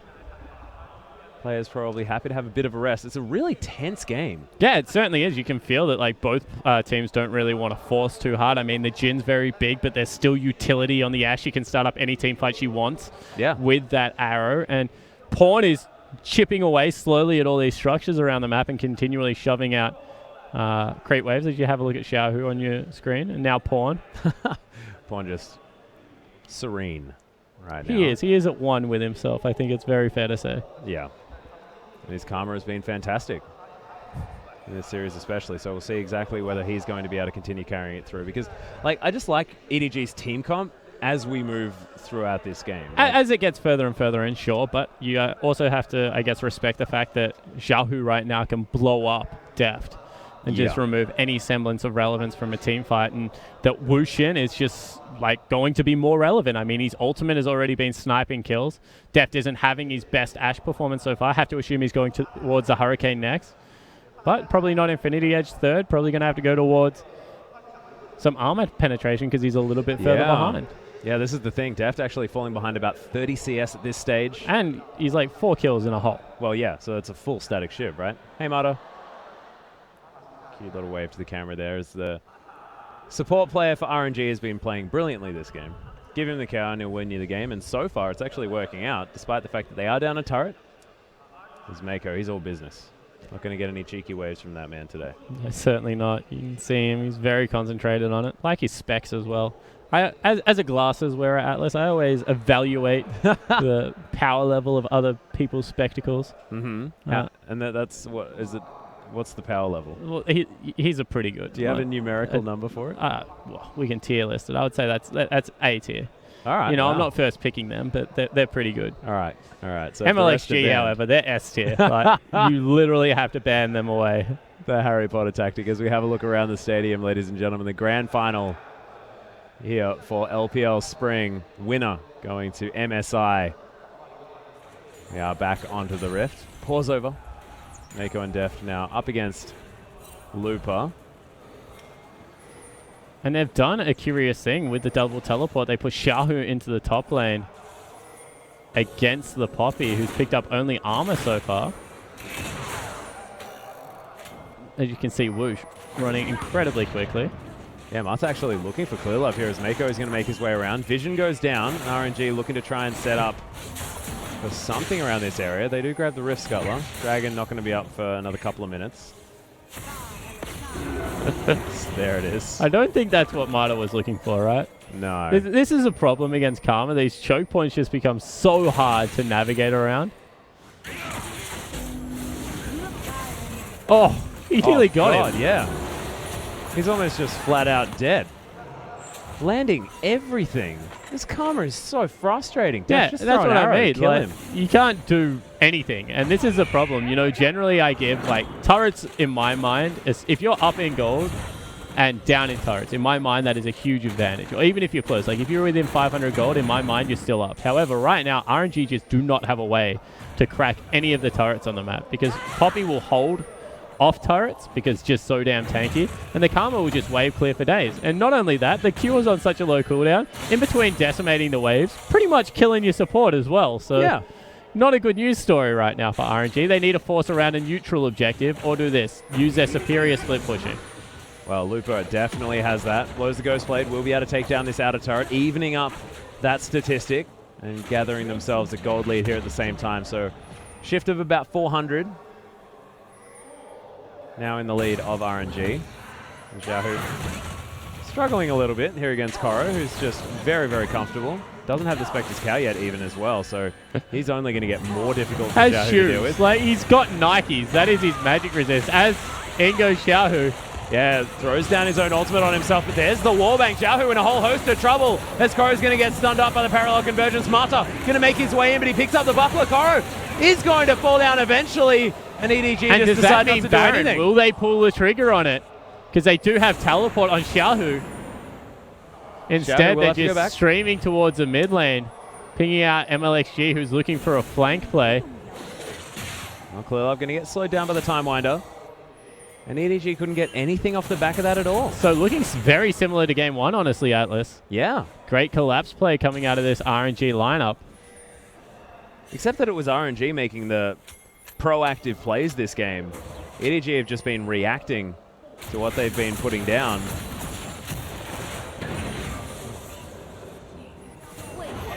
I just feel like overlooking the Alistair, things like this. Very scary. The Lysandra needs to be looked at as well because Xiaohu is just so comfortable on the hero. I think Pawn's kept him relatively in check this game. Yeah, true. He just looks so able to make plays on this champion other than most others. I mean, his Varus, we were talking about it before, and didn't get a whole lot done. But you can't really throw Azir and Lysandra at him. I feel like if EDG has to target ban two things towards Xiaohu right now, RNG have won the series already in pick ban phase. Wow. See whether this is, of course, still an incredibly close game as there's the hook, but Mata just goes aggressive. Is going to get snared up as the captive audience comes down. MLXG looking for something here as Koro right in the back line, knocks away MLXG as Mata. He will die. Clearlove picks it up. That's a fantastic hook. Takes down the Lysandra. Oh my god, Lupa's dead so quickly as Whoosh has to run for the hills. Nice snare as Clearlove just flashes forward. This is a man on a mission as Time Winder's going to gather himself a slow. Captive audience again from Whoosh, but 3 are dead. Oh! The ultimate has to be used. My god, the Mantra Q just does so much damage. And they're going to move towards Baron. You know, Lupa still has teleport when he respawns, as does Xiaohu, so only 15 seconds on this objective. They need to burn it down quickly. And they are pinging out for assistance, so RNG do know. Yeah, there's the Scrying Orb as well, so they know exactly what's going on. Down to half health now as well. 6 Everyone seconds. is converging on it. Yeah, on everyone. Parallel convergence comes down. EDG may have made a mistake here. Oh my god. MLXG just buying some time where he can. One teleport. Now the teleports are coming in. Baron goes to EDG as Xiaohu immediately cleans up this team fight. In goes Lupa. So much damage as Clearlove making some room for Pawn. He's out of there as the flash forward comes in from Lupa as Clearlove actually deceptively tanky with that True Grit. Oh, the blinding assault. That picks it up. Pawn's going to die. And that, I believe, is just Mako left with the Baron. Yep, so in the end, they pick up a huge team fight and they grab Baron buff. But in response, RNG are able to respawn, use that double teleport to clean up the EDG lineup. Mako also needs to be careful that he doesn't get dove here because there's still 5 seconds on his AD carry and 20 seconds on mid and jungle. If this is multiple turrets, then this is massive for RNG. They are now looking for the Dragon. Pinging out their second for the game. EDG unable to grab any yet, and MLXG already here. So multiple objectives gathered on the back of their team fight. Apart from just the Baron going to EDG and no one really to use it. Mako's going to walk a minion wave down top or something like that. And they will be able to pick up at least one turret for it. But you are right. Definitely not the best Baron buff we've seen so far. Also important to see that Whoosh picked up another couple of kills for himself. So if he gets even stronger during this game. Lupa also a powerhouse right now. Oh yeah. QSS completed as well. Mako, you need to get in the lane. They're not going to be able to grab anything for this. They're too scared. Haven't got the vision control. So you're right. That's horrible news now. They don't group up with it. Instead, they shove out top lane turret and they don't even get it. And that is going to be CS advantage for Xiaohu here as well. 1, 2, and 5, so not exactly the best scoreline, but for Lysandra, just a lot of utility. Pawn now building towards what looks like Graviton's Death Cap. This is item number 3. Abyssal Scepter was, of course, completed. And that is a Hurricane done for Deft. So the Ash is moving towards power. Yeah. He's still 2,000 gold. So 3,000 gold. Oh, got it. Arrow lands. There's the Mantra Q onto Whoosh. They're looking for the pickup, but they don't quite get there. Very close as Mata is going to get hooked. Captive Audience comes in and just can't continue the fight. But so they get rid of the Jhin. Now what do they get on the back end of it? Lupa has to get out of here. Clearlove's going the long way around. They pull out. So EDG, they nearly pick up a kill. That's the kill they were looking for. Whoosh. 6-0 on 2 would have been a huge shutdown, but goes back and grabs a rapid fire cannon as well as a QSS. He's huge. He's so big. Jesus, we'll see whether he is going to be able to continue this wrath on the game or whether Koro is going to be able to keep him in check. Rompy's going to fall. MLXG locks that one down. Has himself a Frozen Heart. Slightly different build path here for MLXG, but does definitely like this one. So isn't a damage threat really at all here. No Sheen item built up. Doesn't look like he's going to get one here this game either. No, just prioritizing a little bit more of the tanky front line. Wants to be able to initiate for his team. Quan clearing out mini waves is thinking about going back. We'll see whether he can afford the Rabbiden's death cap as he goes home. Koro now with the Spectre's Cowl, looking for the Spirit Visage. He runs back up the lane. Now Whoosh moving towards the top side. RNG, so much aggressive vision in this game. They've got double QSS as well as the Hourglass picked up as well. So it's not like there's a good target for the arrow, although here might be a fight. Yeah, they have locked down MLXG for now as Quan looking for the snare. And that is going to be Whoosh picking up the turret. Takes no damage there either as the arrow is available from Deft. So it's 3,000 gold for RNG. Yeah, the structures. They're starting to push so far ahead. Couple of structures up your right, as well as 2 dragons. You can see Deft coming down, clearing out this minion wave. He wants Infinity Edge so bad right now. And he's going to need to wait a fair bit for that one as well. Still another 2.4k, something like that, before that item becomes available. Xiaohu wants to try and grab this kill. But Deft able to pick up the mini wave, will be able to make his way out. Clearlove was waiting in the wings in case Xiaohu had gone aggressive. He's not wanting to. So they ping it back, Atlas, you know, just a little bit of farm. Poppy is still definitely getting bigger. You have to respect Koro in this game. Yeah. Lupa is going to have a split pushing advantage pretty much the entirety of the game until he goes toward, until he has 6 items right now, Koro. In which case you'll just be able to pin him down due to a lack of life steal. However, right now, definitely in his favor. Was even looking aggressive onto Pawn. But the utility doesn't go away from EDG. Pawn's got his death cap, so that's a good story.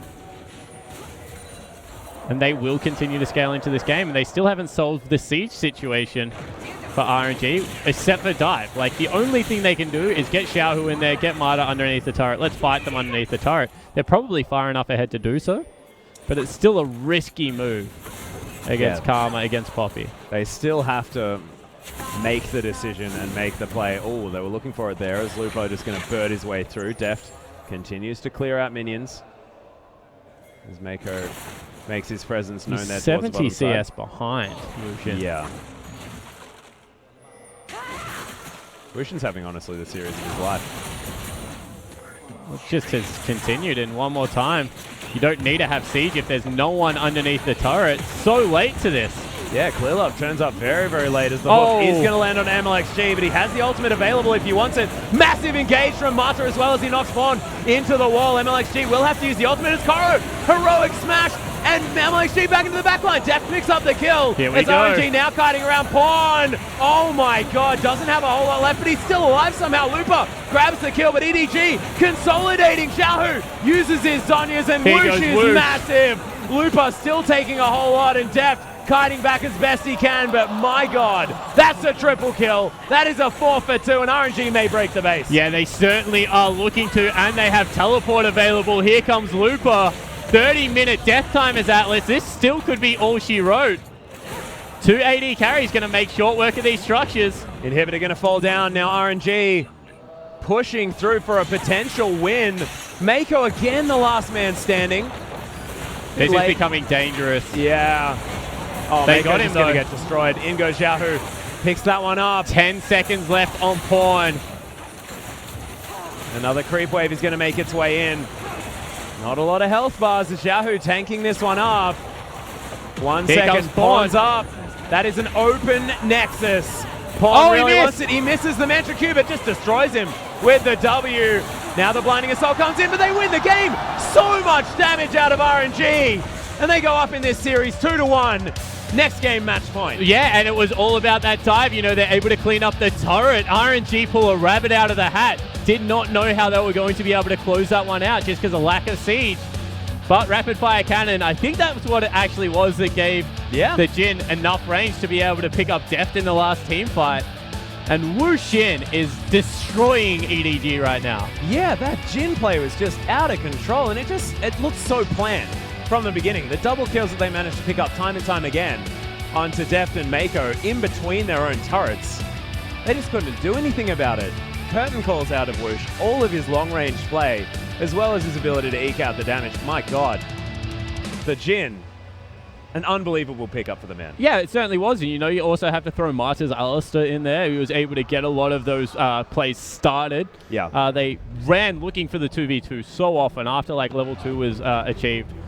Marta just wanted into the lane and tried to dominate the Ashe, and that's exactly what occurred as that game progressed. So, you know, you have to look at the 2v2 that was picked up from the EDG lineup one more time and think, you know, we're falling behind consistently in this lane. We have arguably one of the best players in his roles right now in Deft, and he's getting bodied by the new kid on the block, Woosh. And we questioned, you know, Name, Woosh, like which way are they going to go? They go with Woosh, and so far, once again, hats off to the RNG coaching staff because he seems to just rise to the occasion so often in these big matches. Yeah, and it's just not something you expect from a player with not as much experience. Of course, he was around in the LPL last year, but still a very, very new guy. You can see, you saw him on your screen. The man is young.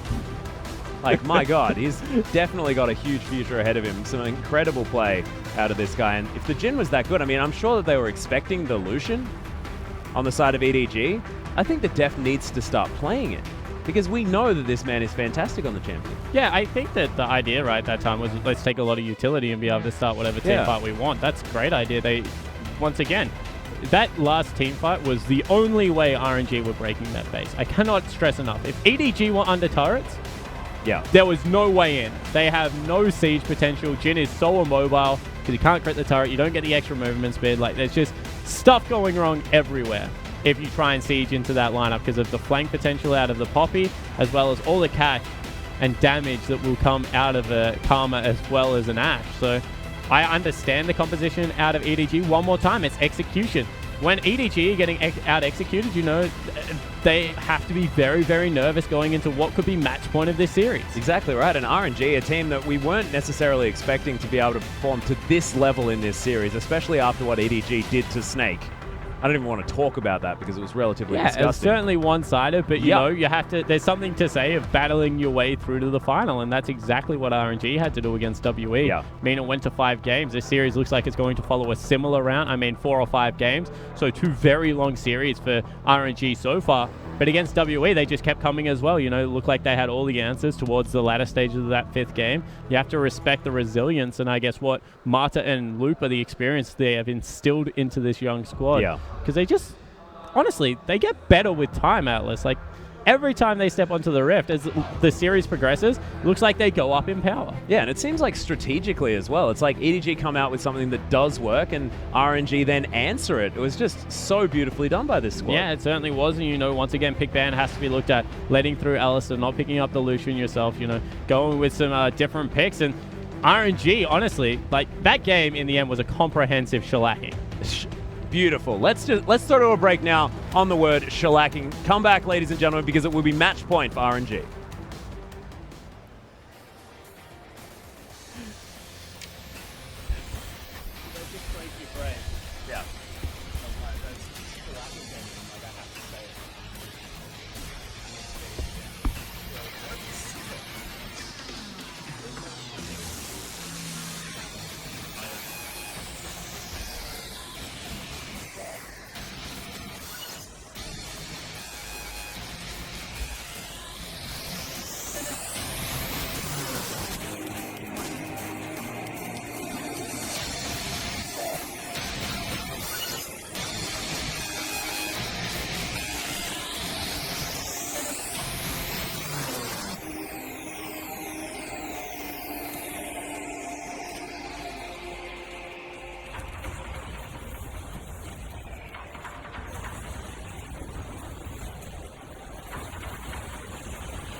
顶杀掉直接击杀，本是韩国来相煎何太急啊！马瑞也没有能够逃过这一波的 gank， 给马瑞一个最热烈的欢迎！欢迎来到 LPL。苏这边小虎又伤了，配合男枪。这一下真的是感受到了 LPL 的深深的恶意。这条龙我能抢下来。马塔没了，龙是谁的？03，中谁的龙？就是康迪，没什么是抢一条龙不能解决的。如果有就两条，康迪抢到了，是的，龙直接没了，抢到了，尼古拉斯康，我的符号，为什么？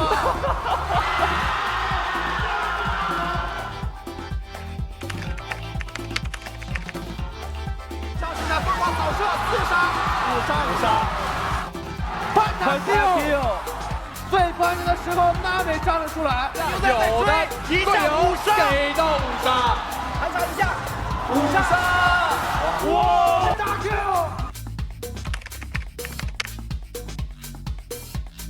这一边又是个魔在9个虚弱，最后一下，哦，漂亮！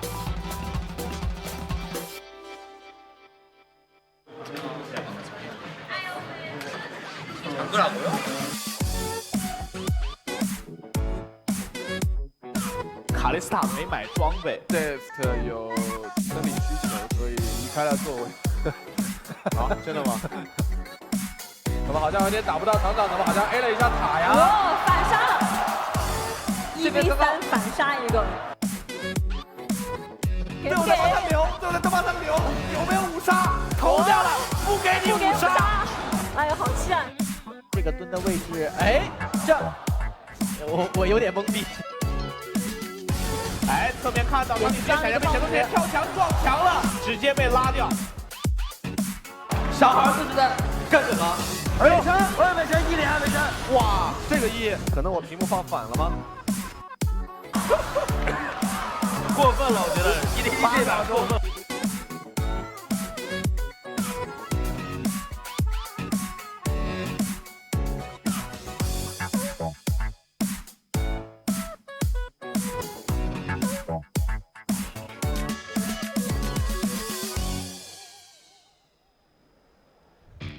Welcome back, ladies and gentlemen, to our English broadcast of the Chinese LPL. We're here for the grand final, live from Shanghai, China. And it's up to match point for RNG. Yeah, it certainly is. They're 2-1 up. I love that clip, you know, showing some of the great pentakills, showing some of the bloopers from it. However, MVP of that last game was actually Looper. Interesting. Would you have given it to Looper? You know, 33% of damage share, I guess he earns it there, but, you know, did some heavy lifting. I like the utility when such a comprehensive, like, when a great team comes together like that. Yeah. I do like to give it to someone like Marta just because I think that the utility has a lot to do with how they win the game. But as far as execution goes, Looper and Whoosh both had fantastic games one more time. I think both. And I actually really like giving it to Looper here because it sort of highlights exactly what he can do that Corey doesn't necessarily do as much for his team. It's be that extra carry, be that massive damage share. We are going to see it, and like his maneuverability around the map on the Quinn is just so difficult to deal with. Yeah, it certainly is, and you know, this was a collapse that was coming out of EDG, but RNG were just able to out-execute Shah, who stays alive for so long, able to flash an arrow. You know, this auto attack went for so long, but just able to get it done. And, you know, they just had summoner spells at time when EDG did not. They all flash over the wall, and there's nothing Def can do because he burnt the flash and heal about 10 seconds earlier. Yeah, in the laning phase, whereas this looks actually very, very similar. Of course, after the Baron did go down, and EDG sort of all fell apart from there. It was what looked like a fantastic team fight, and then they tried to get a little bit more. Wow, Whoosh didn't even have to burn the flash or anything. They're just able to run him down. You see Looper on your screen there, of course, world champion, Samsung White on 2014. Yeah. Bad season, honestly, last year on Masters 3, but has shown that he is still a world-class player this year, playing on Royal Never Give Up with his old friend Mata, and having a much better go at it this time around. Yeah, Mata as well. I mean, didn't find as much success on Vici Gaming last year, but he's come back, rejoined his world champion. There's a difference between not finding much success, you know, coming 5th, 6th, not exactly where you want to be, and going double into elimination. Yeah, and I mean, I wasn't trying to one-up your story. Yeah, no, I'm just saying, like, there's doing it tough, and then there's, you know, whatever having an Mata awful went time. through. Yeah, exactly right. But, ladies and gentlemen, we are into Champion Select. This could be the end for EDG, unless they can claw their way back in this game. The Lysandra is going to be the substitute ban. Of course, it was Rise the last time around because they were on the red side. And I called it last time. You have to throw double bans at Xiaohu. I think you already lost this series, at least from a psychological aspect. Yeah. So we'll see what happens here. Of course, still the potential of double bans to come out towards Pawn. They've been doing it all series long. And that's exactly what they did. But what is it going to leave available? The Thresh is still there for Mata if they do take away this Alistar, but I do like the pickup. Mako is a fantastic alley player. Getting it away from Mata is a big deal. But we'll leave a lot of big picks available for RNG. Maybe the first time MLXG will get the Graves. Something like that. Koro now looking at the Echo. Pawn maybe looking at the Echo as well. Of course, he seems to be the Echo player on the lineup. That's a very good good point. Mako, however, pretty much picked up Alistar at MSI last year after Wolf was having fantastic success on it, and they kind of recognized they needed to pick it away from SKT, and he's never looked back. He's a great Alistar player. Not on the same level as Mata. I think few people are on the same level as you know, one of the greatest support players to ever enter Summoner's Rift, but Mako certainly makes a splash when he's on the cow. Yeah, most certainly does. And look, it means that Mata cannot, which is going to be very important. Looper, they're thinking about the double pick away. Yeah. I like it a lot. We did actually see it from WE, but they picked them into both solo lanes. RNG have a heck of a lot of flexibility. They can chuck it into the jungle position. Xiaohu, haven't seen him play it. Not necessarily known as being that flexible. I'm sure Mata can still play Poppy support as well in a pinch. Good point. So you're right, there is flexibility there. And that's what they're going to go for. Double denial away from Koro. I love how in the trash talk, they're like, you know what, we don't rate Koro. Yeah. Get him off Poppy. And now they're banning the Maokai and they picked 3 champions away from him, basically. Yeah. It's very interesting the way series works out like this. Yeah.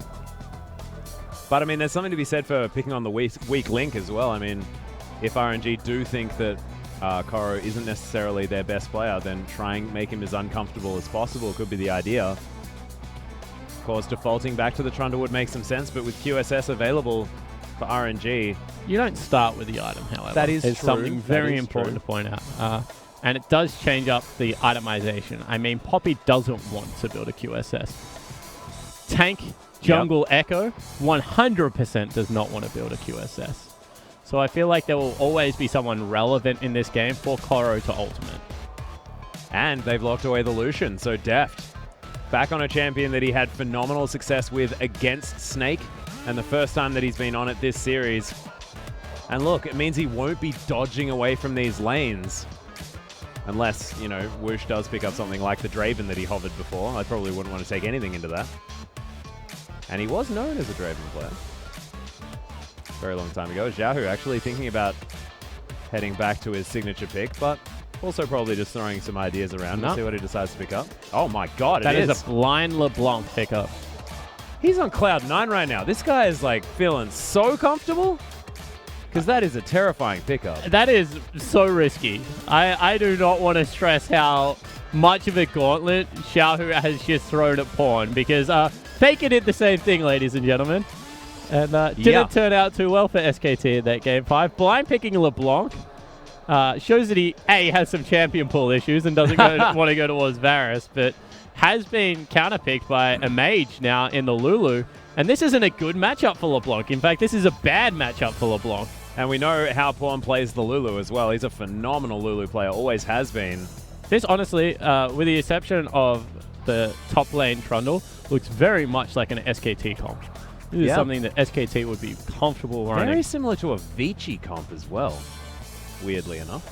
They love the Lulu Graves, man, and I never really understand why. Well, Lulu Lucian in this is huge. That is the big deal. I don't think Lulu's going to give anything to Graves. But the rat's being locked in for RNG. Yeah, Whoosh is going to take that one away. And look, it was banned in the last series. Def decides to ignore it to take away the Lucian this time.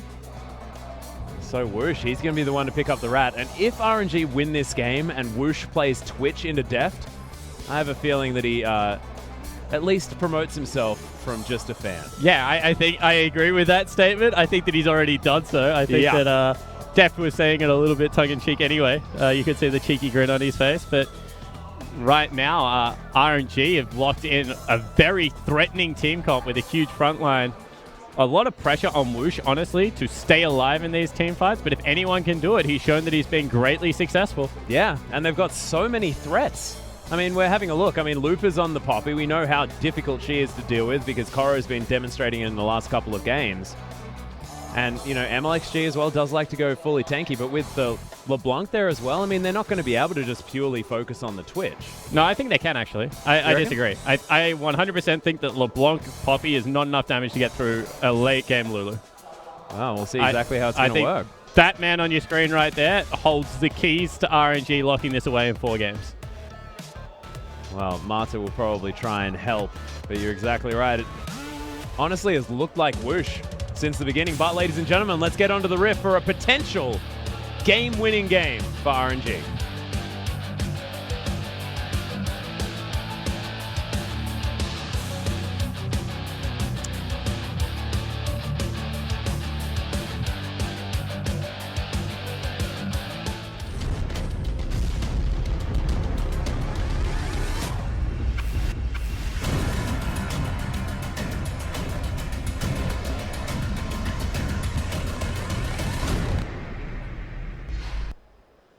I, of course, meant match-winning game. But welcome to Summon's Rift here for game number 4. RNG now throwing the Twitch gauntlet themselves. Xiaohu going with the pawn special. Oh, Whoosh with the face check. Marta is here as well, though. They do manage to get the stun. Xiaohu over the side. Mako in so much trouble. The exhaust goes down. Heals there. He flashes, but it's not going to be enough. First blood goes to Whoosh at 58 seconds into the game. Deft still kiting around. MLXG taking a lot of damage, but my God, RNG come out swinging. Yeah, they go for a cheeky play. It looked like EDG were happy because they were being face checked into, but they got collapsed on from 3 directions. It's going to be big because Deft had to burn a summoner spell and Mako burnt both. So all of a sudden, yes, you are looking to dodge a lane if you are EDG. Although sending their duo back down into the bottom. So we're going to get standard across the board and see whether they can weather the storm. Oh my God, this is going to be so difficult for EDG. An extra potion as well as that longsword now for Whoosh. And it looked like it was a nightmare. He just face checks and then Braum level 1 happened. I think it was more than that. Braum level 1, Poppy tackle. Everything went right there. Even LeBlanc hopping the wall and, you know, cutting off the retreat towards the top side of the map. Well, MLXG is actually going to start on his red buff. See whether this means that he's going to continue around and try and do a little bit of a cheeky invade onto Clearlove. Whoosh has hit level 2 now, though. Marta as well as he throws down the cast. Deft gets a cheeky auto attack in there, but my goodness, RNG. Fair bit of damage right now. I have a feeling we're going to see some points into the Triumphant Roar this game. Yeah. Out of Mako. Nice block of the Winter's Bite there from Mako. But they're getting zoned away from so much experience and farm. Level 2 not yet gained. This is one of those situations that you just have to, you know, bite the bullet, be content being zoned away. You're the lane that gave away first blood, so it's not even really anyone else on the map fault. Yeah. And once you start getting some levels, go aggressive when you have your windows. Man, these casks are actually landing very, very nicely here for Whoosh as level 2 finally hit for Deft and Mako. There's a headbutt evolve. Actually, Whoosh taking a fair bit of damage. He's going to die. Yeah, Mako's in so much trouble. Doesn't have the flash, of course, as the teleport's coming in. Clearlove's down here as well. They might be able to try and get a double kill as the end of line comes in. But Xiaohu over the top, picks up Clearlove. Pawn is able to grab one for himself, but Marta's here still. Here comes MLXG. Oh my God, Pawn's dead. Deft now trying to kite around. But RNG, they just have the answers everywhere. Yeah, another 3 kills for only 1, and Deft is going to get zoned off this turret nearly. EDG, everything going wrong. They burn the teleport. Let's take another look at that. So in the end, Mako goes in.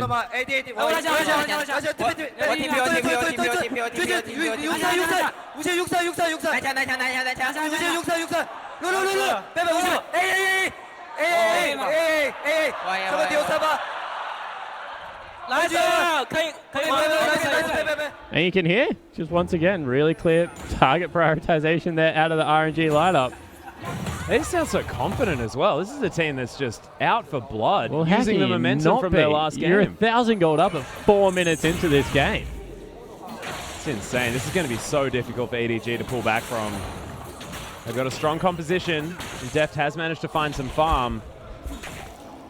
But still, very, very frightening. This pawn is going to get chained up. Xiaohu, very comfortable on this LeBlanc pick, of course, but pawn, of course, on Lulu, more than happy. Yeah. Also has double buffs, which I feel just makes his lives a little bit more miserable here. Yeah. Well, Looper taking a bit of an assault from Koro. As he's just trying to be aggressive, get something there for Clear Love, but nothing doing. Oh no. What a disaster. We'll pretend that we didn't see that. I think the cameraman did the same thing. He just panned away straight away. Like, Nope. Nothing to do with that. Apologies, pawn. But of course, pressure's on this game. Oh yeah, so much of it too.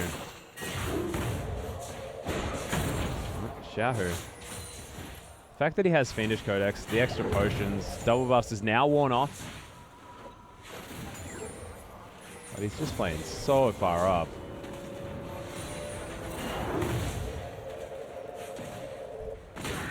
Jeez, well, Koro still holding his own here towards the top side of the map. He's 12 CS ahead as Looper is going back to base. Grabs himself a Balmy Cinder. Might teleport back in, but Wave's in a decent position. Might be able to just walk.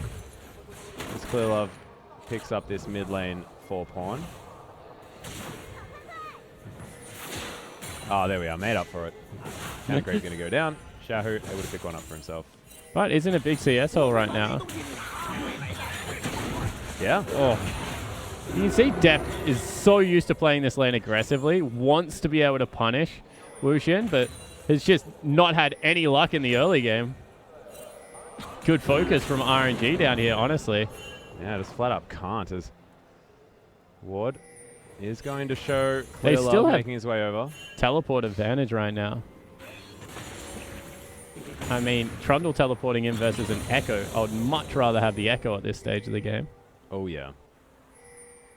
Well, Poppy. Ah, yeah, Poppy, sorry. OXG, though. You know what? I'll take both of them over Trundle at this stage of the game. Yeah, right. I think that what you said still had merit. Looper thinking about a dive on the pawn. Has got level 6. It's very hard to dive pawn. If he does come out from underneath the turret, however. Here we go. And they're looking for it now. Spawn does have the ultimate, uses it. No stun to come in from the parallel convergence, but he's taking so much damage. Xiaohu picks it up. There's the flash, but MLXG makes his way out. Clear Love in there. He's going to lock down the jungler. The ultimate comes through from Looper. Clear Love says, all right, thanks. So they are able to trade 1-for-1, but it is the mid laner for EDG going down versus the jungler right now for RNG. And they did have to burn a teleport on Koro to get it done. But still not all bad right now for EDG. They have got a 20 CS lead on the Trundle. Sort of the only good news story here for EDG is that They've top got lane. a 20 CS lead on AD carry. That's true. I think that's pretty good. Yeah, so Def playing this lane quite nicely, despite the first blood going down. Oh, that's a big mini wave. Yeah, big creep wave. But I don't think there is like 22 CS in there. Marta's going to do his very best to hold them all, though, just to make sure that Wush can pick up as many as he can. There's the culling. Marta just going to unbreakable it up. Pawn going to grab himself a blue buff. So things normalizing slightly. 1,000 gold, still the lead. That's going to mean less and less as this game goes on, but Xiaohu is reaching his power point. Almost has that Morellonomicon as he makes his way back into the lane. We'll see whether he can go and affect the rest of the map. Yep, certainly is what the aim is right now. Kill the Lucian if you are Xiaohu. I feel like that's why they picked it up. Of course, with Lulu, as they start grouping, it's going to be a hard task. Yeah.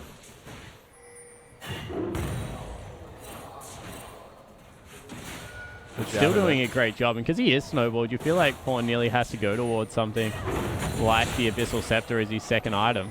Unless he can land glitter lances like this. Yeah. Well, Pawn's a good Lulu. I think that's a very fair comment to make. He's now got blue buff. You know, no sustain to speak of, but the fact that you've got shields coming for days is just going to help out a lot. Def goes back, buys a BF sword. Definitely, once again, not equal footing, but, you know, that artificial, I guess, power you get over just picking a natural lane bully. Yeah. Is still going to be there. MLXG. Aggressive positioning here in the enemy jungle, but of course Mata making his way around. Parallel convergence there, and Dragon is looking to be picked up. Nope. MLXG is going to go back home. And look, Whoosh is still getting bullied. He's 20 CS down. There's 4 there. So, like, what? Nothing. 17 CS down. Even though he's got those 2 kills. And that's something that you have to keep an eye out, because it means he's going to reach his power spike earlier. But it does not mean he's strong now, by any means. Well, it doesn't even have the Blade of the Ruined King yet. Only Bilgewater Cutlass and the recurve bow. Marta looking to hold on to this lane. Winter's Bite now down. Whoosh. Don't really want to go up against Def right now with the BF sword. No Xiaohu locking down the blue buff. So Pawn continuing to push things out, makes his way back. And it's going to be a Titanic Hydra for Koro, so very much wants the team fight. Not going for the Ravenous split push option. Yeah. I think that's smart because, as we mentioned, Lupa probably will grab a QSS second item. Although he might be dead. Yeah, actually has to use the flash here. It's Clearlove is going to follow that one up. Red buff is running. The Subjugate's going to wear out. Lupa still taking a lot of damage. Yeah, Clearlove trying to run after him. But in the bottom lane, MLXG is going to get knocked up. Teleport comes in. The ultimate has to be used. Is Chrono Break going to get him out? Lupa going for the 1v2 as Clearlove smacked on by minions. Koro waiting for it. There it is. He still doesn't have it. One more auto attack. He's out. Oh my god. The bite. You need the one more. The bite. No. Oh god, no. Lupa. What a play. And I say it time and time again, chasing Poppy is futile. He's probably just like... Now, Koro's on... That is fantastic use of the Mimic there as well. Yeah, as Mimic he's Chains comes teleporting out. back to the top lane as well. There's no way Koro can get out of this. One more attack comes what a in. beast. And RNG are all over this game. That is just such an unlucky play out of EDG, but matched step by step of the way by RNG. You know, you have to compliment how well they're capitalizing on this time and time again. Now looking for Pawn. There's the shield. Not going to be able to get the stun. MLXG just going to help push out this mini wave. The fact that Xiaohu is the benefactor of all of this is just so scary on this LeBlanc, who you just don't want snowballing this stage of the game. And wow, Koro actually goes back and grabs himself a cult. Well. So they're resigned to this one going late, I think it's fair to say. Yep. Or just, you know, had a spare 450. Yeah, I could think of much better things to spend that on. Ruby Crystal. Yeah. Yeah, okay, you're right. You know. A couple of options. Null Magic Mantle, also pretty good for the same cost. Well, Pawn does have himself a Negatron Cloak. Understands that this lane is going to be difficult. Decided to forego the Merlinomicon for now. Yeah. Only Antome and Recipe to go, but still has a 20% CDR. Exactly right. So it's about the cooldown reduction, now surviving the burst that is going to come out of Xiaohu. As I said, the, I guess, gold disadvantage means that he was going to have to eventually go towards the Abyssal Scepter anyway. So better to get the defensive stats now and ensure that you can continue to farm. Goes back, grabs the Nomicon anyway. Yeah. But Xiaohu is like just so much stronger at this stage of the game, and all of a sudden Mako might be caught. No, he's okay. Had the ultimate available as well. But just bad news after bad news in what is game point right now for EDG.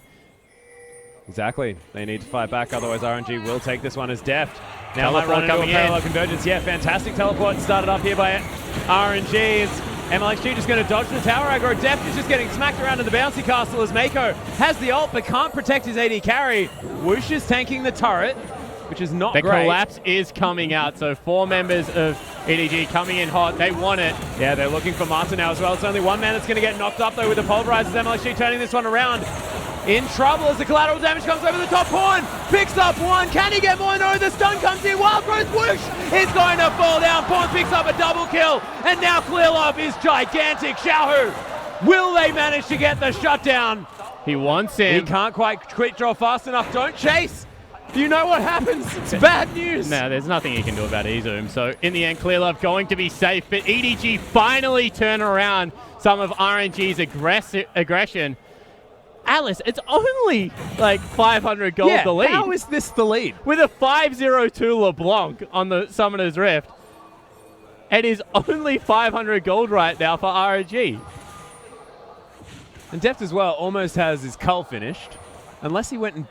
Is that 90 stacks or 9? I have no idea. I don't know. I have a feeling he only recently purchased that cull.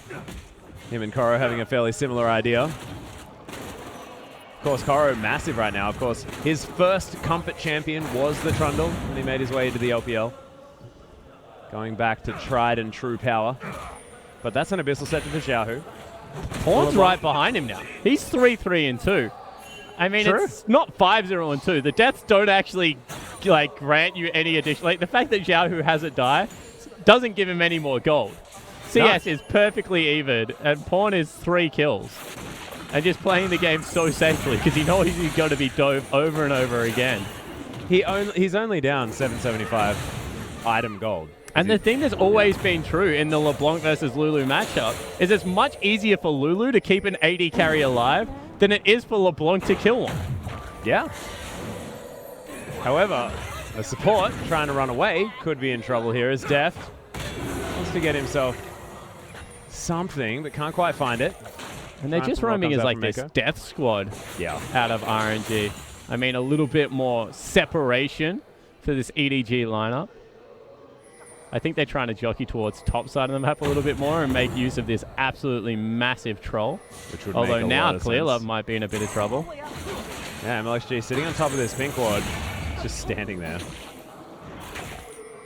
MLXG. He's Deft over the side. Whoosh. Gets ardently blazed. What? Not sure whether that verb really works. I don't think it does. Relentlessly pursued definitely It's good, does. yes. Yeah, I like ardently that blazed, not so I don't much. like ardently blazed or martially poised. I don't know what martially poised means. No, I like it though. That one at least sounds like it could be a thing. Whereas ardently blazed that sounds questionable at best. Piercingly lit is not good either, I don't think. All right, let's move on. Yeah. This tower, down to about half health here as EDG sort of naturally getting a fair bit of damage down. Clearlove wandering near a ward, spotted towards the bottom side of the map. As you can see, RNG again with a lot of forward vision. Xiaohu's making his way down. Teleport There's the played. teleport from Looper as Deft has to get away from the wall, but doesn't get stunned. Throws down the culling. The ultimate comes through from Looper as, oh my god, Deft just evaporates. Whoosh on the backline though. It's Koro. Smacks him against the wall, pins him and kills him. Mako there looking for the pulverize. Can't quite find it there as MLXG just kiting around Clearlove as well. One more auto attack will stun him up. There it is. They managed to get it as MLXG just kiting. Koro is in a this match. beast. Koro is, yeah, just so huge. That's going to be a 2-for-2 for now. In fact, jungler and AD carry falling on both sides. And if out. you are RNG right now, be afraid of the troll because nothing looks like it can touch Koro. No. And that was really easy for Paul because he was like, well, my AD carry's dead. I don't even need to feel bad about this. Yeah. Here you go, Koro. Have everything. Live. And also have me wild growth so I can kite us. There's the Pawn. chain. Pawn does have a shield. Not sure whether it's going to be enough, and it's not. Mata is going to pick up the kill. Zhao, who I feel probably could have got that by himself, but he's 6-0-4. My god. And you saw the emotion out of Xiaohu as he picks up that kill. They're just feeling so good right now, the RNG lineup. They probably feel like they're more than 0 gold ahead. Yeah. What the heck? When your LeBlanc is 6-0-4, you should be up in gold. But when your Trundle is 25 CS in the lead, it has 2 kills. Yeah, you know you got a bit of a problem. Clearlove as well, 100% kill participation, ahead by a few creeps. And look, there's a reason they keep going back to this duo lane to try and get them snowballed. Oh, Deft is 40 CS yeah, ahead now. because Deft is massive and going to naturally take down a turret whenever he chooses. They actually don't even want to take it right now. They just want to deny the farm. One more teleport is available out of LeBlanc. Oh, Culling is going to fly in here. Xiaohu uses the distortion. Might actually be made pay here as end of the line comes down, but Philip not going to land the damage. Just does not connect there. MLXG is once again on the bottom side of the map. He's like, they are trying to dig Lucian out of this hole. Yeah, all the shovels that they have available. As Koro, he's going to turn up as well. Don't know whether Xiaohu can solo defend here. Doesn't have a lot of wave clear. Parallel convergence is down. MLXG going to make his way in, but not going to get any stuns as the chains land onto Koro, but he takes like negative damage. They're going to bust open the turret. Forced, yeah. So they get a gold lead. That's 1,000 gold. Oh, I just don't understand. This game does not make sense, Atlas. No. And EDG are playing like they're ahead too. I don't know how, like, being in this game, how you would know that. Looper is going to equalize right now, but Mata might be in some trouble. Yeah, I was about to say piercingly lit, but he just gets hit by the Q by death. Good. This Whoosh building towards the Renan's Hurricane, but starting to get delayed as Looper throws a buckler at the turret, picks that one up. So that's good. Mako now going to have to ulti himself. Yeah, he's going to use it now, but does get knocked up. There's a headbutt onto a minion to keep himself alive. He's still in trouble. Yeah, Neo comes in. Massive 3-man pulverize comes down though, and Whoosh, he gets exhausted. He's dead now as well as Def picks up that kill. Now Xiaohu looking for it under Def, flashes out of the way. That is going to be the Mimic that's there. Xiaohu, he gets blocked. MLXG's in front of him. That's actually still the Mimic. As Clearlove, he's not going to get fooled. Looper made his way down. Koro stayed at home, so all of a sudden a 1-for-1 trade means that this Trundle is relentlessly beating down on the top lane turret. They will equalize top lane, and all of a sudden they're 1,400 gold up, Atlas. This is insane. The double cull. So big. That's what it is. I figured it out. Yes. Double cull has just made so much of a difference in this game. Well, of course, it's artificial gold, really, because you still have to spend the 450 in order to get the 350. It's way more efficient than that. Really? Yeah. It gives you gold efficient stats during the laning phase, and it sells as well, remember? Oh, that's true. You actually get a little bit more back after you sell it. Yeah. So, 100% gold efficient. Well, otherwise it would be the worst item in the game. Yeah, it would. Glacial Shroud was now transformed into that Iceborne Gauntlet, as well as the Null Magic Mantle that you, of course, spoke about before. All right. Mako one more time. Yeah, may have to use the ultimate here. Hasn't Doesn't actually have it. He's just going to fall down. Teleport coming in now. Yeah, Clearlove as well. A couple of marks come in as Deft, Fawn and Clearlove looking to try and corral as Koro. Oh my god, look at him. Right in the back line. He's massive. Has the Subjugate available at the same time as Clearlove. Right over the top end of the line will do so much damage here as Mata. He's going to be the first target. Clearlove flashes after him, picks up the kill. Look at the health of RNG. They're getting torn apart. Fawn's doing so much damage as MLXG turns it. What the heck was that as Clearlove still able to get the work done? That's an ace. RNG turned it all around. And it is a 4v5, and EDG still decide to fight it without their support player. RNG able to come out ahead by the skin of their teeth. But this game has turned into a bloodbath, Atlas. Yeah, and MLXG got a gigantic chrono break in that fight. Let's go back and have a look at it again. Yeah, so Mako gets caught, but they still channel both ultimates right now. And they think that they've caught out Whoosh and Looper, but they really underestimate how damn tanky this Poppy is. You know, Koro's massive on the back line, able to get a great Subjugate down. Mata falls so early. But as you mentioned, like the AoE damage to the distortions as well as this chrono break. There's a distortion. Chrono break will come through in a second onto two of them. I mean, the fact that they picked up Xiaohu on the back end of that, great news story. They finally get the shutdown. I mean, it was a maximum gold value shutdown as well. But RNG with that able to pick up a turret for themselves. Actually able to pick up two, and they have another gold lead. They're not done. Yeah, teleport's coming in here as the Dragon is going to get focused down. Will die very quickly. Xiaohu comes in, just eliminates Steph. Oh my god, there's a massive knockup with the Glacial Fissure as well as RNG. Trying to turn this one on a tech. Clearlove is going to get wild. Growth is born, trying to control this team fight. And Koro on the backside just going to destroy Whoosh. My god, how is Clearlove still alive? Vaughn kiting around here as MLXG takes him down in the end. Looper comes over the top. Mako right in amongst it. But it's going to be another ace in the end. Oh, he got him. Oh my god! He's going to die. That's a 5 for 3 in favor of Another RNG. 5 for 3 for RNG. This time, EDG get the dragon picked up. That's ridiculous. This game is just out of control. It's becoming so accelerated. 36 kills in 24 minutes. Yeah, and the gold is still only 1,500. The gloves are off, well and truly. That is a death cap completed, though, for this LeBlanc. So one more time, they get destroyed. One member gets picked up, but they still decide to fight. This time they have no choice. Koro able to zone 2 members here. And he gets him. Wushin just having no luck. And Clearlove and Mako just putting on a clinic on the back end of this team fight. Oh, the end of the line? No. No, he survives. Headbutt, Oh, but yeah, then headbutt. flash punch. Flash hoofed. Well, remember, one cool thing about the Alistar Ultimate, it gives you AD, a like BF sword worth AD. That's why Trinity Force Alistar was so sick. Don't know whether that was ever it was a thing. It was. Trinity Force static shift top lane Alistar, definitely a thing. Just wasn't fun to deal with. There's Death now going to pick up some more farm here. I think it was 100% pick banned at Worlds. Yep, it was. That year. Not sure which one. 2014. Yeah.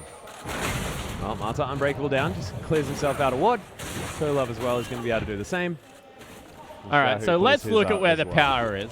Okay. Right now, Xiaohu, huge. I would say so, yes. 10-7. Absolutely massive. At the same time, Looper. Yeah, 406, he's doing a good job as well. Koro and Pawn also doing okay for their lineups. Yeah. And Deft has a heck of a lot of farm. And but now, only 30 up now, so you have to say that Wu's probably a little bit stronger. well, it's true. As the Hurricane now completed as well as the pickaxe, once he gets to that Infinity Edge, it doesn't really matter what the farm's sitting at, because he'll have really what he wants. It was defensive items from there for Deft, and you saw he was always doing relevant damage on that Twitch. Xiaohu just clears out the minion wave very easily, and no one wants to go anywhere near him. He's just got so much power, now building towards the Void Staff. And if he can do what he did to Deft and then die instantly, that's fine. Job done. Yeah, 100% agree. Def went back, however, and bought himself a Hex Drinker. You feel he's going towards Asterix at some point in this game as well. Yep. Warmogs, just getting as much health as you can. Spirit Visage, Bloodthirster. I actually would like to see him just go towards a QSS after it, as now they're looking for Def inside track in this mid lane turret. That's going to be a lot of damage. Yeah, Parallel Convergence comes in, zones away Deft. Mako's going to come around as well. This turret isn't going to fall as Clearlove makes his way in. End of the line going to clear that one up quite nicely. Nice vision. He's going to spot Xiaohu moving towards the top side of the map. And Pawn is going to answer that split. But see, Clearlove wants none of this. Man has won so many LPL titles. And he is trying to put his team on his back right now. 3-4-10. Yeah.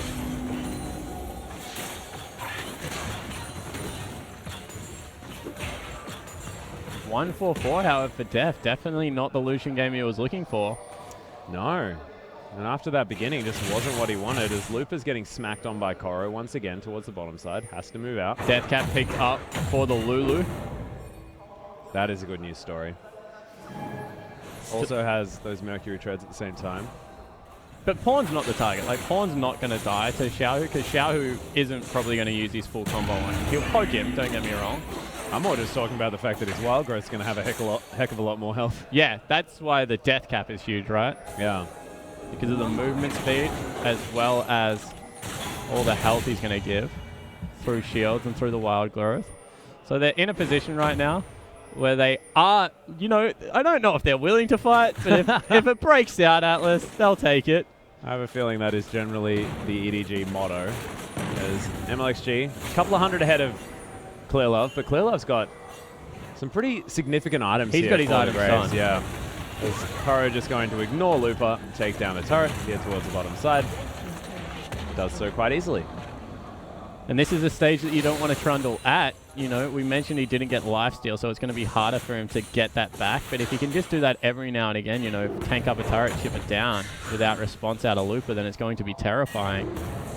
And as far as Twitch goes, like, Whoosh is going to have nightmares about this Trundle left field. The game really is going to be about who can kill who quicker. Xiaohu onto Deft or Koro onto Whoosh.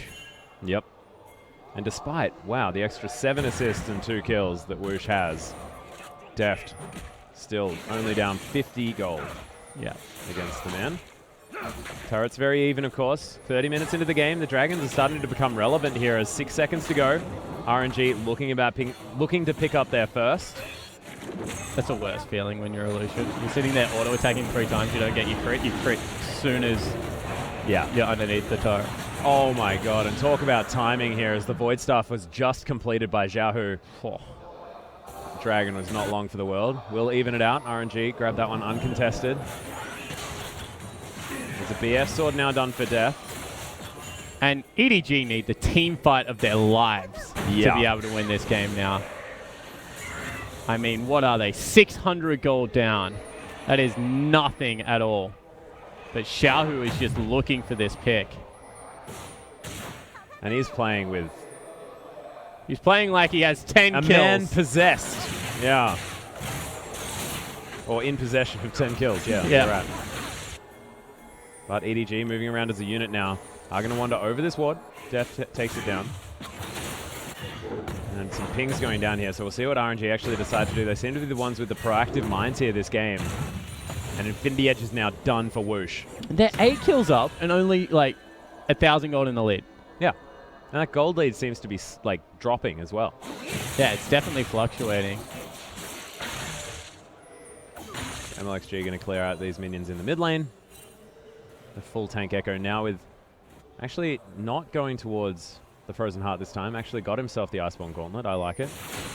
This pawn does have to be very careful. Yeah, I want Xiaohu to go for this because I want to know if he does kill him. Oh, there it is. Wild Growth immediately comes out. Yeah, he does. My god, the solo kill was so fast. It's now Def trying to kite around MLXG. It is a 4v5. There's Xiaohu, of course, not a lot of mana, but teleports straight in there. MLXG underneath the turret. Now it's Koro right underneath. Throws down a very defensive wall, but oh my god, Xiaohu. Koro just flashes after him. He's looking for it. Glacial Fissure comes in as Def trying to kite this one around. Koro being a massive wall, but Looper wants to find this. Def does make it back underneath this turret as Xiaohu can't really do too much. Oh my god, Whoosh. The double kill comes in, grabs Clear. They're not done. Oh, the wall bang. Oh, how did that, what even just happened there? The ultimate comes down, Def is going to get killed. And that is 4 for nothing. RNG may be able to look for a potential win, but they're going to go for the Baron. Yeah, instead they go for Baron. They are also low. Pawn will respawn, but there is nothing the Lulu can do. All of a sudden, this gold lead will start to mean something. And RNG, eyes on the prize now. 4,000 gold up with the Baron buff, looking to take down EDG.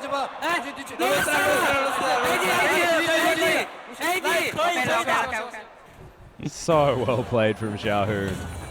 19 out of the 26 kills. Not bad. He's only 1 item away from a full build. Zonya's Hourglass looking to be the next option. He's not even an item away. He's like the combined away. Yeah, that's what I sort of meant. Yeah, 1 completed item away. Oh my goodness, he's just so strong. Now, moving down the mid lane. We'll see exactly where RNG can put all of this Baron pressure, whether they're going to go for all 3 lanes or stay grouped, try and siege. There's a Sigil of Malice. Clear Love able to tank that one up. Does EDG still have a chance in this game? Only 4,000 gold. When you have a Lulu 80 carry, you feel like you always have a chance. Yeah. MLXG is very tanky right now. Deft still getting some relevant damage in there. There's a decent stun available, though, as he throws down the ultimate. MLXG just gets knocked under the turret and killed. So that's really sloppy play out of MLXG, because that's pretty much going to cost them a Baron buff.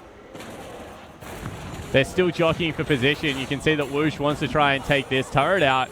But honestly, that's all she wrote as far as Barons went. And MLXG did not respect the subjugate. Looks like he's potentially going towards a QSS, although no, it doesn't actually build out of a... No, it's a null magic. It's a null magic now. So I think that's a little bit of an oversight, honestly, Atlas. I think he needs one because Koro has a very defined target in who he can ulti in these fights. And it's going to make him incredibly tanky as well. So RNG will be able to grab this opportunity to get themselves Inner turret towards the top side, possibly even the mid lane here as well, as the auto attack cheekily comes in from Xiaohu. They clear out the minion wave, but these turrets are not long for the world. And it's 4,000 gold up now. Yeah, this lead is only extending as these structures fall down. So it is certainly becoming relevant. What do you do if you're EDG? Do you roll the dice? Do you throw in on a team fight? Do you still try and scale towards a late game? I mean, Koro's massive. So big. And now has himself that Randuin's Open as well, so still only needs one more item. And maybe when they get to that stage where items are basically irrelevant, it could be when EDG can strike, but Whoosh is still a Twitch. And he now has picked up a GA. Yeah. So he's a very hard to kill Twitch.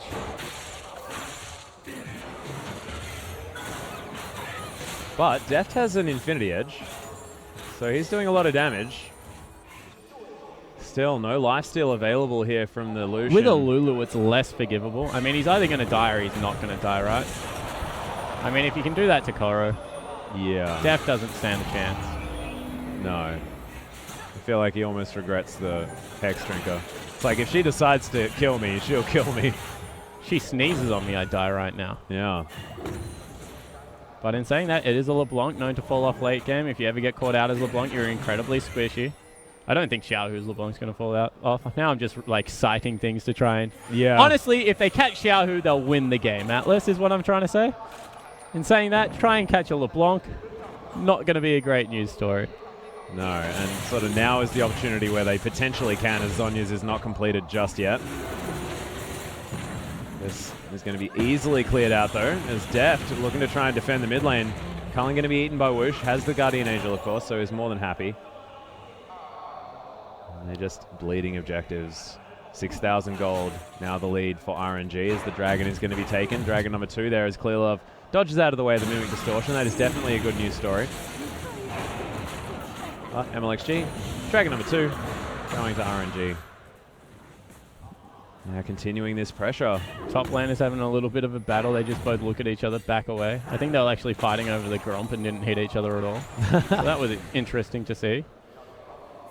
I like sort of trying to work out what's going on there, as Koro's actually going to get smacked against the wall, I believe. No, Looper going to make his way out. Clearlove just paying a visit. Probably just says, no, don't worry, I'm not going to do anything. It's just going to be too hard. There's Pawn level 16 to the level 18 of Xiaohu. All of the outer turrets except for the bottom one, the inner, sorry, have fallen down. Inhib still to crack here. We always mention it, you know, you take a LeBlanc and a Twitch, you're not going to be the best at sieging. However, a little bit more poke damage out of Xiaohu this time around. He can just throw his face at the team and hope he comes up with the goods. Yep. Good news story for EDG fans. Xiaohu can no longer get any stronger. He in fact has 6 items. When they all get to 6 items, I'll say good news story. Right now I'm going to say there is an 11-8 LeBlanc with 6 items that is looking to kill your Lucian. / everyone. As Deft, of course, has himself the last Whisper. Yeah, so can't go towards any lifesteal. No.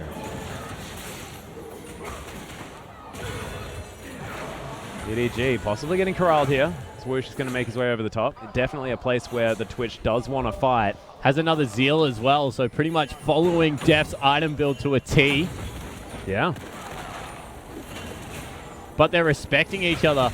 They can sense how close they are. Oh my god, Deft, you're in trouble. Yeah, there's the wallbang. Wild Growth immediately onto the AD carry and will dodge away. They got rid of 2. Oh my god, Looper. Yeah, smacks him out of there as Mako does have to be very careful. Unbreakable Will is in there. As now he gets the double knockup. Martin might be in trouble as Xiaohu just biding his time trying to get in there with the Mimic Distortion as RNG has to ult his... Sorry, MLXG ults himself out.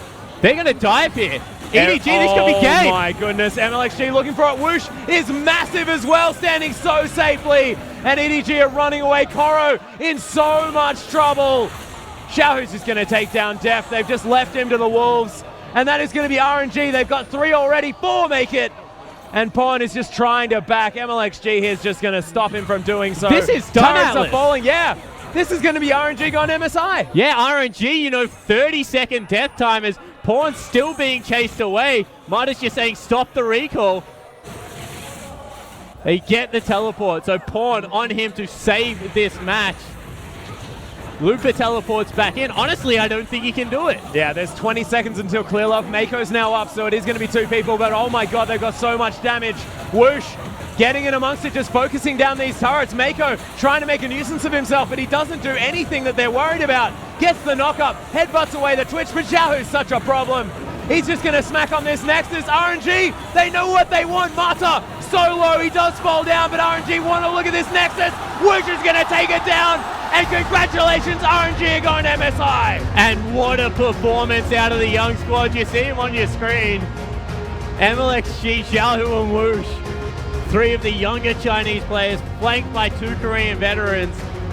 And unfortunately, you look at EDG, not able to do it this time around, but 3-1 victors for RNG. Royal one more time, representing China on the international stage. Yeah, and they most definitely never give up, Spawn. This is a team that has looked fantastic, all split long. There was a slight faltering towards the middle there, but God, they finished so powerfully here, especially Whoosh and Xiaohu, these 2 newer players really stepping up, as you mentioned before, flanked by the veterans in Lupa and Mata.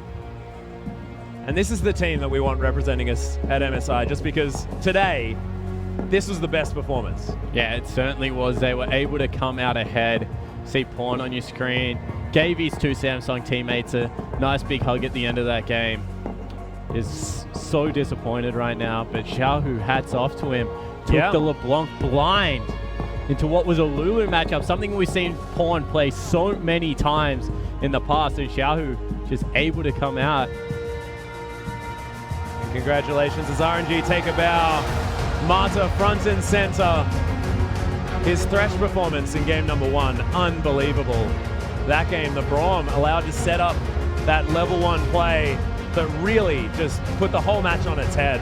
EDG playing from behind the whole time. Just unbelievable. Hugs all around. Name, they're hugging Whoosh. I have a feeling that he's learned a whole lot from the veteran AD carry. Yeah, it certainly would. The whole RNG lineup actually now on the stage. They'll hoist up the cup. Your LPL Spring Champions, guys, there. Royal never give up. And they will now be your mid-season invitational representatives as well. 好的，恭喜 RNG 获得了春季赛的冠军，恭喜你们！ I'm ready. Congratulations. 来，几个小伙子来到我的身旁。 Congratulations to RNG.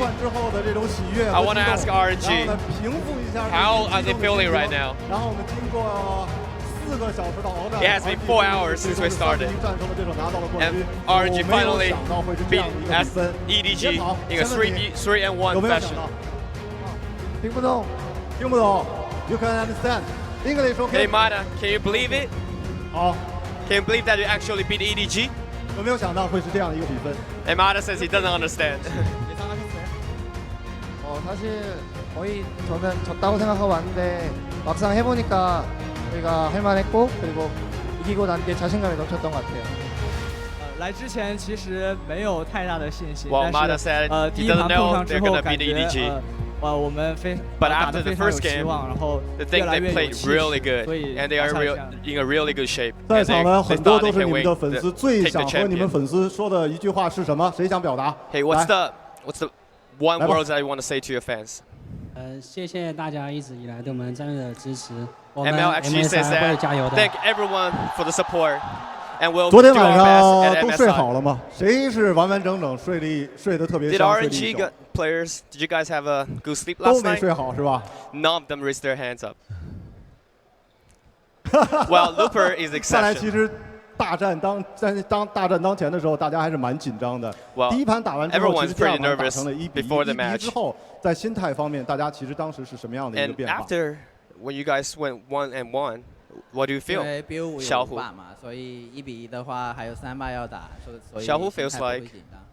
there's 其实开局第一 you 场 have to 赢的 win 那场 3对你来 games 说是非常 to 关 get the 键。 champ, so they're not too nervous. And 然 Xiaohu 后 says 其 that, 实 Wuxing says that the 在 more you 整个的 play, 过 the 程 better 当 you 中，大 get. 家都 So 觉 they are 得其实 pretty 你们 fine. 这一次的表现，应该说一路走过来蛮不容易，对手 Well, 应该 everyone 说都 thinks 蛮强的，但是 RNG 稳健好 this is 像 a 是 tough 你们 road 的 to 一 the 个很大 champion. 的特点。But you guys 在这个 really did a 总 good 决 job. 赛当中，其实大家都会评，一定有一个 MVP。如果你们 At the 队里面自 final, 己评的话， who 你 do 们 you 觉得应 think 该是谁？ performed the best? Who is 表 going to be 现 the 最好的 MVP? 是谁？大家先说是谁 RNG?？完了，我问这个问题绝对是属于挑事儿。他们的团队是最好的，是吗？ Well, we think we don't have one MVP, but the team should be the MVP. MVP 可以给王晨。给王晨。小虎 think WX 吴昕好了 is their，那么我 best 估计 player, 其实你们蛮 and he 谦 could 虚 be 的， the 大家 MVP 表 of 现 the 的都 team. 非常的好。最后一个问题其实是跟接下来的 MSI 的比赛是有关系 Now 的， the 因为 next 你们 question 成 about 为 MSI. 代表中国来打这 Since 样的 RNG 一 is 个 gonna 跟世界的 represent 顶级高手来 LPL in 来较 MSI. 量，这应该是你们 And 第 you're 一 gonna 次打这 compete 个比 with the 赛吧 best teams around the globe. 对这样的一个比赛有什么样的一个期待 How do you anticipate MSI? How would you guys perform? 之前也在 IEM 打过 Well, 嘛 we played at IEM, 得很好的 and we 成绩 didn't do that well. 这次去的话， Well, this time 因为有 around, 之前的大赛经 I 验了嘛， think 也不 we 会 can 特别 learn 紧 from the 张， previous 反正 experience, 就 the IEM 尽我们 experience, 全力 and 拿 we'll do our 下 best. We 最好 won't 的 be 成 as 绩吧。 nervous as before, and 一 we'll 定 do 的 our best 啊， to 最 get the 后一个 best 小问题， performances. 最后一个小问题，接下来因为之前 The 比赛 very 特 last 别的 question. 辛苦，也特别的累。那么接下来如果有3天时间放假的话， Hey, 哥几个都想干 What 什 do you 么 guys want to do? 每个 You 人都 guys 说 have 一 a 下， 3-day 好吧？ break, and I want every one of you to answer this question. 시간이 지워진다면 무엇을 하고 싶나요? Well, 你先来。 Mata is gonna go 휴가가 first. 있으면은 한국을 가고 싶지만 3일은 짧기 때문에 그냥 홍첸루 가서 한인타운 가서 술 먹고 싶어요. 本来是想休假的话想回国 Normally, 回韩国 I 一 would 趟， like 但 to 是 go 3 back to 天假期 Korea, 太短了， but 所 3以 days 想 is too short. 可能计划去红泉路大 I 喝一 think 场 I'm just gonna to the Koreatown in Shanghai and to get drunk. 加快节奏，还是回去排位吧。 MLXG says that he's gonna go back to the solo queue, and perhaps he can climb some elo. And Wu Xing is not sure what he's gonna do, pending. 我保密吧，保密保密。 Xiao Hu says it's a secret. He's gonna keep it to 한국에 himself. 돌아가고 싶어요. 他说什么？他说他想回国。 Looper says he want to go back to 好 Korea. 了，那么再一次恭喜 EPK 各位，恭喜恭喜！那接下来我们就将会进行的是颁奖仪式，我们请上我 Congratulations to 们 everyone. 的英雄联盟 And the 产品部的经 final 理 is gonna be our Manco， awards 有请 ceremony. Manco 来为 And 你 we 们来 have 颁 our 发。 Tencent 应该首先来 product 颁发的 manager 是一 Manco. 个支票，来。 The first item is gonna be a huge check. 小伙子们，其实他们在比赛的时候，一个个都是非常的有侵略精神，但是在 Well, 站台上，我们可以看 RNG 到 players, they 他们 all 一个个 play 看 so 上去相 aggressive 当的 during 腼 the 腆。 match, but right now they are pretty shy. 好 ，Manco 把冠军奖的 This 这 is the 样的一 final 个支 check, 票 the 颁给我 winner's 们 check 的 to RNG. RNG 的队员，还有鲜花，哎， And of course, the flowers. 来一起合影留念，来一起 Manco，来大家一起来，一起来。 There's such a memorable moment, and I would like to share with everyone in this arena. 好了，刚才提到了，在5月的上旬呢，那么 RNG 将会代表我们的中国来出战 On May CSI 的比赛。那么接下来呢， 4th, 将会 RNG is 进 gonna 行一个短 represent 暂的 LPL 出征仪式的这 on 样的一 MSI. 个仪式。我们将会接下 And 来 now 呢 we 再 have 请 an 到一 MSI 个我们的 special 李小姐 initiate. 他们将会端上来一个非常非常特殊的一个通行证。 We'll have 那么待会儿 very 呢 special ，Manco 也将会 MSI 将这个 pass 通行证，那么赠 to 予 hand 我们的 over to RNG 的成员。Manco， 你简单的跟大家说一下这个通行证是什么好吗？ Wow. 简单的 So 说 what 一 is 下。 this special pass? 这是一个 T 恤。对，这是一张代表着我们 LPL This is special MSI T-shirt 荣耀的最顶 that 尖的队伍 represents 来代表着我们来冲 LPL's 击 best MSI， team, 所以说也 RNG 希望在下个月的 MSI 上，在咱们上海的 And we 主场 hope RNG 能够去捍卫我们 LPL 赛区的荣耀 can，加油！ represent LPL and to 来 have a 将 best 这个 T performances 恤赠予我 in 们 front of 的 their home crowd. 冠军的成员。 And we'll hand it to RNG. 好了，再一次恭喜各位，恭喜！那么也感谢 EDG 在今天比赛当中给我们奉献的精彩的比赛，也感谢我们现场的所有的朋友们。 Congratulations 那么让我们 to RNG 一起祝 again. 贺 RNG 战队能够代表中国 And let's 在 all MSI wish 比赛当中 RNG 取得优异的成绩。我们一起期待 Can have a good show LPL for 夏季 us 比赛 at MSI. 同样精彩。谢谢大家，再见。 Thank you everyone and have a good night.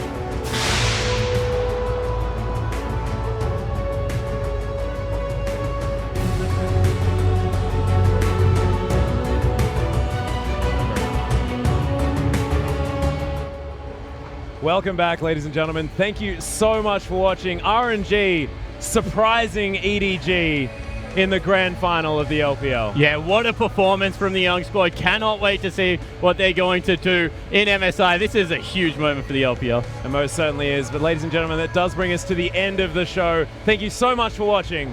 We'll see you at MSI.